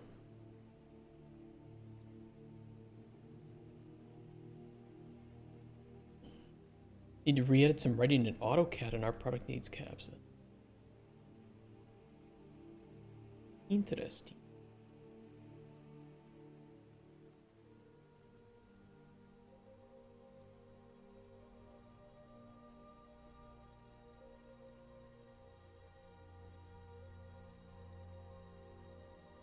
I don't want to shove this in build info panel. I'd rather have something separate for border viz. Let's see.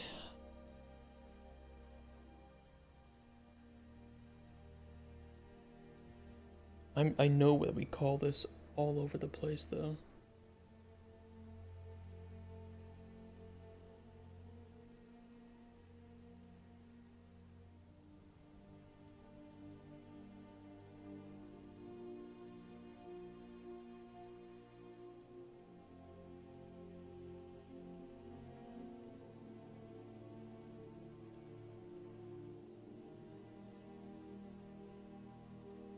Build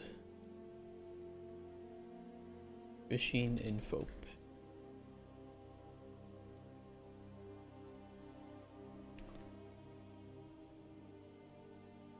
I just need to determine what that looks like.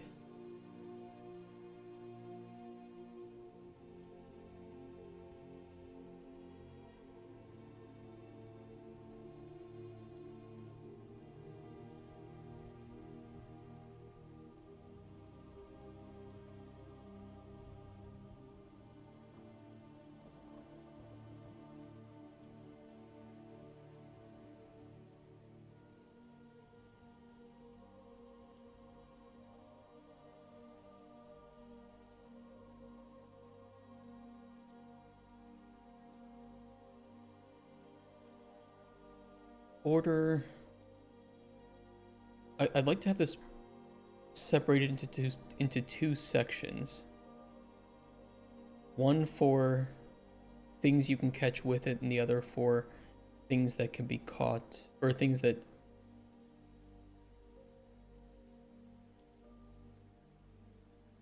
you can use it on as bait, and things that can catch it. Bait that, whatever, you guys get what I mean. However you describe it, that's the way that I want it.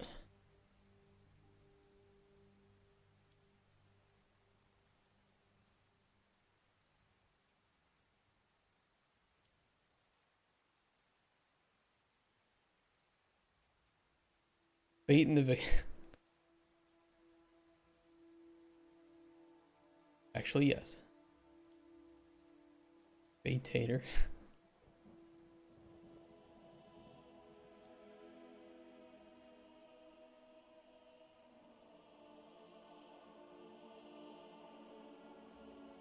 Bait and the baited. These just sound like horrible movie names.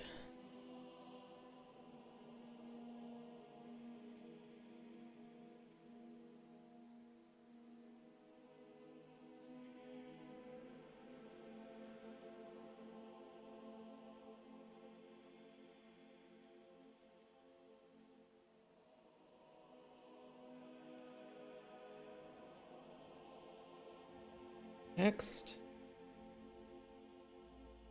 image, scroll box, image.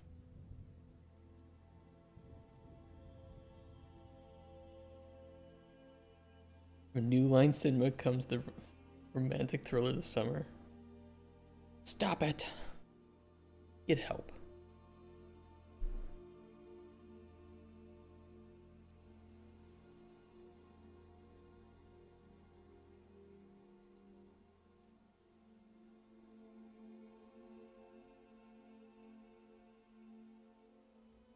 Yeah, fill the whole thing.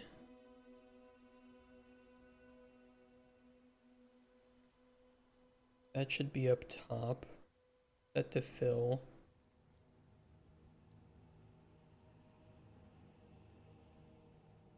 And then if we duplicate this,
probably want some custom widget to throw in there when we build it.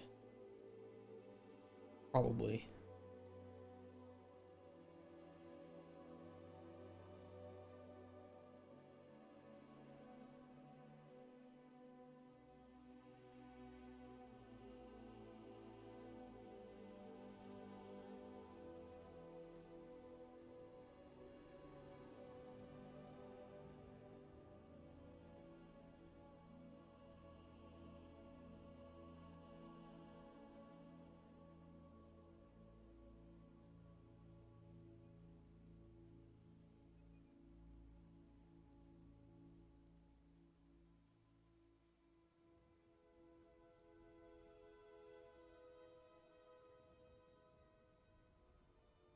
If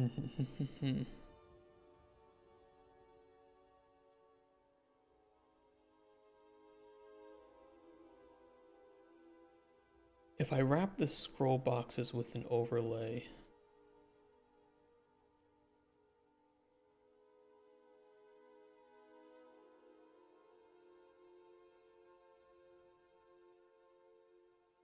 what I could then do is throw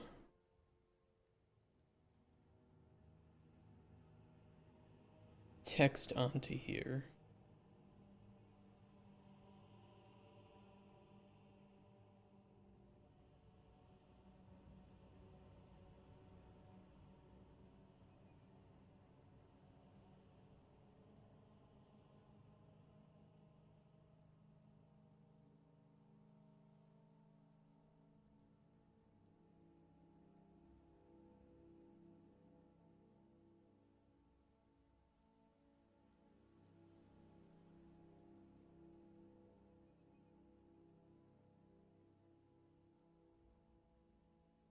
we can show and hide that based on whether or not we even have information regarding it.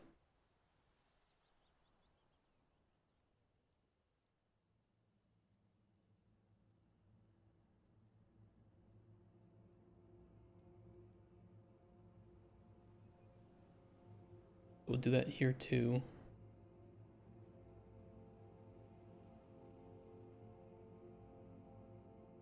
A lot more work than I thought, to be honest.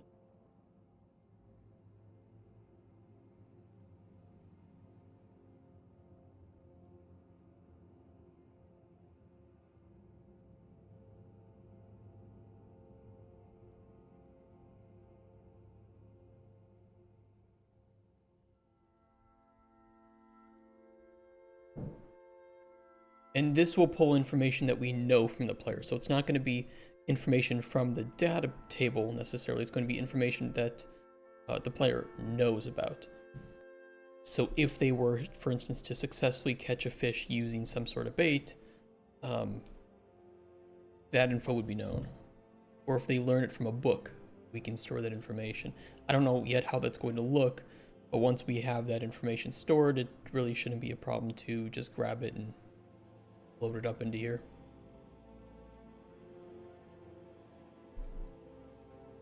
And so this is what's available if we click on ingredient info. This is what's available if we click on fishing info. It should work.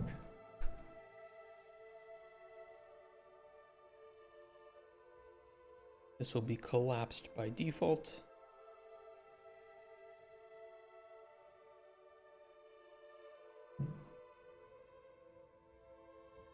The tab box is collapsed by default.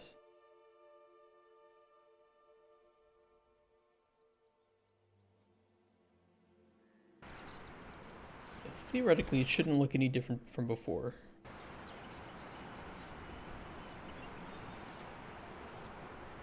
Looks a little bit different from before as I messed with the description box. We can fix that. That's a non-issue.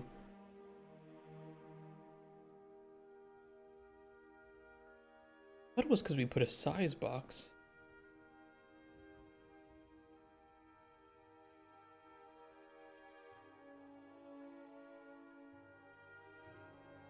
Maybe I did this before.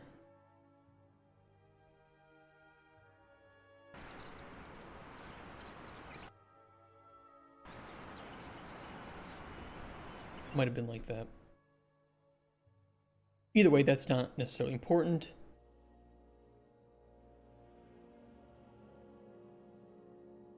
Let's make the tab box visible.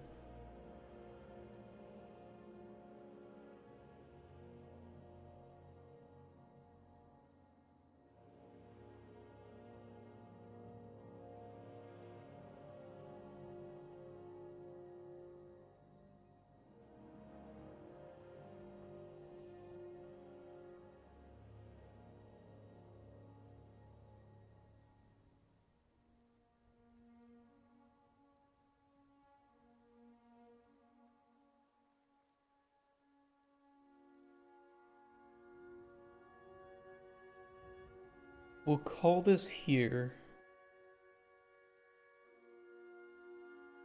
for now.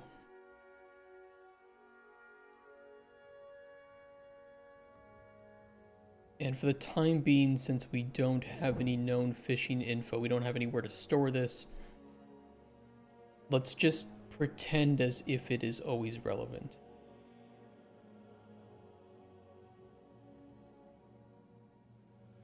And we can use it as a to be finished later.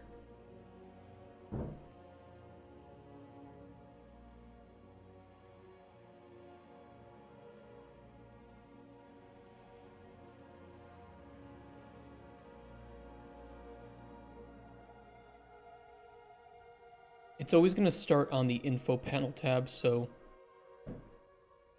all we need to do is just set ingredient. We'll need to store which one we're on. So B is on ingredient info panel.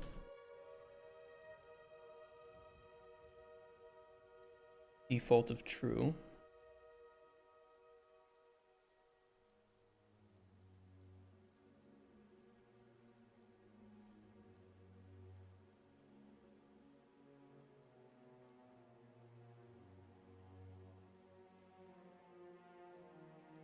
I'll need to update the text of these as well.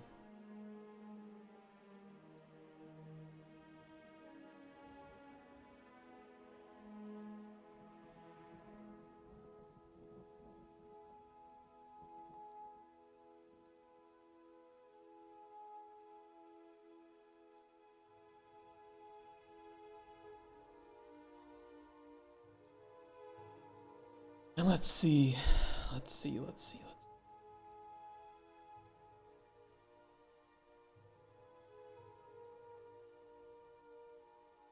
Yeah, let me go to the inventory.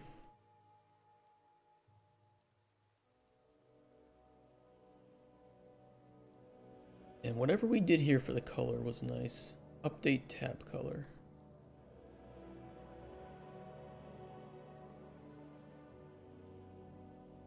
This is good color.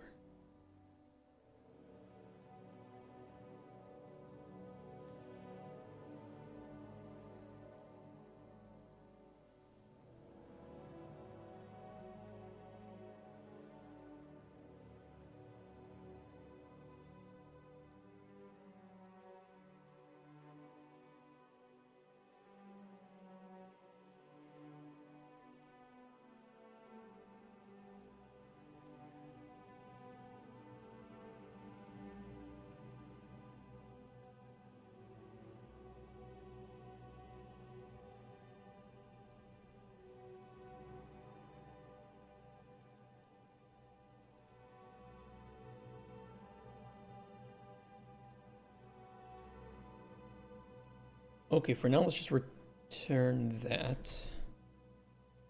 We have nothing else to put here right now.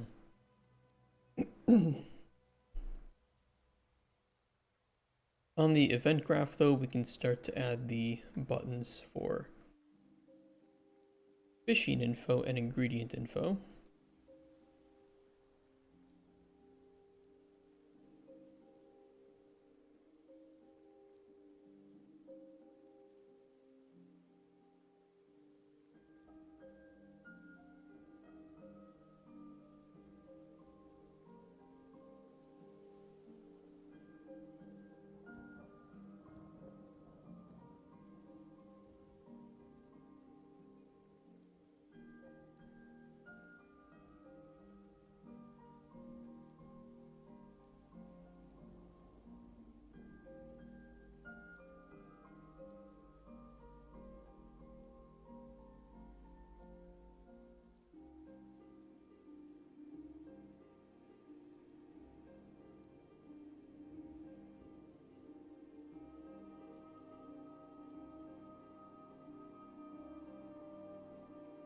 Just do this.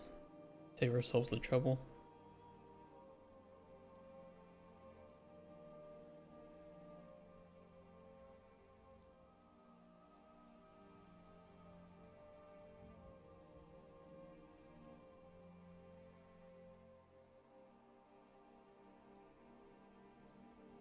We would need to.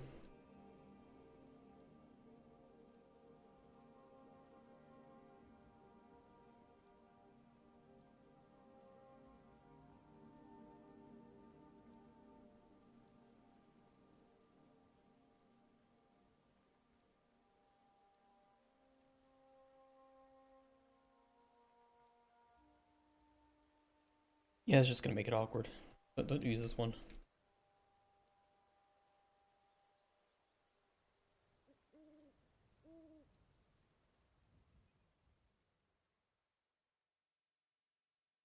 Is on ingredient info panel.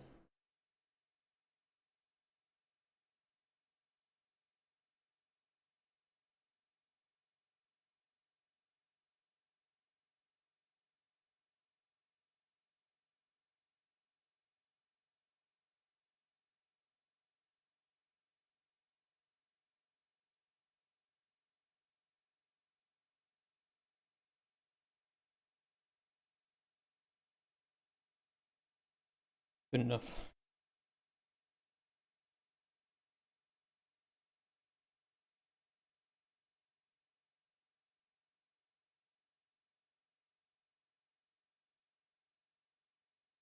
And I'll throw this in.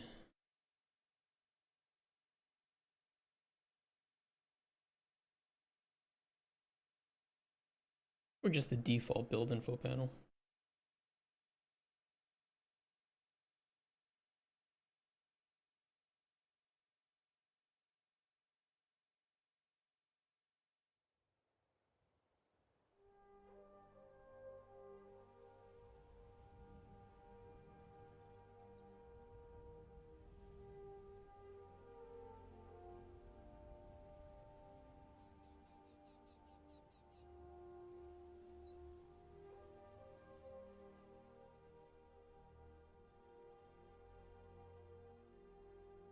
Alright, so every time we open that up, it should force it to green on that. And then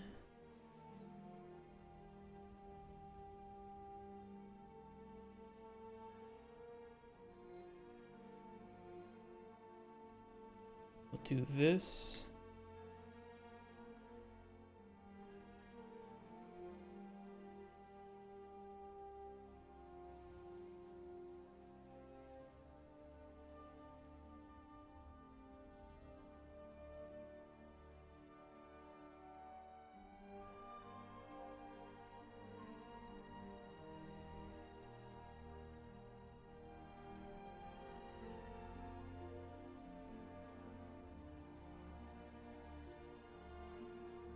I think we'll do a switch tab.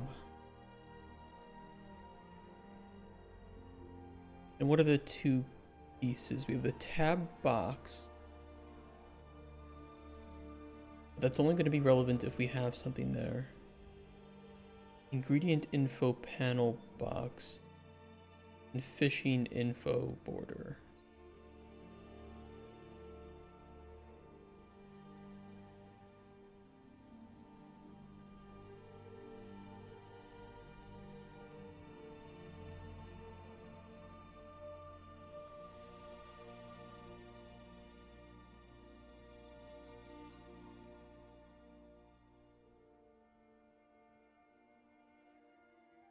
I'll just do a branch here instead of doing like selects. It'll just make it cleaner.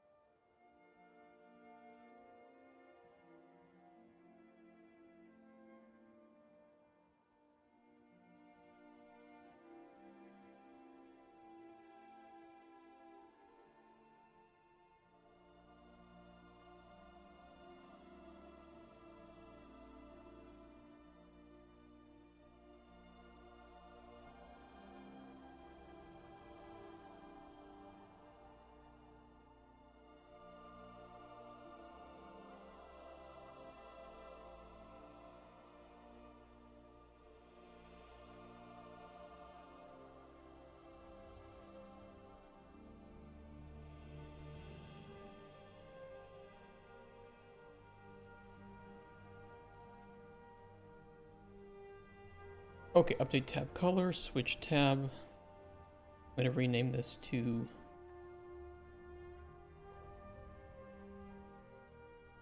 check if fishing panel.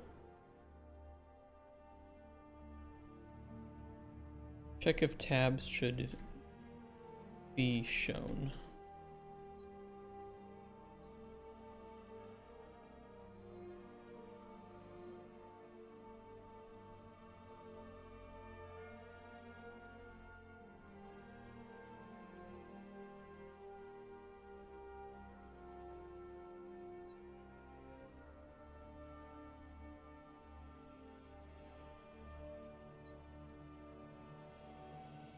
I can do a B force hide tabs that way, if that's true.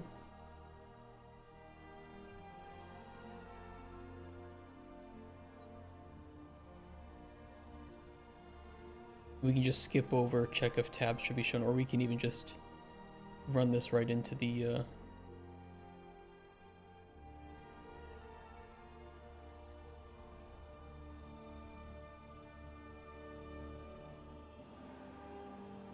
Check if tabs should be shown.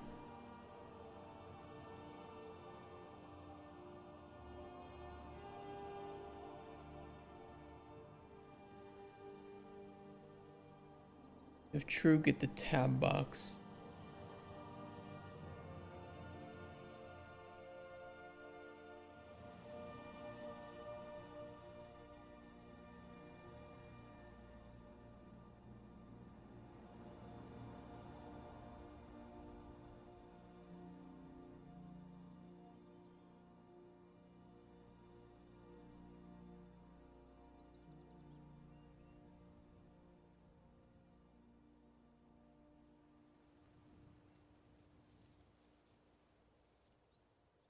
See if that works.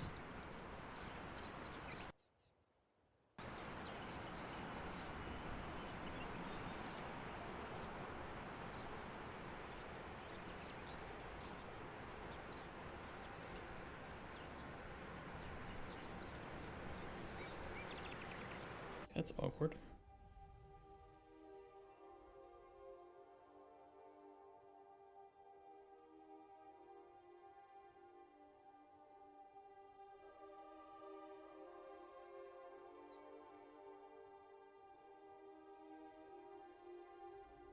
Oh yeah, because we're sizing the height automatically.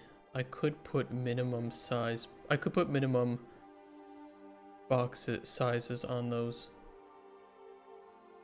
Let me do that.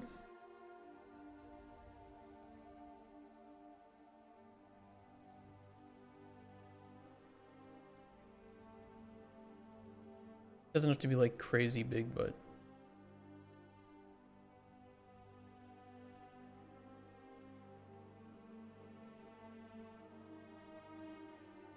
do 800. Or actually, I'll just do minimum desired height is 800. And not do an override.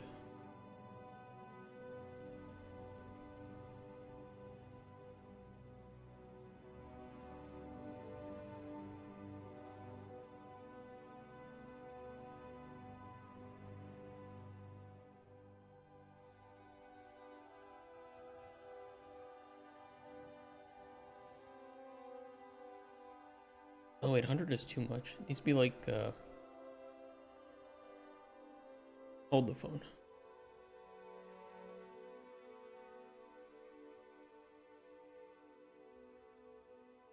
Eight hundred was like double the height. Do 350. That'll work. Seen Brighter Shores. It has some Ultima Online vibes. I've not played it yet. I know that it was made from the guys, or at least one of the brothers for RuneScape. So I've been meaning to try it. Maybe I will try it this weekend. I heard it was a bit mixed though. Careful what I type here. That's been mostly positive now.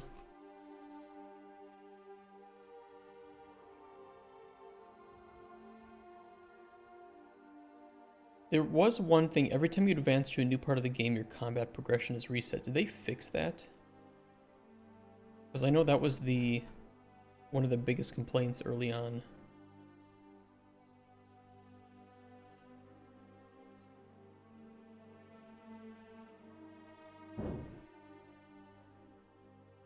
Separate combat profession per episode.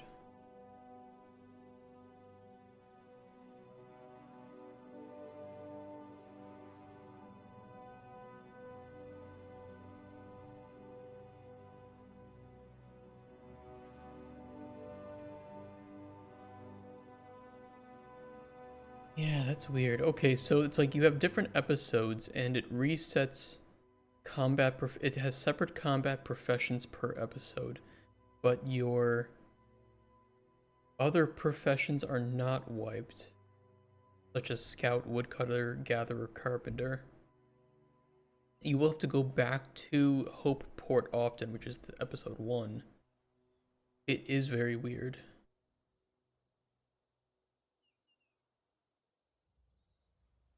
We've designed Brighter Shores to be enjoyable both for players who want to play the game many hours a day and people who might only be able to play a few minutes a day. It means that in the future, some players will be a much higher level than others. Okay, so why would you reset that? However, when we introduce new episodes, we want them to be fun for everyone. But if there was a single combat profession across the whole game, and the monsters in episode 5 started at level 100, then all the players who play a lot would already be a way higher level than that. I mean, yes, that's true.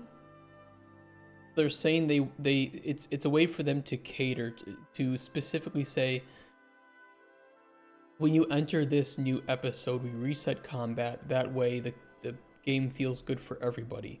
So you can't, or you won't be punished for over leveling before you go into a new episode. Although you kind of still are. We always try to solve this problem by having a level cap to stop people being too high. This cap is increased each update, and then they accelerate all characters up to the level of the latest content. Yeah, I don't like that. Games try to solve this by making the content of the game auto-scale. I don't like auto-scale personally. Going with what we call the breadth and depth system. It is not intended that you first finish episode 1, then go to episode 2 and never go back to episode 1 ever again. It is relatively easy to progress to each new episode. That's weird.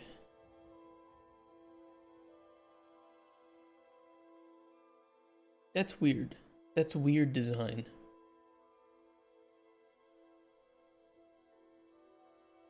I mean, I don't mind giving it a chance and trying it and seeing what it feels like, but from what it seems like, they have like episode 1, right? Let's just say it's this big play area. Then you move on to episode 2. Then you move on to episode 3. The way that the game is currently designed is at each of these points, your combat professions reset. So if you were to receive, like, let's say, if you were able to get to like level 50 combat, whatever the fuck it is, the moment you go to episode 2, it resets back to 1. But if you go back, your combat profession is, it's basically, what's the word? Contained within this episode. So your combat in here is 50, this one is 1. If you go back to this one, it's 50 because that's that episode's combat profession. And they wanted to do this so that when you move to a new episode, it felt fun again, which I get. But why not just say that the enemies in this area are 1 to 15, 15 to 40 or something, right?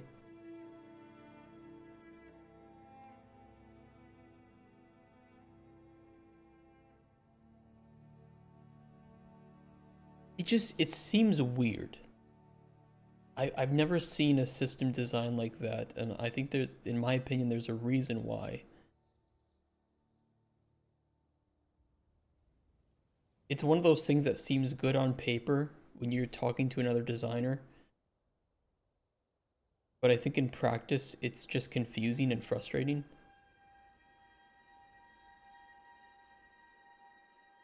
Even if you say that you haven't reset players' progress, you kind of have. And the grinding they do, which should be rewarded time, right? If a player grinds, that time should be rewarded. It's almost as if that is being punished. I'm gonna try to scale, maybe find a better solution.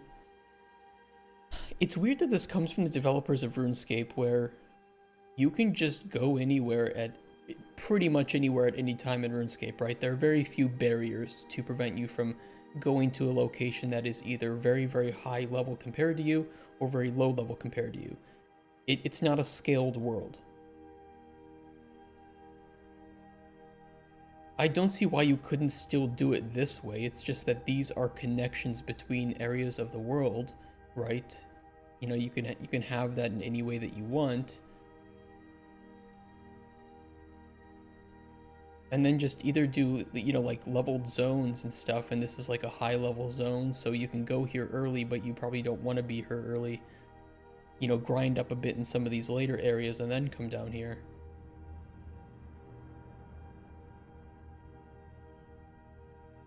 I'll try it, you know, we'll see how it feels, but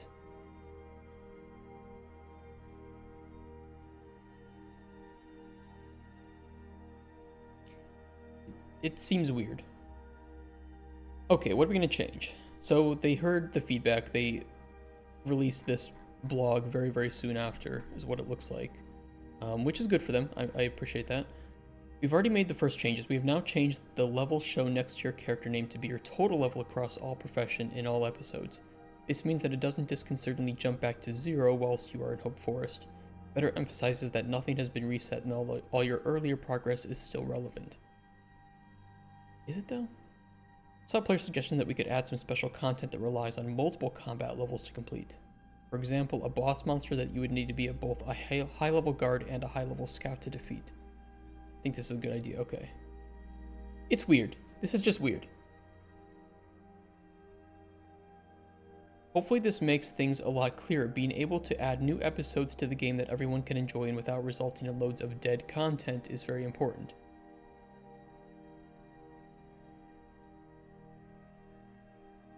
Okay, hold on. Let me try to understand this.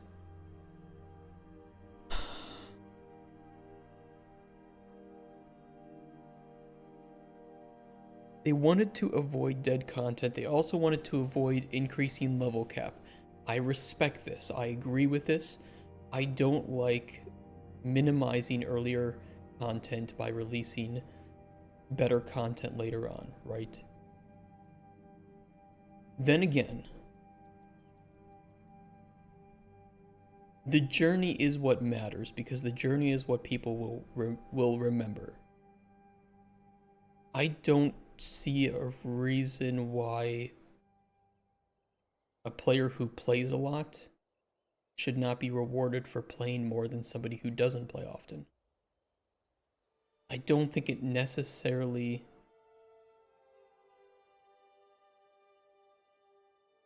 No, it does. I see what they're doing now.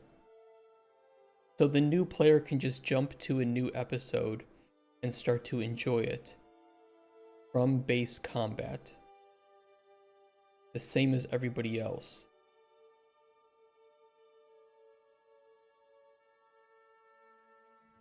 But does that really feel good for a new player if you can just jump into the newest content that...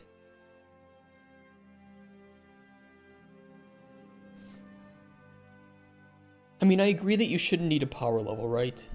But also at that point, now you've limited the design of new content to still require a lot of grind. Let's say you want a big boss in the new episode. You're not going to want it to be playable at combat level, 1. You're going to be at like combat level 80 or something, right? So somebody's still going to have to grind in that new episode. Now, instead of saying, well, hey, you grinded combat up to 80 in a previous area, you now have to do it again in order to enjoy this new boss. Meanwhile, the player that just started the game only has to do it once to enjoy the new boss. This feels like it's trying to cater to new, fresh players who don't have a lot of time, but by doing so, it's going to be axing the dedicated fan base who are going to be playing often and want to grind to level up. It's like in order to not fuck over the new players, which often happens in MMOs, they fucked over the veterans. They've tipped the scales, but in a completely opposite direction. They haven't balanced the scales, they've tipped the scales, is what it feels like from my understanding of this.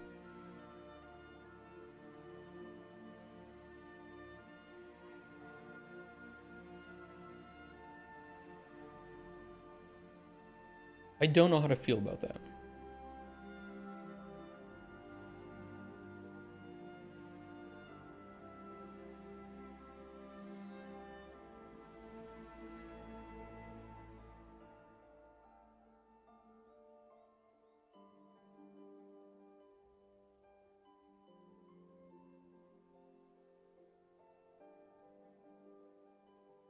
What I always hated about MMORPG is that I used to play, time passes by, the content of the game gets easier. Meanwhile, I was grinding to be top 5 global. They say they want to solve age-old issues such as old content being dead content or games only feeling fresh at launch and major expansions. But old content is not dead content to the players that play it. I also don't think that there's a problem with content not being engaged in as much as other content. No matter what you do in your game, players will engage in the content that they are either forced to engage in or that they enjoy engaging in, right? And especially with like a sandbox game, there's going to be some balance of those two things. Why not just make enjoyable content? And if it's something that's like level 15, you know, some enemies that are level 15, they drop some good loot and then you move on. Yeah, it's dead content to you now because you aren't engaging with it, but it's not dead content to new players who engage with it to grind those creatures for items. Everybody's, you know, if you haven't played RuneScape or if you have, you know goblins. It's what you do at the start of a new account. It's dead content once you're, you know, past level 50, but that doesn't mean that it's not dead content to new players. Or it doesn't mean that it is dead content to new players. I don't know, I'll have to try it out.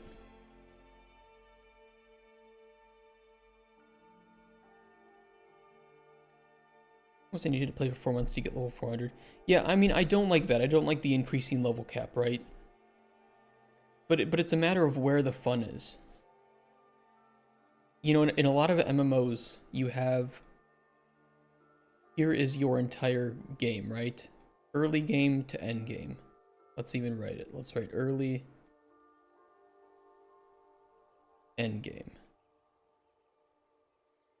In a lot of MMOs, the fun is up here. Not all of them, but a lot of them, right? Because they need that dedicated player base to keep playing. Meanwhile, you have oftentimes an unfun mid-game and a really annoying early game. So what do? You shit on your early players to cater to your veterans who are the ones that are giving you most of the money and time. And when you add new content, you just increase this. Let me adjust the canvas here.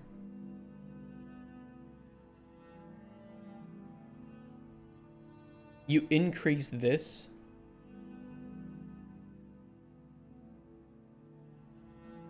and this. And now you need 500 hours to reach the end game instead of 400, right? It doesn't look like graph has polygons. Am I doing it wrong? No, I mean, for like MMOs, this is kind of how it works, right? What I think that...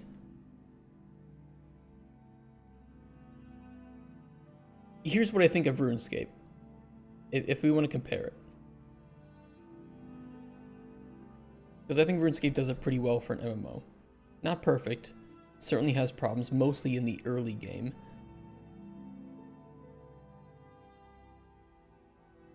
I would say that the game looks like this. And keep in mind, Brighter Shores is made by one of the guys who made RuneScape. One of the Gower brothers. I think like old school RuneScape looks more like this.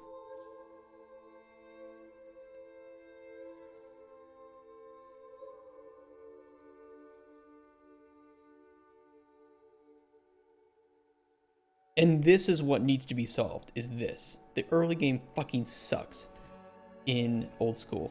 Unless you kind of know what you're doing. If you have membership, maybe it's a little bit better. But the early game is kind of sucky because you can't really make money. Progression is kind of fast, but you have a lot of like quests to complete, things like that. And they're not the good quests. The good quests are here in the meat of the mid-game.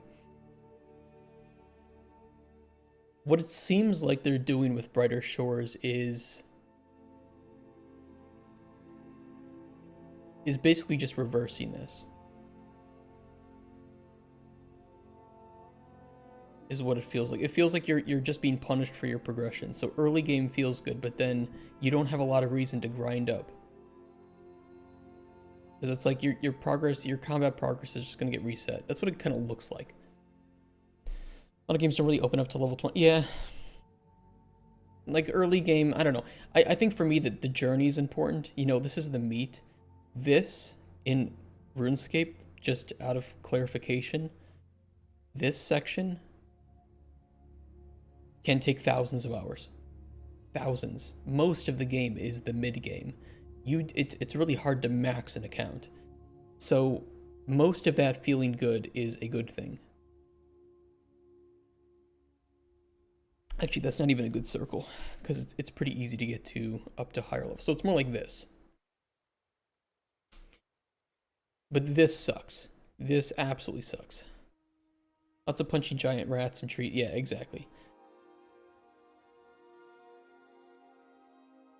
I understand wanting to make early game better for MMOs. I think that's really important, and not a lot of games, MMO games, have good early games. In fact, I think this is actually closer to what Elder Scrolls Online was for me. I think the early game of Elder Scrolls Online is pretty cool, and then it starts to set in that it's just a grind fest. Enemies scale up to you, so it doesn't even matter. Your progression doesn't really matter. You enter a new zone, there's no sense of difficulty. Here you're just kind of mindlessly doing the quests in that area. Ideally, it should all be green. Ideally. I think a lot of MMOs don't have that great of progression.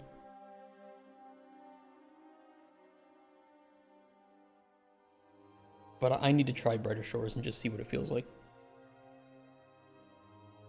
Hard for me to give my opinions on it yet.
More green gameplay, put in more fences so they can see the grass on the other side. Shut up. Shut up.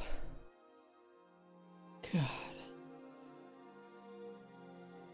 What a dumb joke. Nobody laugh at that. If you laugh, you're banned. No, that's pretty good. I liked it.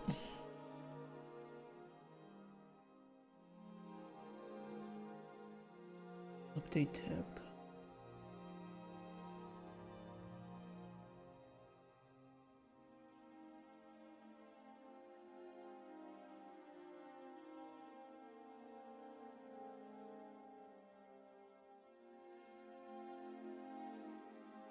I'll set it up like this. It's a little awkward.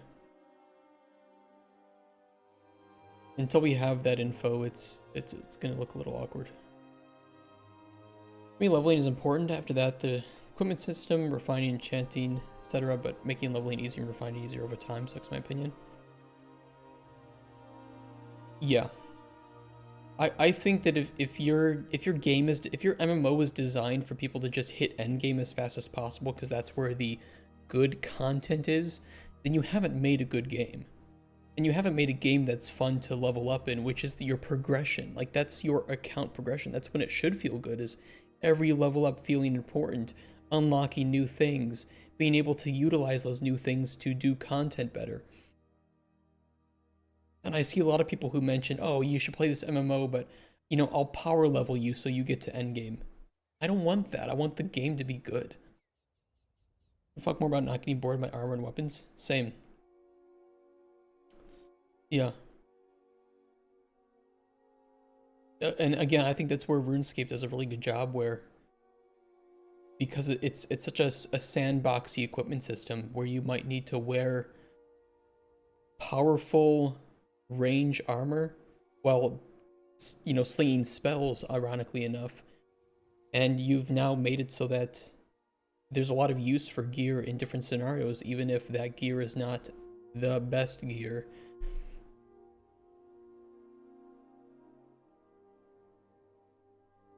And it's because you just have like all these different body armor types, and they have different stats on them. So it's like sometimes you want really good mage defense, in which case wear something like this.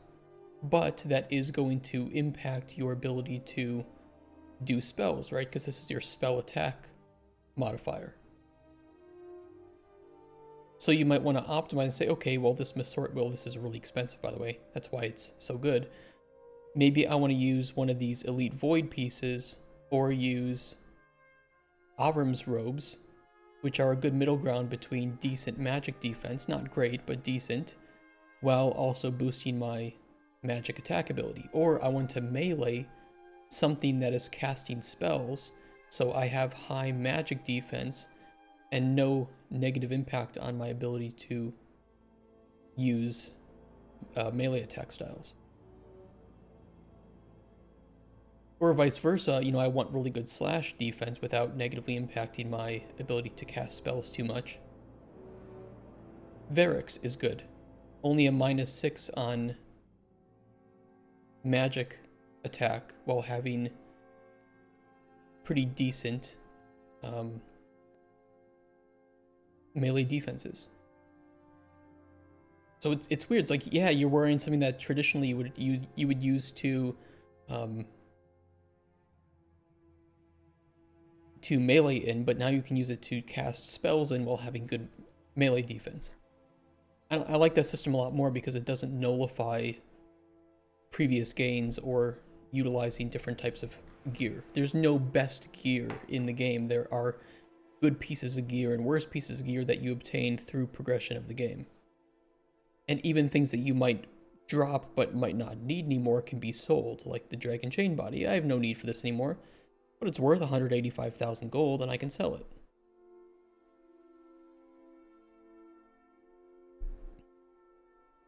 I don't know, it's just weird.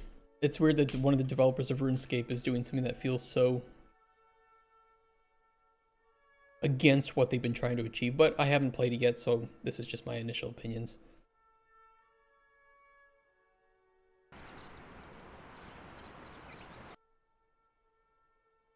Maybe it was the other brother.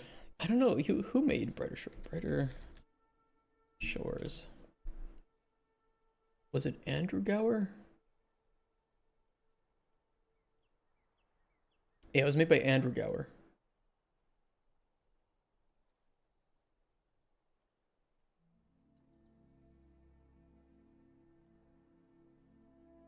I don't think that's the same guy. That would be the guy. I don't know when he was working on RuneScape, though.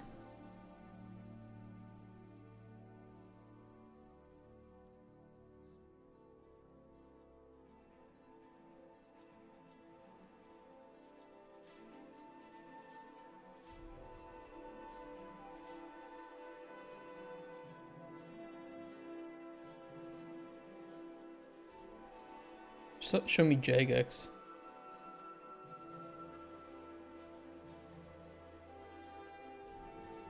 Doesn't really help me, does it? Oh, they left in 2010. That's when they left the board of directors, though.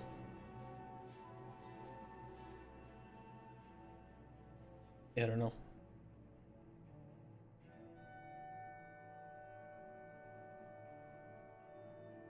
Who knows?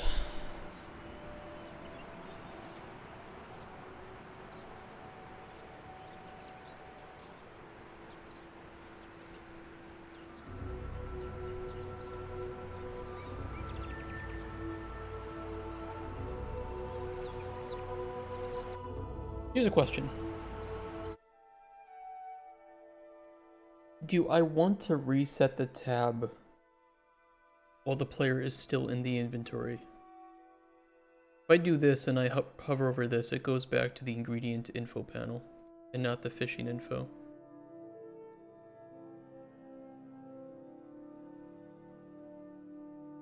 That's frustrating.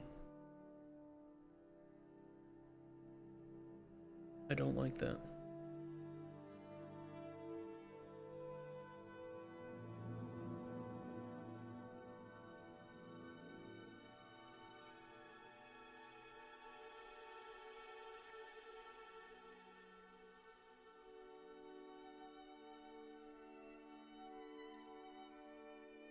Oh my god, that scared me.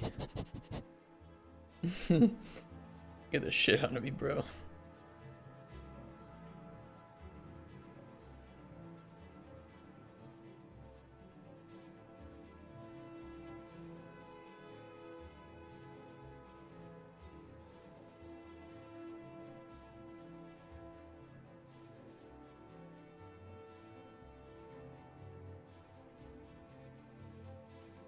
Yeah, I can move this.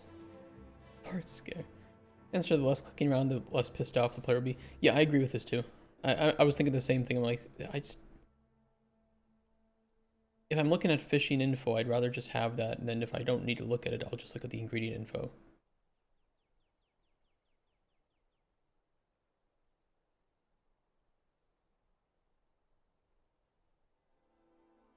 Want to do some sync this week? What do you mean? Like sync our periods or something? We can be pissed off at the same time? Oh, call. Yeah, we could do that. We could do that.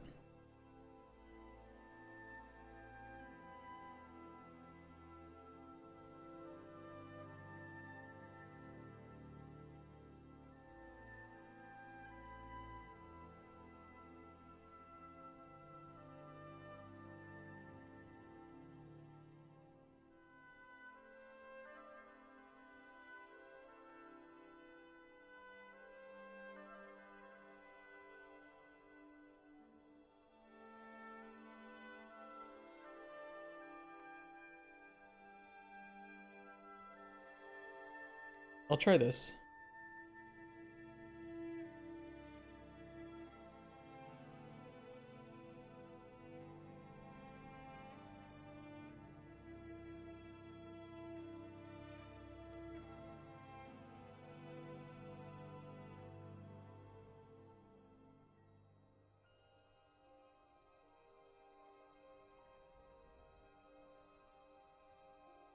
Is sync another word for docking? Yes, that's exactly it.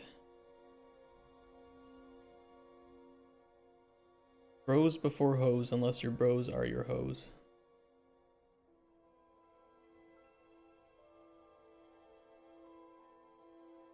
No.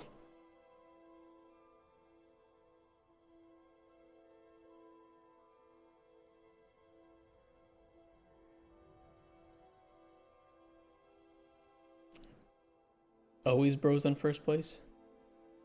I like your thinking.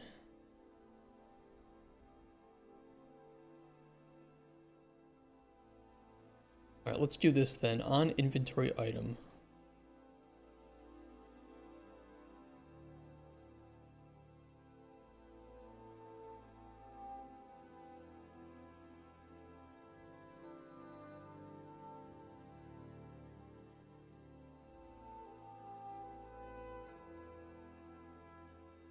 Stay on current tab.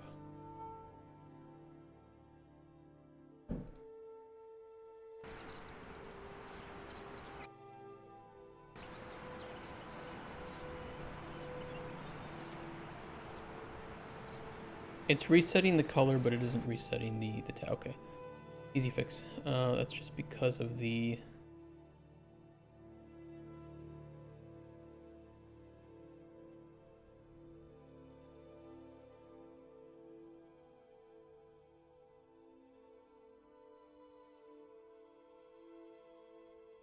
Hey, Luke Wolf Games. How you doing? are you this Wednesday?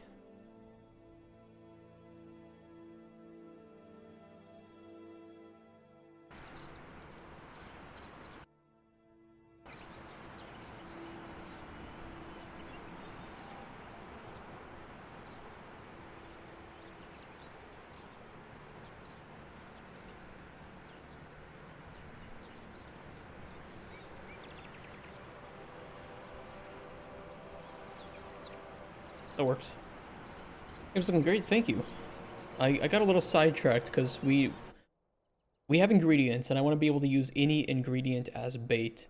So I need to kind of refactor some of the info panels and inventory to support that. So I was supposed to be working on fishing and I was, but then I got sidetracked because I needed to fix something. You know how it is. If you're a game dev, you know how it is.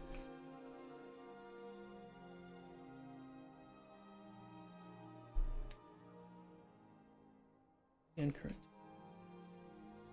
We can stay on tap. Oh, I know what it is. It's not related at all. We only want to run this if that is true.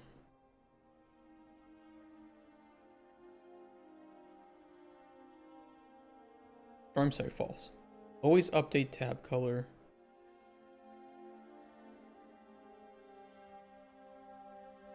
Do it after.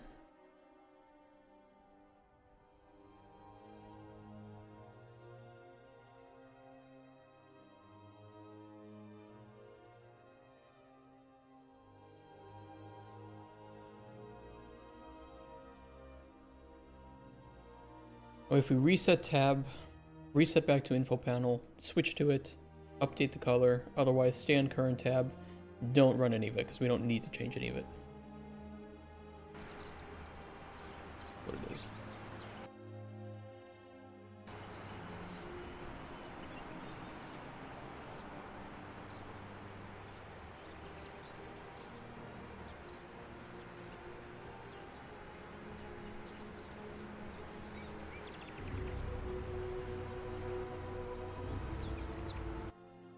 Okay, a couple of issues.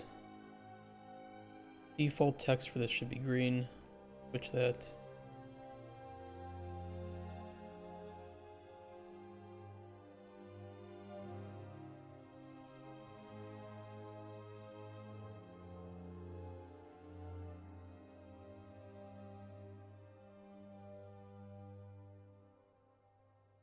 And then when we switch major tabs, we do want to switch that back. So, well, it should be working like that. Why isn't it working like that?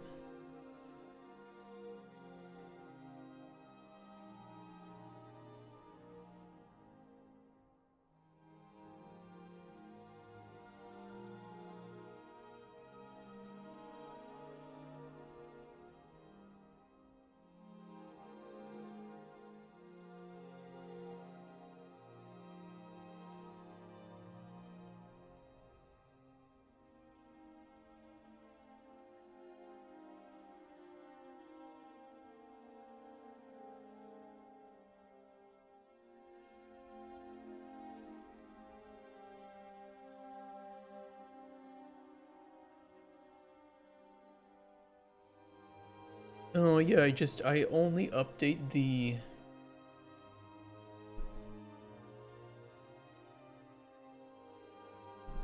I know why.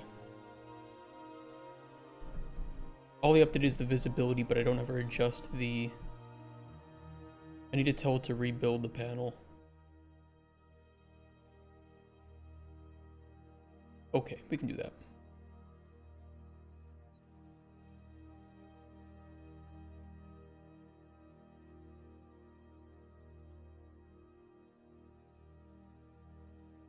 Inventory items, update panel.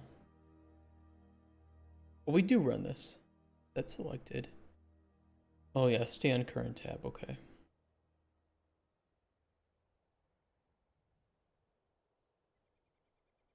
I see. That's a bit of an issue.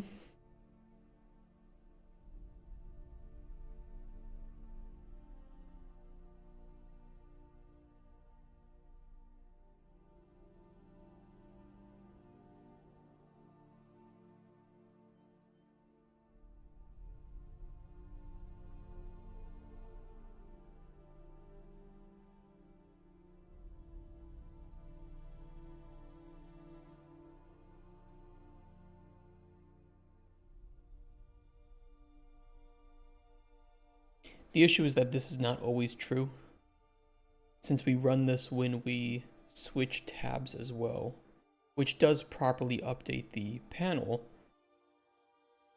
We're just telling it to stay on that tab. Although, is that really a problem? Nah. I don't think it's that big of an issue. And in fact, it's more intuitive this way.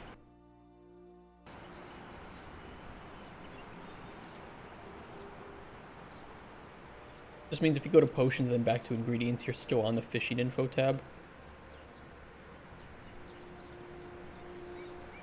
The problem is the bull switch, I could cover it for this, for ingredients.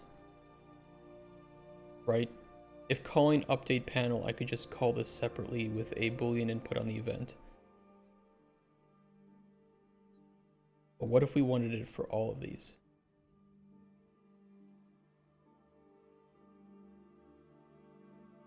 Function would have been better.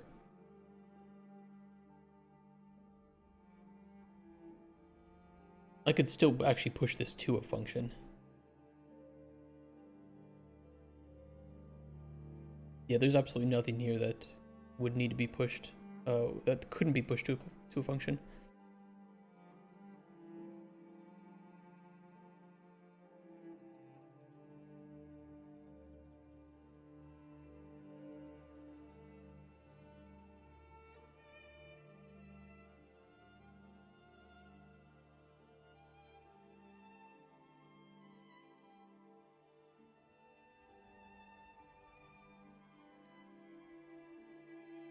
Yeah, we could do it that way. Though I again ask, is the behavior that we're experiencing bad? Or was I initially thinking that it wasn't good? So if you were on the fishing info tab here, and you go to like potions or other, and then come back to ingredients, you're still going to be on the fishing info. Do we want it to reset back to the ingredient info tab when moving between these the inventory tabs? Or is it okay to stay where it is?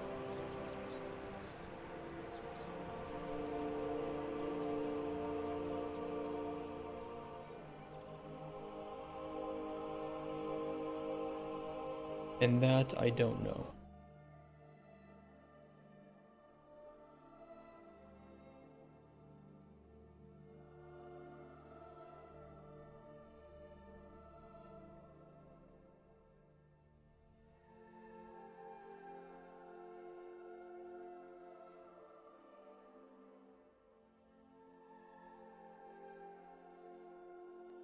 If they use a cook, last players will adapt or die. It's also a prototype, so who cares? Who cares? As long as it's not like crashing or preventing you from using the inventory. It's mostly just preference. Do you want it to stay on the thing? Do we not want it to? UX designer in the future can decide that for the entire game. Right now, I don't see an issue with it.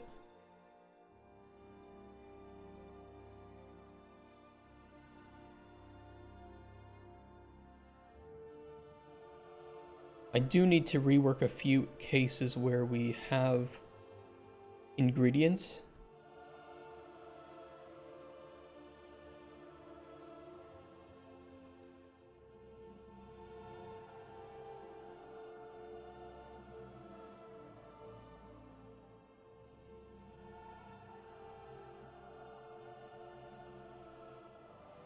Collectible ingredients standalones.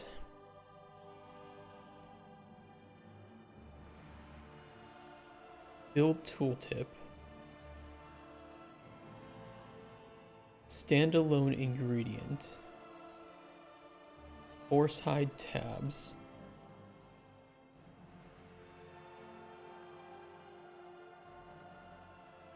The second one would be ingredient jars.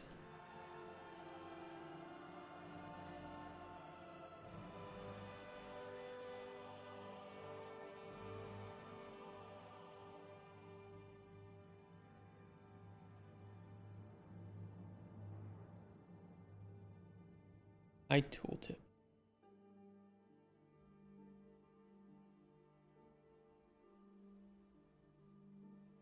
Hold on a sec. Oh, wait, I know what. I know. We handle this in the alchemy table. We grab whatever is under the player's cursor here. So this should be the tick graph, tick trace, switch, jar, show tooltip. Target is BPI ingredient.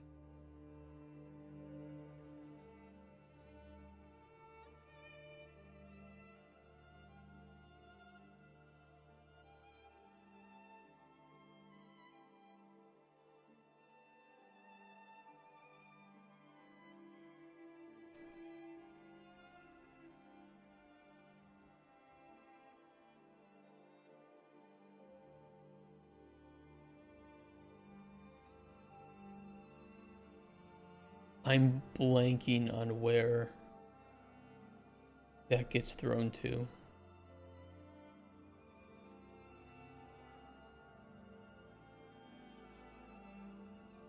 Event show tool.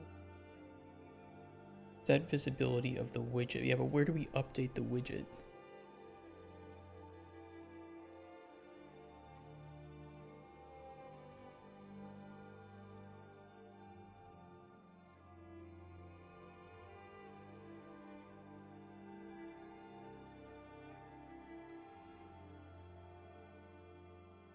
Oh, this is a different. This is not the one.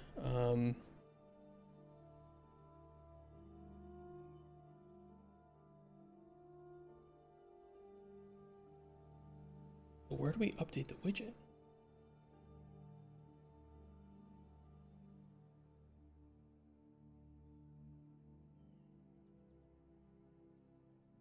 That's alchemy click and drag.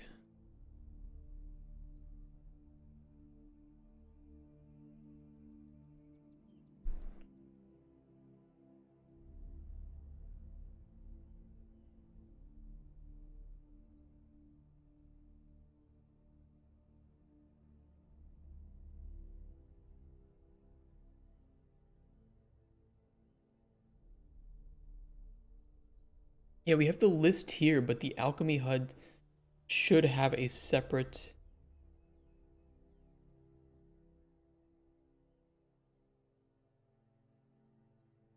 ingredient tooltip. Open.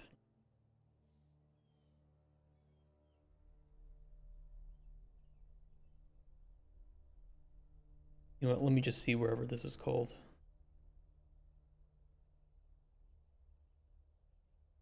WBP hover tooltip. No. Ingredient reward widget.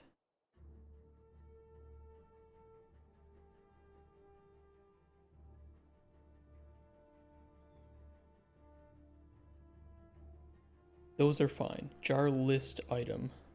Here we go. Okay. That's right, because you hover over the list item. Yeah. Force hide tabs there. I remember now. Inventory item. We've set up BP alchemy table.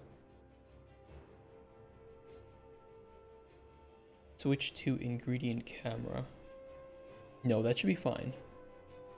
The way it is. Okay, that should solve all the cases of this then.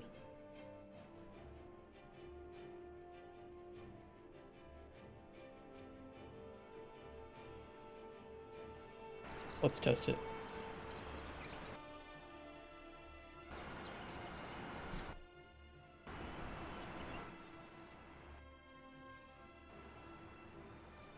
Okay, when you're at the alchemy table, no tabs here. Tabs here.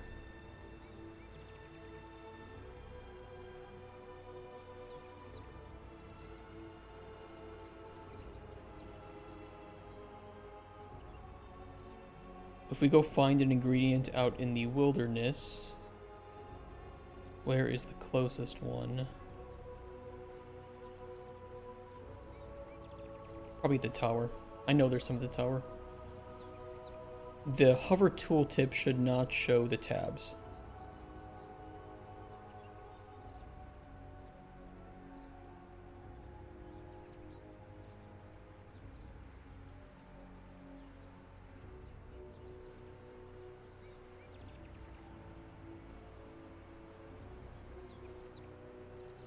Alright, stop compiling shaders, please. You done?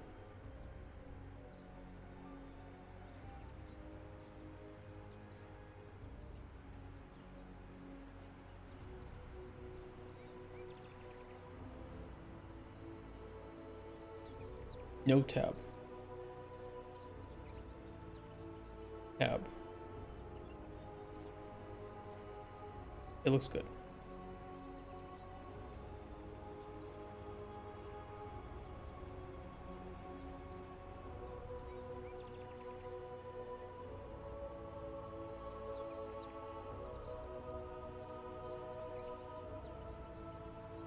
Although I could have sworn that the hover tooltip was supposed to be over the reward tooltip. The reward pop-up. I don't know why it isn't.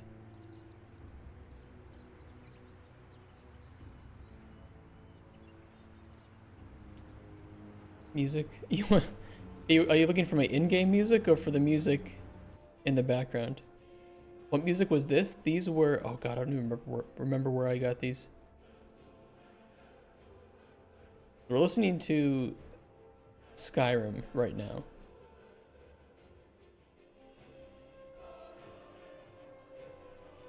But if you meant the music in-game, those are some of the ambient tracks. So faint? Okay, so probably the ambient tracks. Maybe.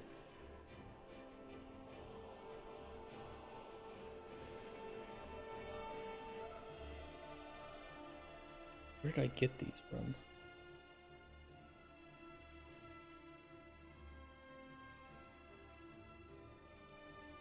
I actually don't know where I got these from.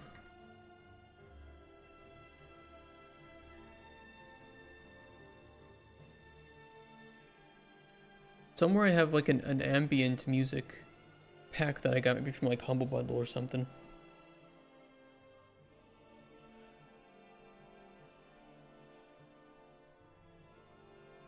Sorry, I don't recall which one.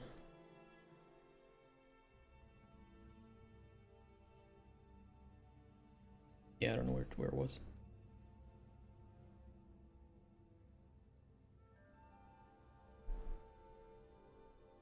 Okay, well that's all set up.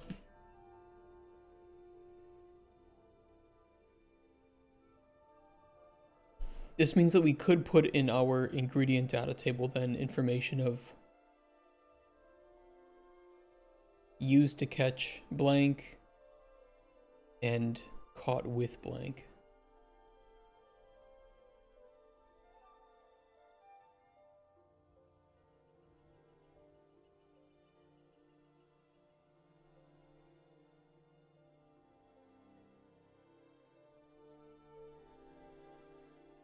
Let me think here.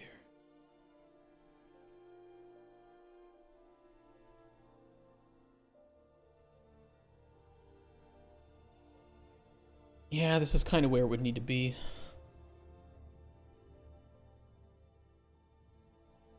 Although maybe what we could do first, instead of having carp in every single slot, right? Because you can use any ingredient to catch carp in this case. Although we might change that.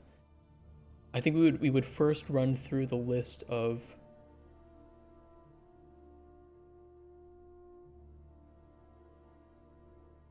we would first populate the list of what it could catch based on things that could be caught with that bait entirely.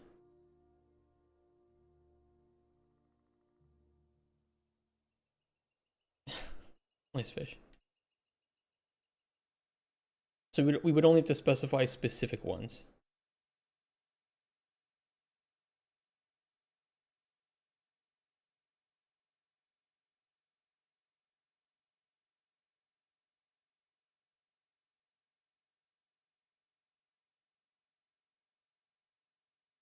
Let's see if we can do that.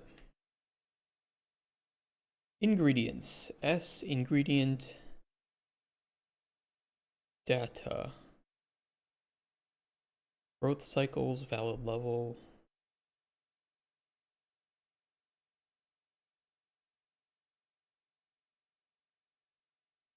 We will add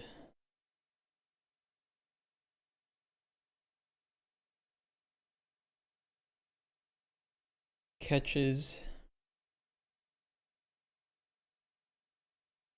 This will be an F name array and is caught by.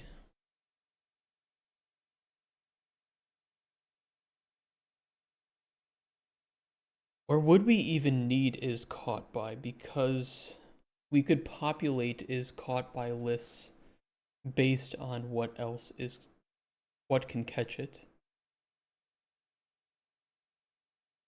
As far as I know, we only need one F name array.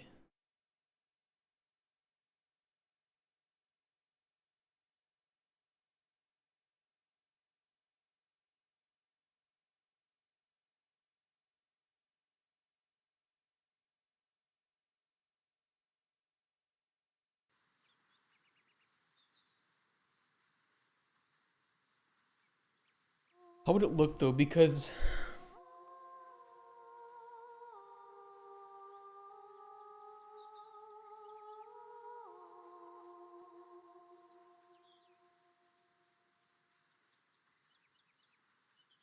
no, this could work. This could work.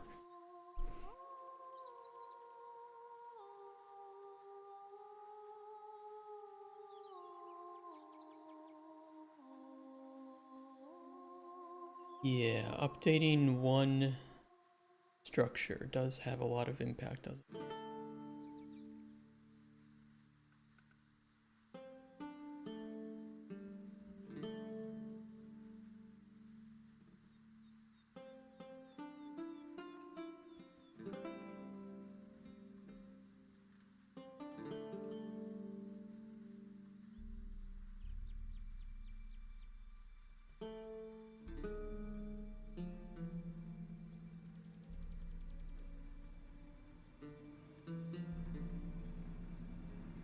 And I put this after flavor but before tags.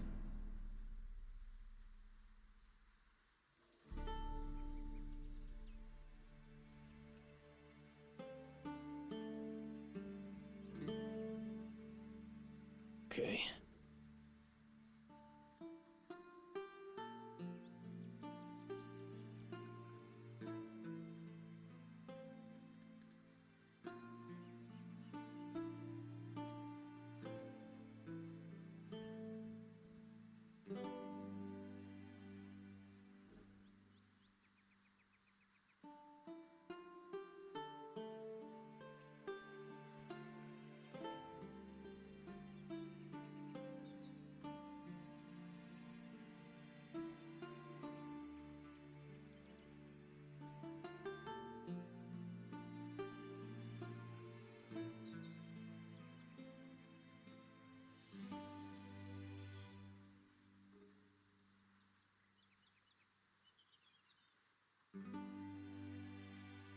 Do I want to do one larger set here where I can specify specific fish that it will catch? I guess we could start with that, and then later if we wanted to find a better way to handle all that data, we could.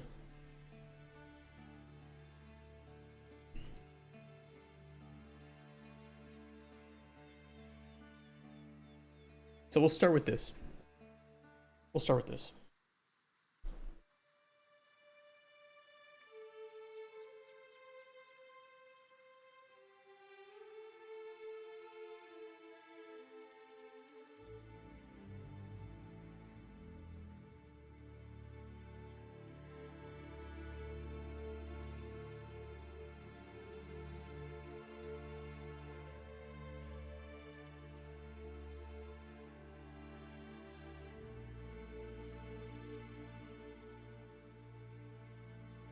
Where's my arrays? for my array dims. There we go. Let's dim caught array.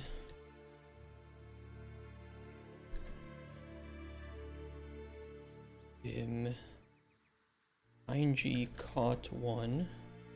Ing caught 2.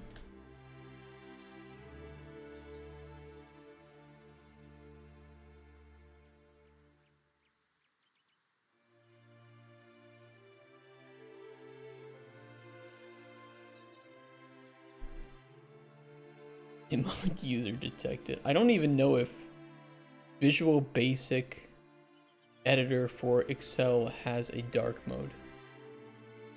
I'm gonna be honest.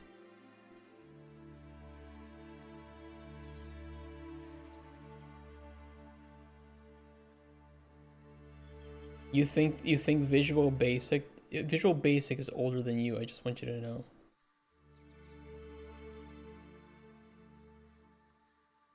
Pretty sure it's older than me as well.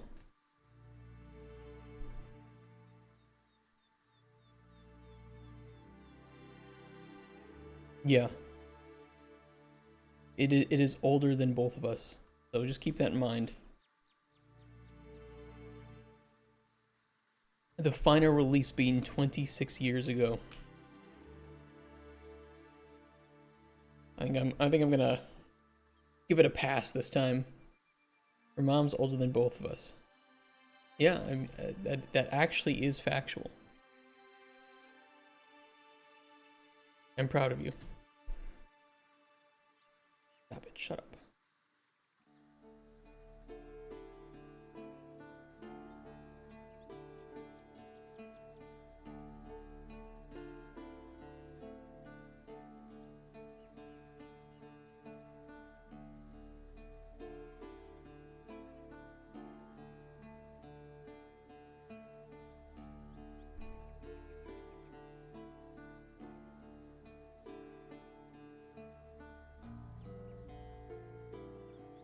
Click add-ins.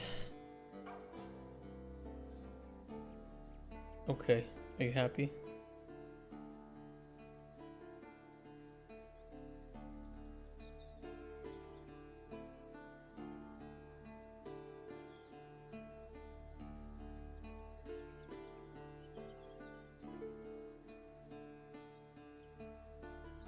This hurts you? What hurts you? But there's no dark mode? It hurts me too.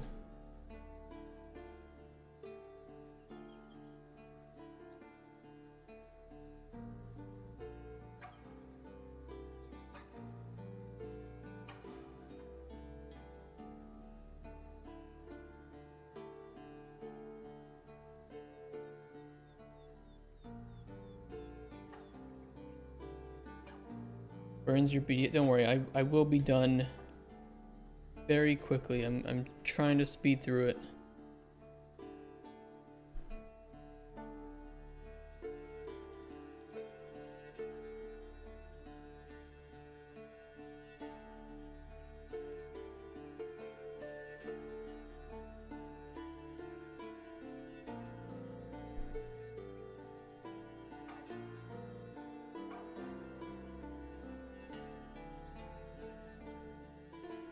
Tools. There's nothing. Options, environment.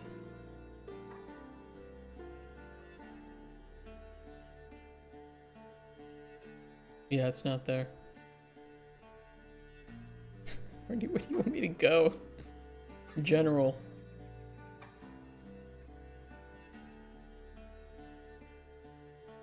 Look at. I'm not looking at the others. I just want to finish. Let me finish.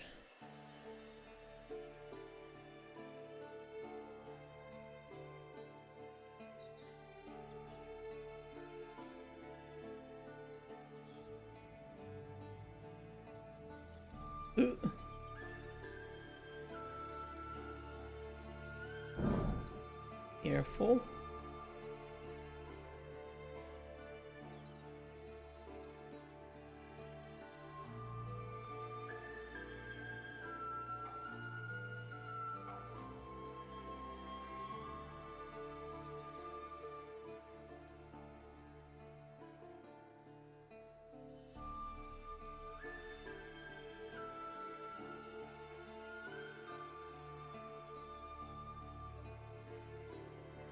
Okay, nothing should appear. Let's see. Is test 2, test 3. Thank you for having data validation on these. I don't need that.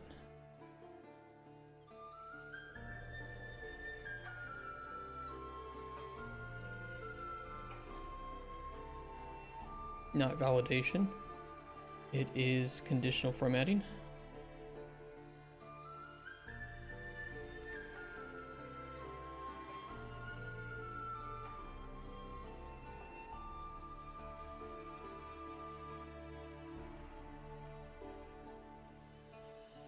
We have 11 yeah, we don't talk about viewers. It doesn't matter. Viewer count is not important to me. In fact, I hide it.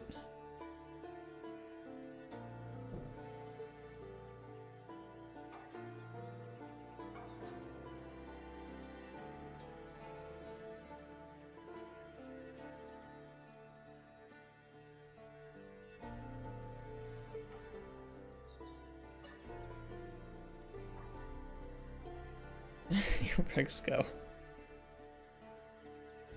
Viewers matter to me, viewer count doesn't matter.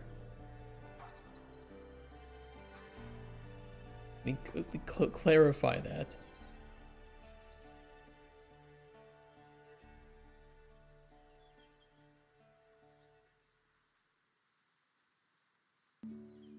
They're there. Do they need to be... They need to have quotation marks, don't they?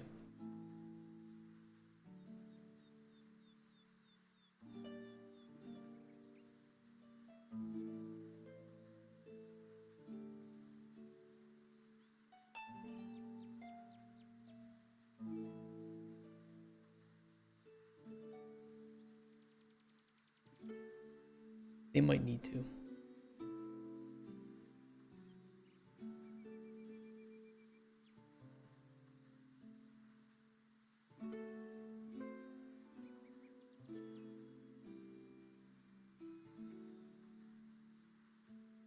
Oh, I missed a comma.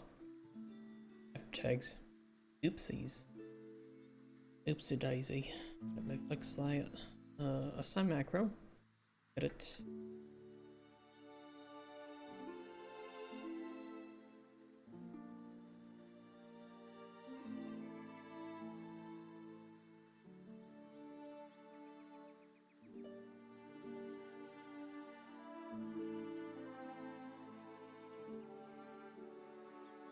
There we go. Now they're in there. Beautiful.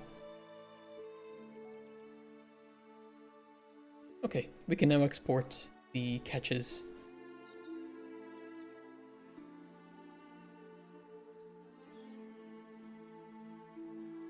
However, for right now, the only ones we set up, and I would like it to be the same ones that we did set up, would be... Which ones? Where's the data? Fishing, bait preferences.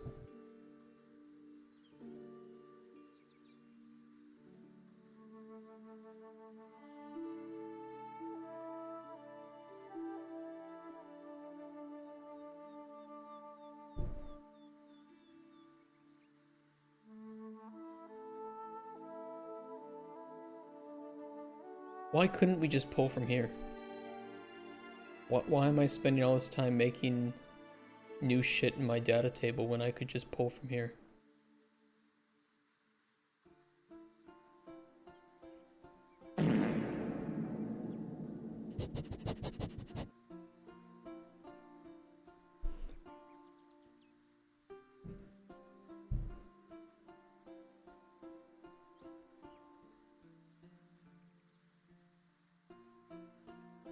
Let me think. Nobody speak. Let me think.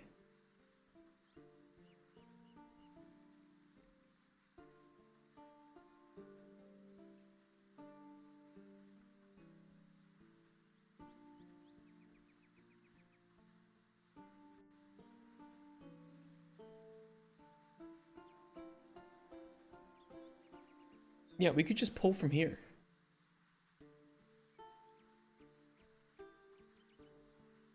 I didn't need to add that at all.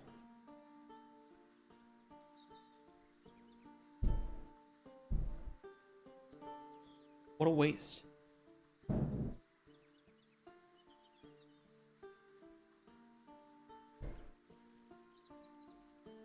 Stop banging around. You guys hear that? It's banging above me.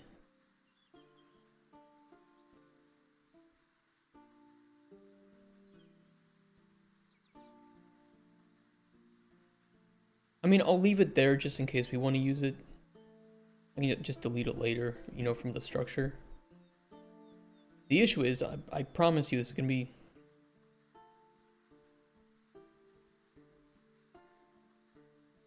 a bit of a problem. I think... Oh. Yeah, it just crashed. Okay. That squirrel's above you scraping around on the roof. You're giving me PTSD.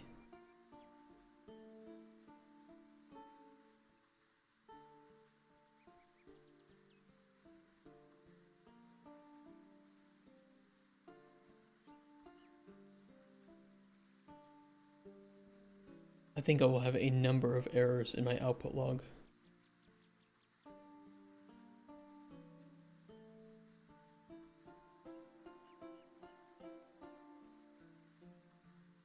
Oh yeah.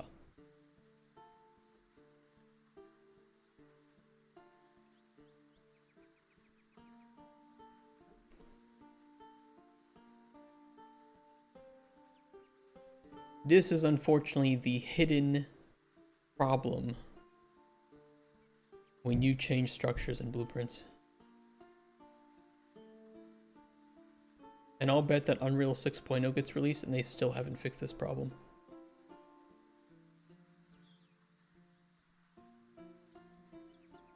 As much as no, it could have been more, but I do like to stay on top of this, so sometimes it can get pretty crazy.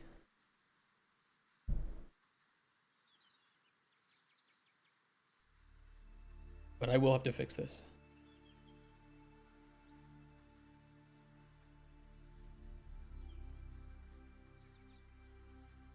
So you're a top? Yes, exactly.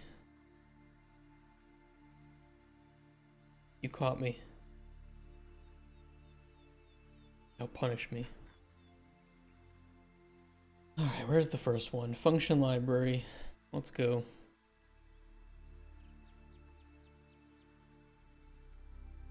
Brew potion.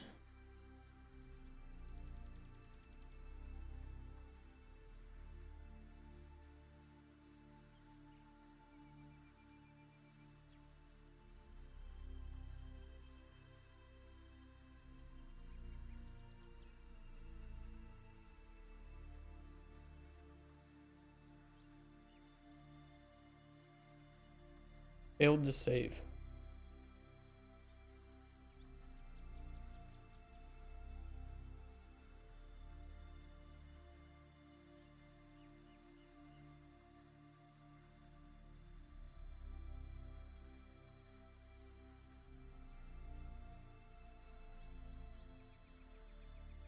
Oh, because it was already open.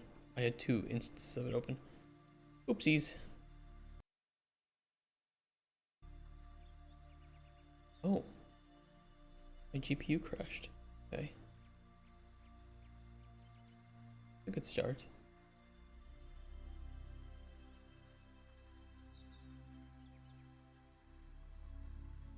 Thank you for that. Explain the, okay, yeah, let me explain. So, first, if you make structures in Blueprint, so not through C, right? The way that I've been doing it, you know, you go to right click, new class, structure, and if you change that structure in places where you've edited it, or you call it, so you'll do that a lot, right? If you have a pretty data heavy game, sometimes it will create these red errors where it will say unknown structure. It doesn't create errors for compiling those blueprints. So if you go to press play, everything will be fine. However, it will cause bugs, and those bugs will not be visible at all. Everything will look like it should be working, except that it isn't. And it will prevent you from building the game. You will have errors because these will prevent the build from actually working. The good thing is, you can check these the moment you load up the project. Just look for anything. You can even type in here, just type like unknown structure, right? Now the fix to this is thankfully very simple. I will show you. We have a few of them being caused in Brew Potion. Highlight all your nodes, right click, and refresh nodes. Recompile, save, fixed. And we have to do that for each problem. Yeah.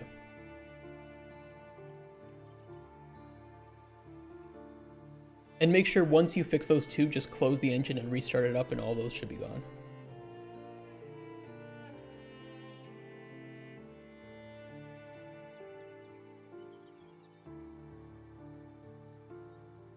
Jesus.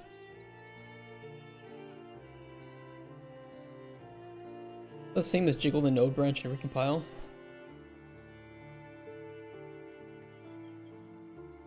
What does that do? Oh, you mean just like, just do this and then just recompile? I think you have to refresh the nodes. I could be wrong. I specifically think that refreshing the structure breaks here and the calls is necessary more than just compiling, because like I said, it can have the problem and you can compile flawlessly, but you need to, from what I've seen, you need to refresh the nodes.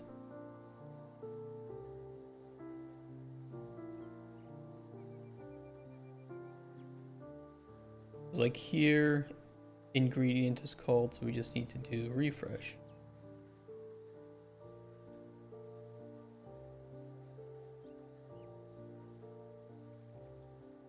Yeah, it's really stupid.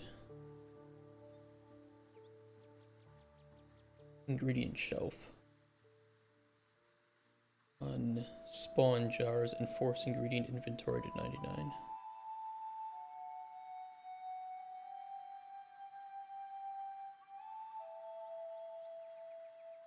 Okay, force to 99. The actual problem lays somewhere like down here in like ingredients or something, but just refreshing all your nodes is not going to hurt anything, and it's just a safer move. Since you don't know exactly which node is causing the problem, it'll just tell you which actor and which function it's having the issue with.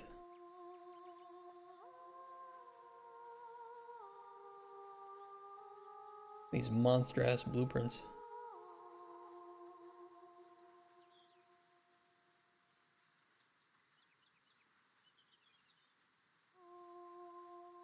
Right, BP ingredient jar.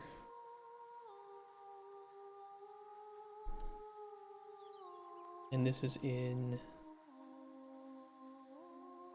setup jar.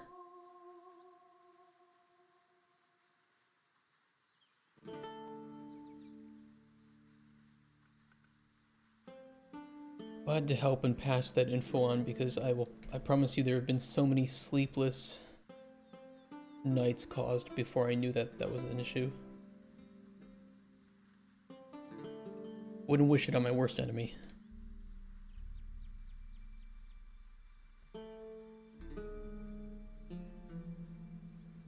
Build tool to build tool. I've saved you from rewriting the same fucking node. I had to do that. Like, that was my first solution, because I didn't know how to fix it, was I just rewrote it from scratch.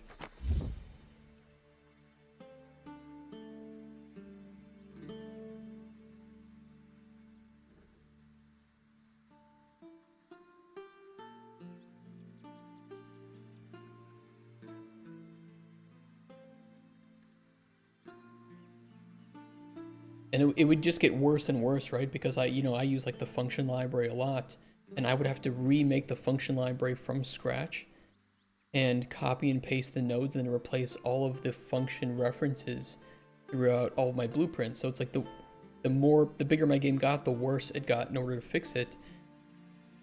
Every time I changed the structure,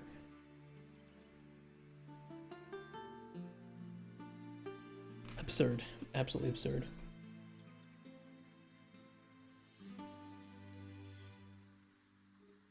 But apparently, from what I've heard, it doesn't have this problem if you make the structures in C, which thankfully structures are pretty easy to make in C. But I'm lazy, so.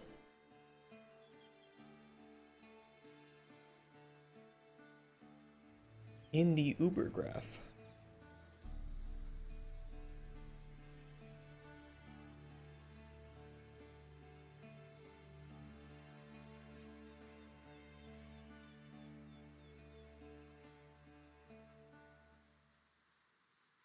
Cauldron ingredient panel.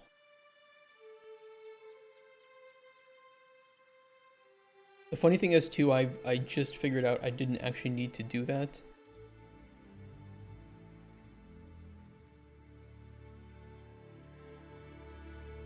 Like I didn't need to change the structure, because I forgot we have this info in another place.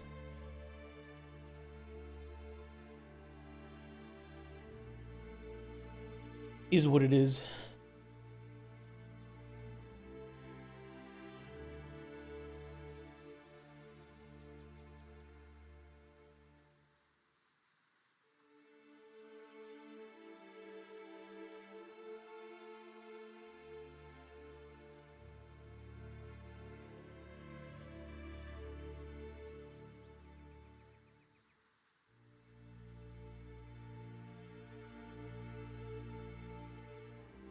Build ingredient tooltip.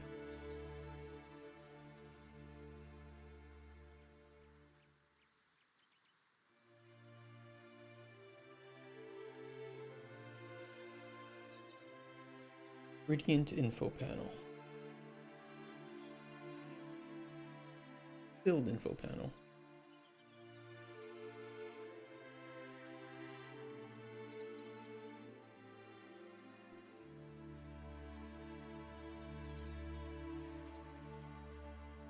Inventory item.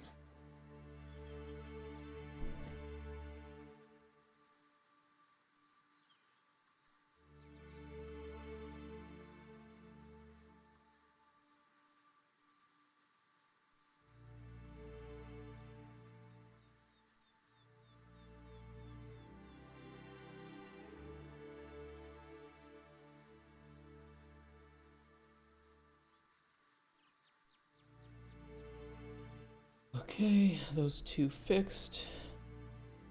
Only got 20 more.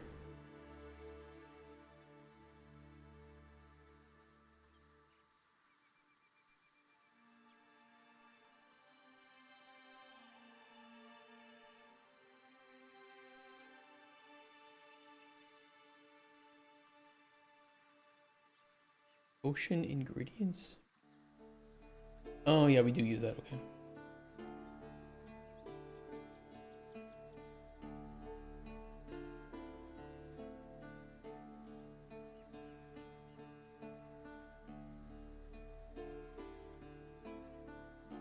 Cauldron potion panel.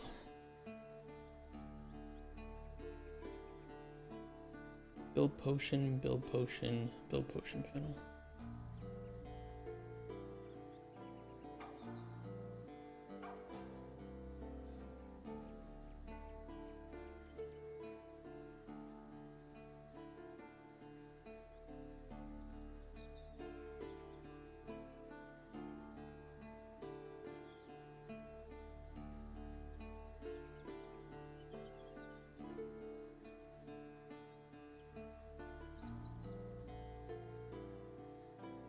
Fix me. Not robust if more than one table. Well,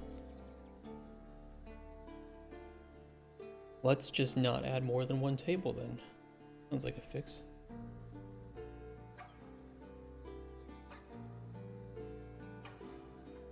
Just don't do the thing that causes a bug, and then you don't have bugs. Not difficult.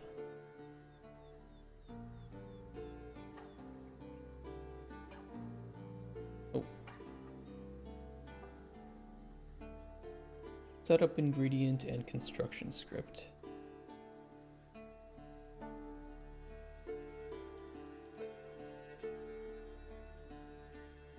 Like code just to write bugs? Yeah, just don't make bugs.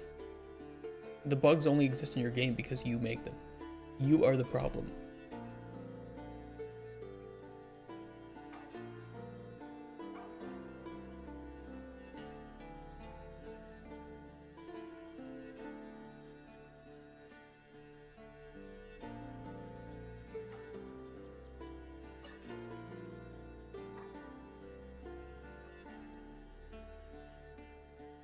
Processing box info panel, we have 4 bugs.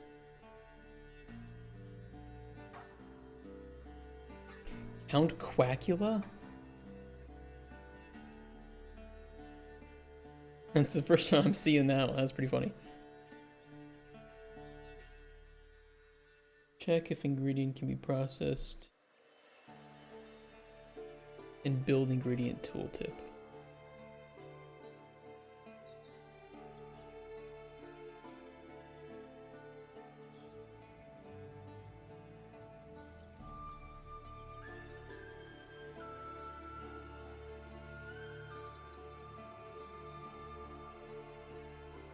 Alright, only 9 more. Then we'll reload it and see if it has the problem.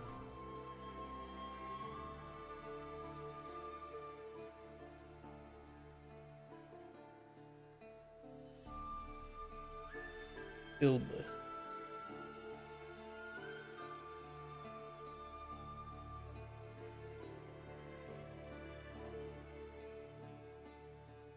Our list item.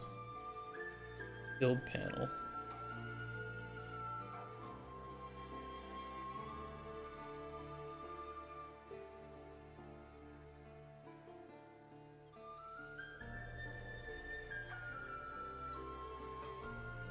Ocean panel ingredient icon.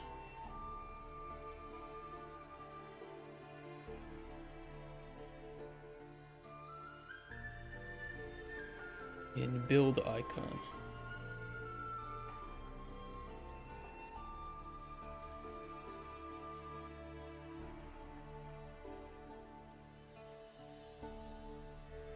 Reward item.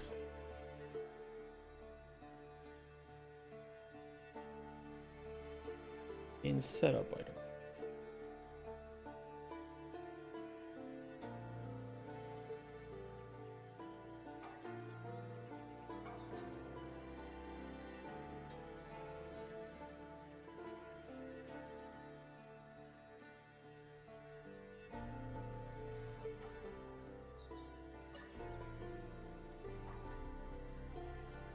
BP collectible ingredient.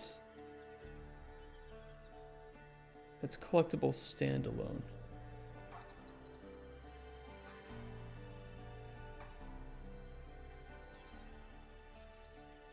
Oh, and the parent. And this is in growth cycle check.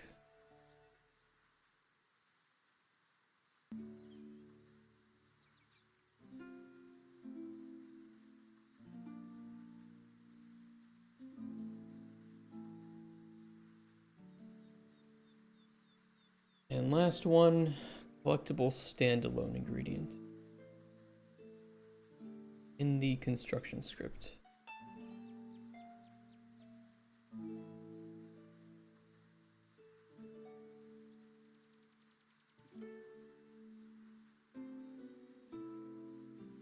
Alright, close and reload.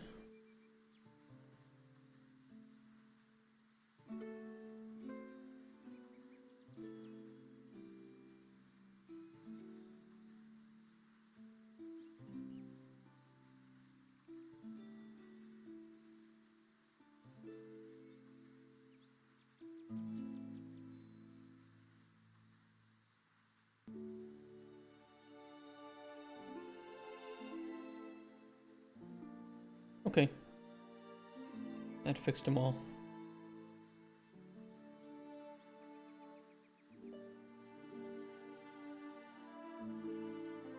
Yeah, that's annoying.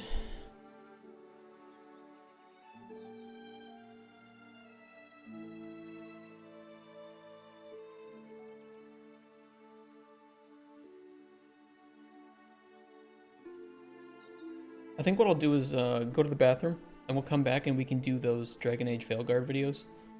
Which, if you're not interested, no, it's no worry. I'm just going to do a companion tier list because I promised I would make that and put it up on YouTube. And then a quick, like, review. Just spontaneous review of my thoughts of Dragon Age Veilguard, so. Give me 1 second, I'll go to the bathroom, and then we can continue with that. I will end the YouTube recording here for the day's development. We've made good progress. We've made good progress today. We will continue tomorrow with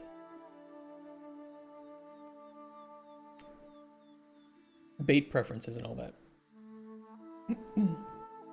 Yeah, I'll still stream. Like, I'll stream the videos that I'm making. So if you're curious about them, I will stream making the companion tier list and the review of the game. So I will stream those. So stick around, but for the time being, I'm going to end the development YouTube video here at the recording. Watching YouTube, thanks for watching that one, and I'll catch you tomorrow for more Cauldron Chronicles development. We'll see you, YouTube. Bye. Everybody say bye, YouTube. Bye, Mom, who's probably the only viewer.